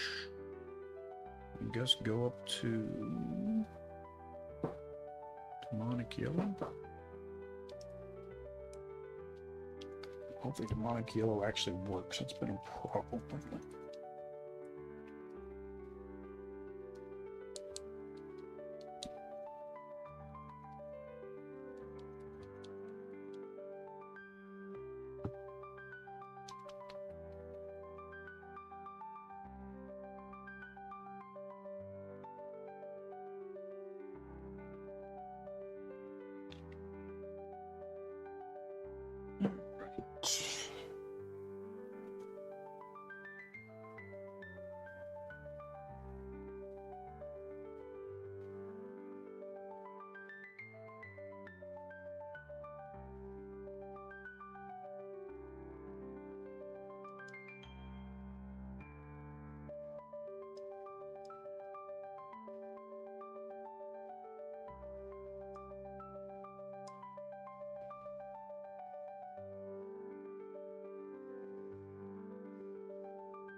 Easy, babe.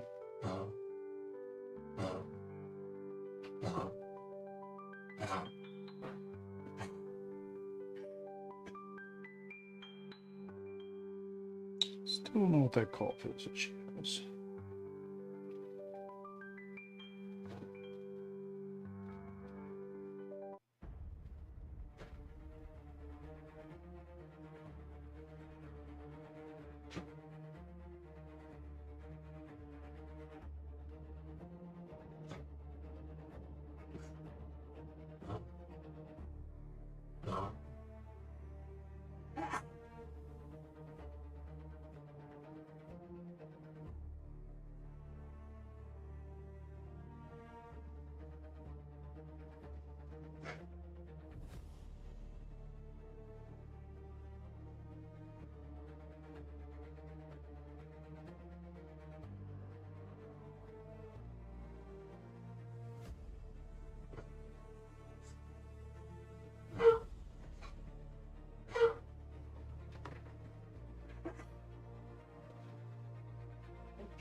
It's like she had the cough, right? But she doesn't lift her head up, right? So then she's like, oh, this is cutting off her airway even more. So it's like, lift your head up. Lift your head up, Sleepy.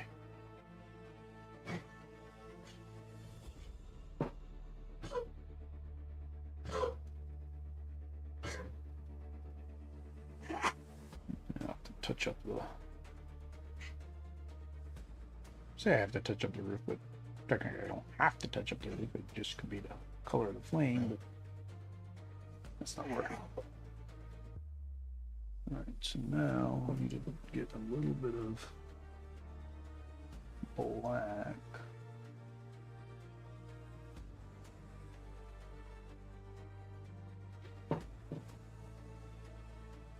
Oops, that's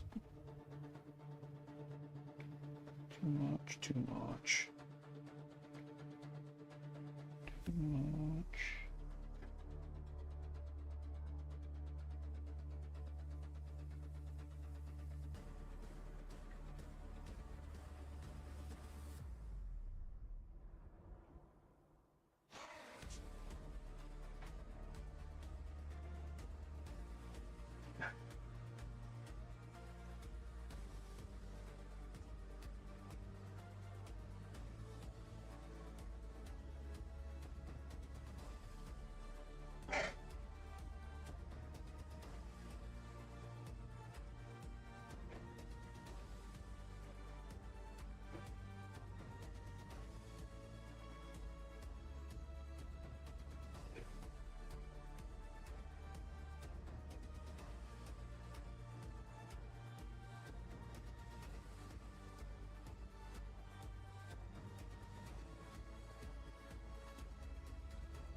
Go to a smaller brush and clean up the roof. The roof. The roof. The roof is on fire.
Now, make a glue.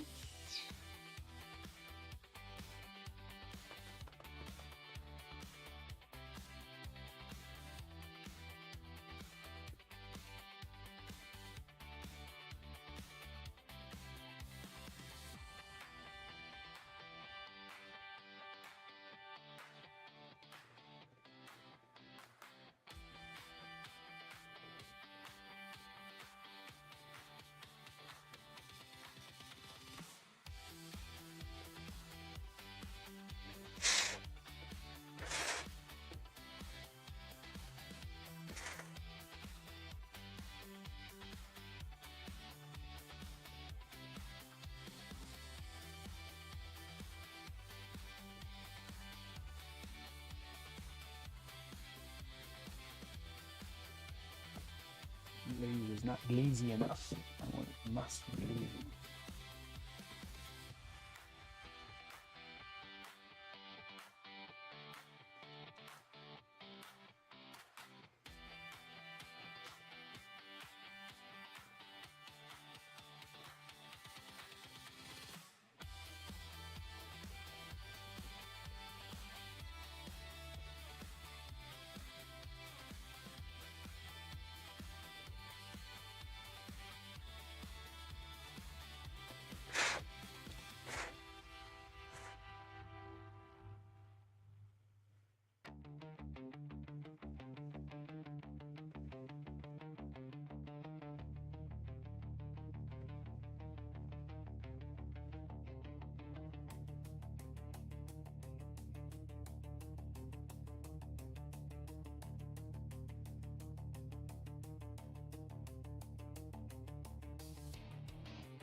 Alright, let's black rim this base and see if that does what I want it to do.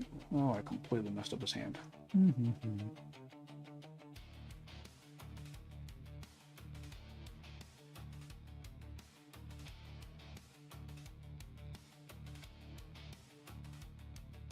asleep.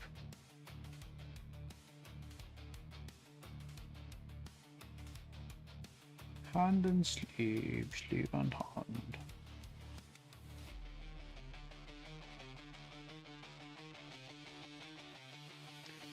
If I really want to get fancy, I'd be doing OSL, but I've tried OSL and I can't, I don't know. Like even right there, I was trying to do a glaze. It just didn't come out right. So I've kind of given up on trying to do OSL for now.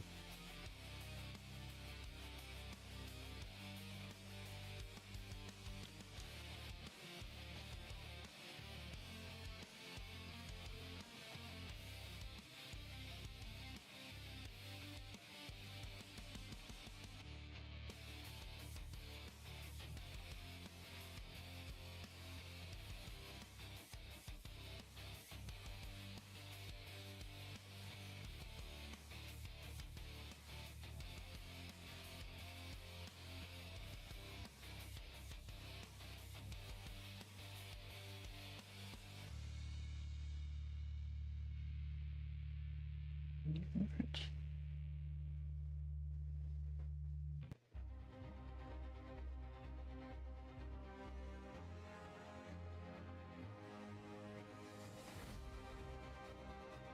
I think he's good to go.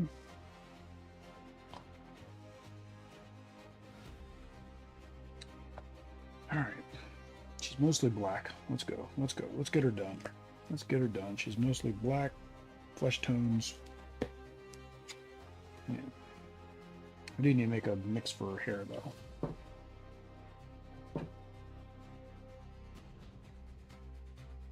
I say black, but I'm going to do necromantic cloak, so it's not...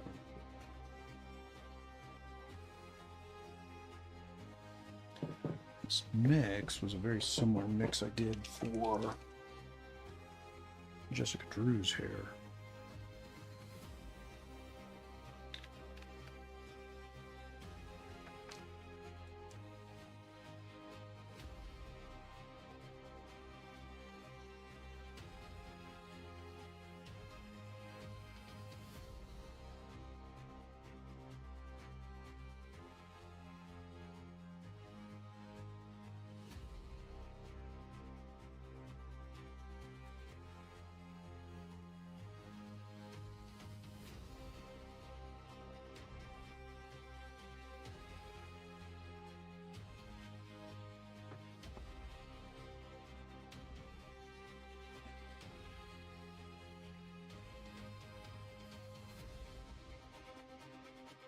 It's like basically it's a black blue.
So, I know she's been a villain, but I don't think she's always been a villain. So this is another one of those ones where it's like they could have made her an anti-hero, and they didn't.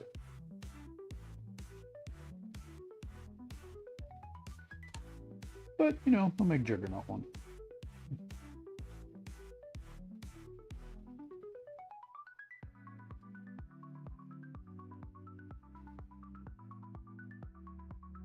Hair's kind of crazy. It's like popping out in every direction. I almost feel like her hair is like a second piece of the mold. It was added on after. It's got like creases up underneath. So not very common.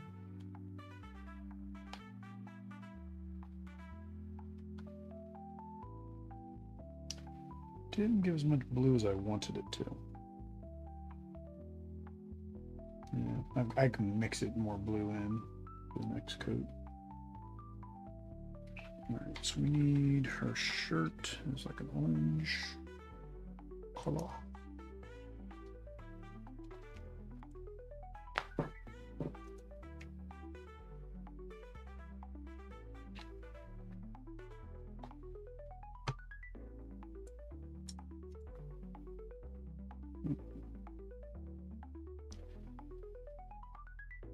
Eyes are definitely getting tired on me.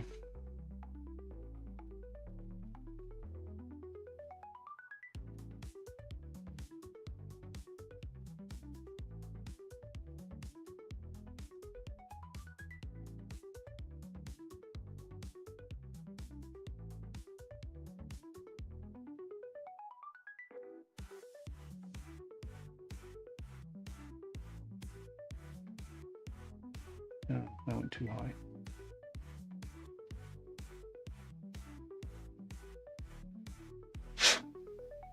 Yep, that went way too high.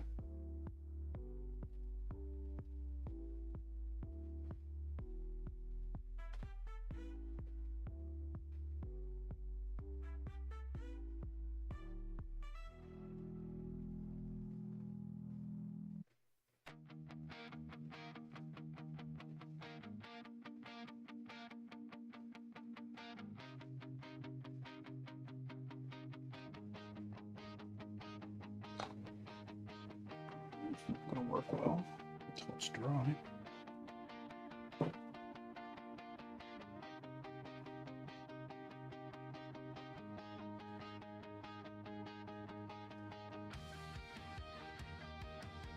While I'm painting that, that's going to get painted over with the black by accident, I guarantee it.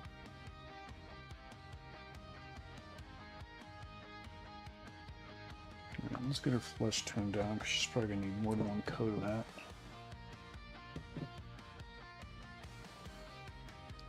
Use this pale that I already had. Huh?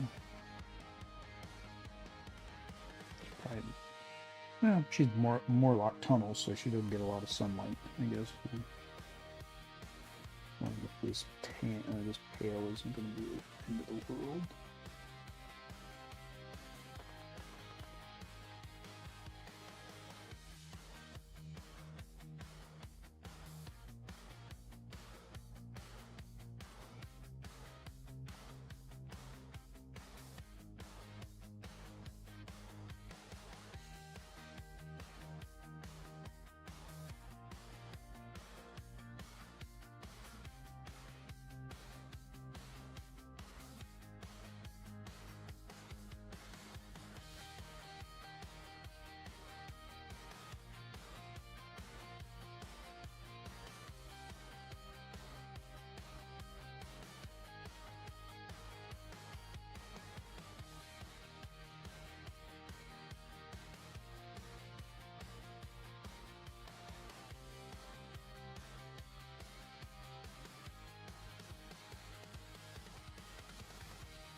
Now I'm running into the wet problem, that everything I'm doing isn't drying quick enough, so the next layer is going on wet.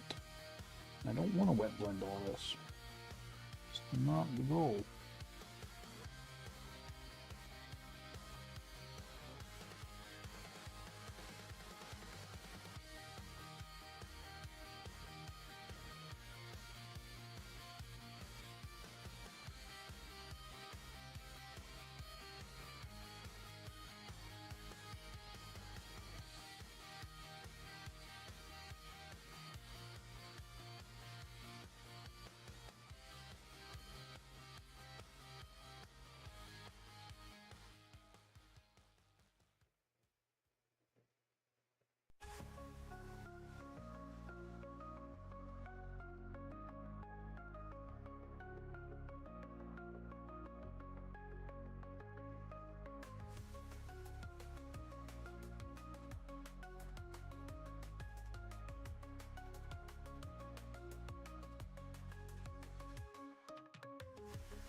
have to definitely come back for a coat too, because skin tones are always too light to do in a single pass. All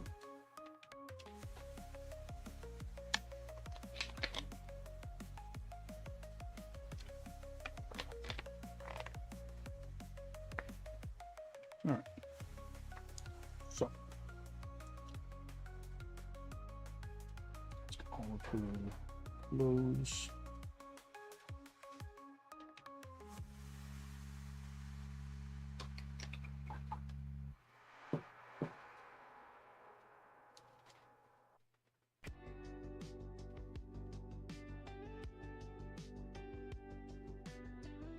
Now, a situation where they gave her more in the mini than they did on the art. For the art, she doesn't have a belt. In the mini, she's got a belt.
She's got chains on her legs. I'm going to do that.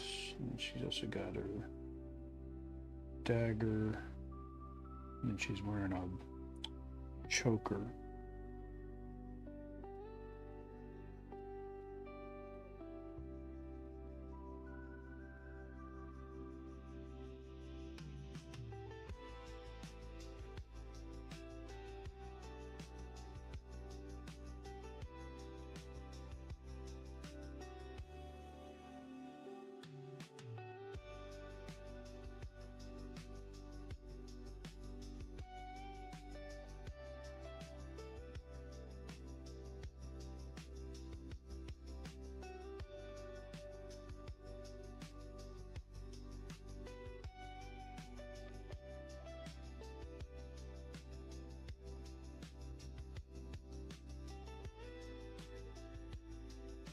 This is where I painted her shirt underneath, and I'm like, I'm just gonna probably completely screw this up at some point. Why did I do that?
Let's see.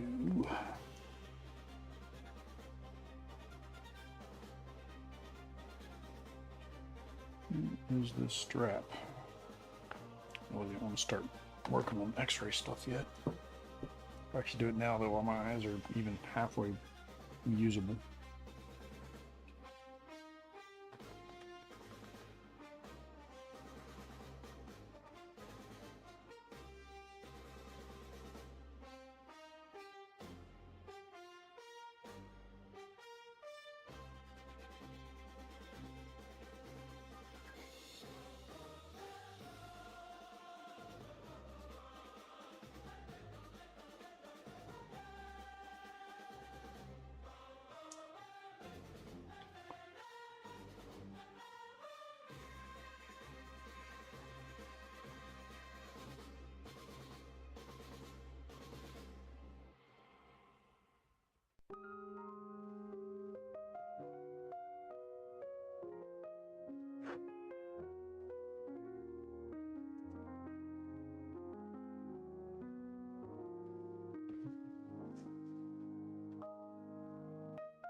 She's got so many tiny little. Dude, everything's so tiny.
All right.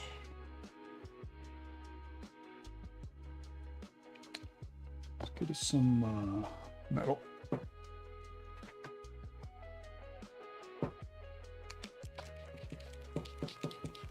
There's some metal. Do the base. Call it done.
Right. Tiger.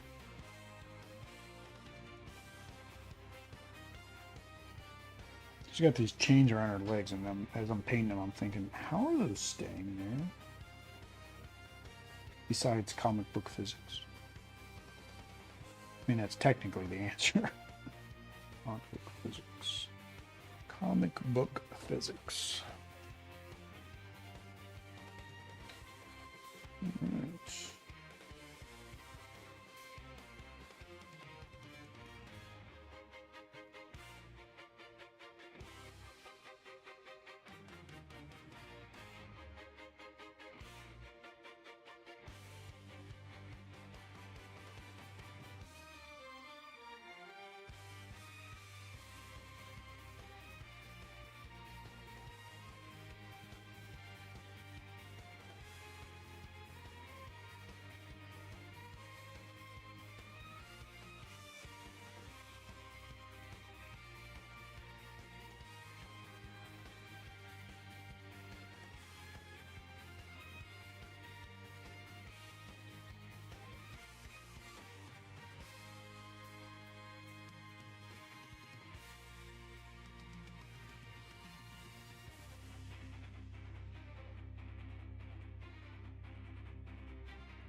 Right.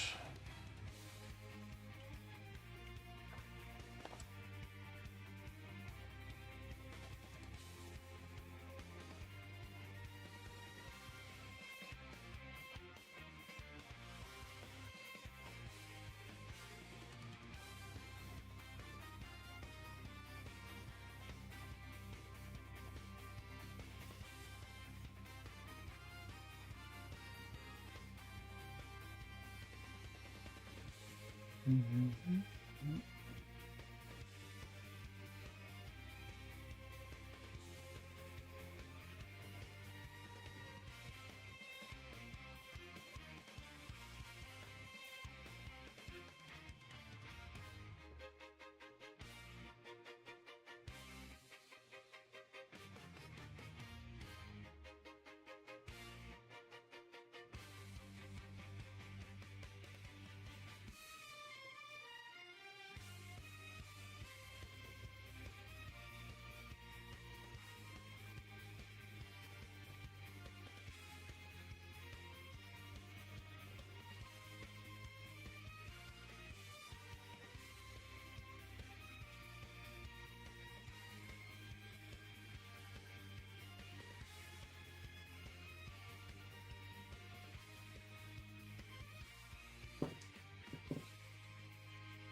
And we're going to run into the same problem here if the base is still wet.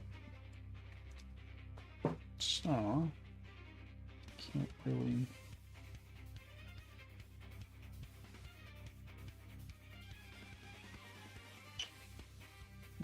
do anything about it right now.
All right.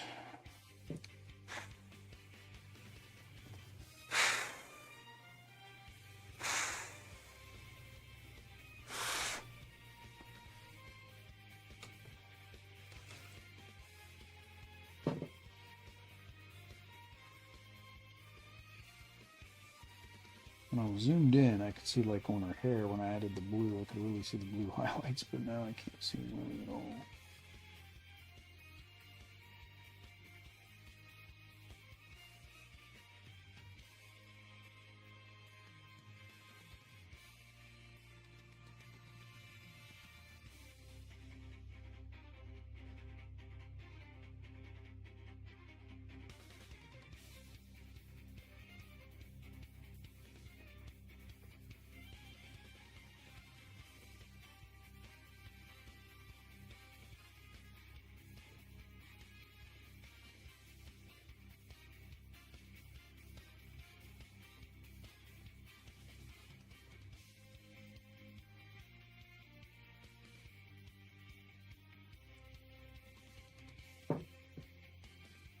There we go.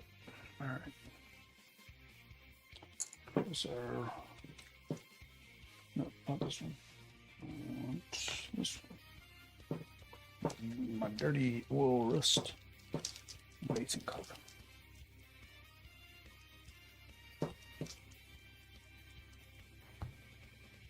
Where are we going to?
Let's get the base ring done. We are done. It took way longer than I wanted it to. 6 spiders will do that to you. Was not anticipating those 6 spiders. I don't know if I was thinking they weren't going to take as long, or just, again, I didn't remember I needed to do them, so that kind of impedes me a little bit.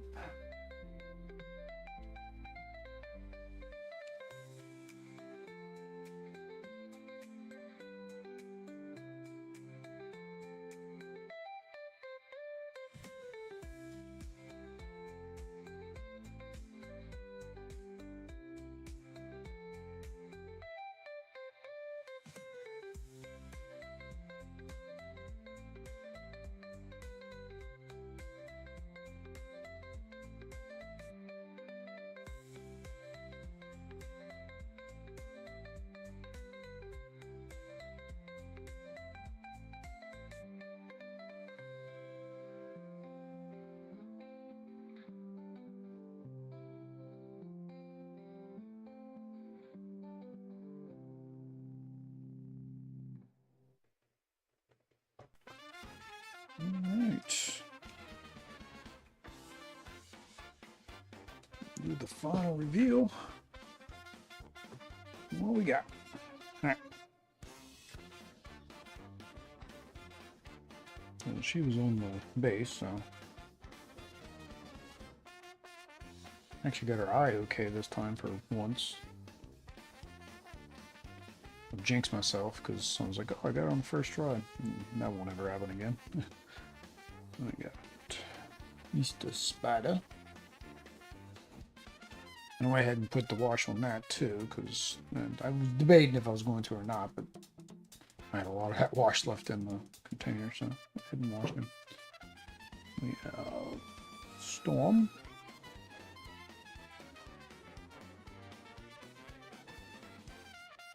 Her little cloud came out okay, I guess. I don't think I need want to highlight it up anymore. I mean, I guess I could, but it's the only color that's not white on her thing, so I don't want to make it too bright. We got Morlun. The flames. Still getting the hang of flames. Which is really the only reason the translucent plastic comes in handy. Alright, and last thing are the minis from Mars. Spider butts. Little spider butts. There's 6 of them. All 6 of them. Alright, there we go, guys. That is that. That is that painting session. Ugh, again, I need to get these done quicker. It's just not happening. 4 minis. What is that? 9 to 10 to 11. Well, I had an unboxing. Without the unboxing, actually, I would have been fine because it's 240 now. Without the unboxing and give or take these little guys. So 4 minis I can usually get done in that amount of time. Anyway, guys, these minis will be in the playthroughs coming up. And watch those playthroughs. Make sure you like, subscribe, bell notification. All that YouTube stuff. Until next time, guys. Peace.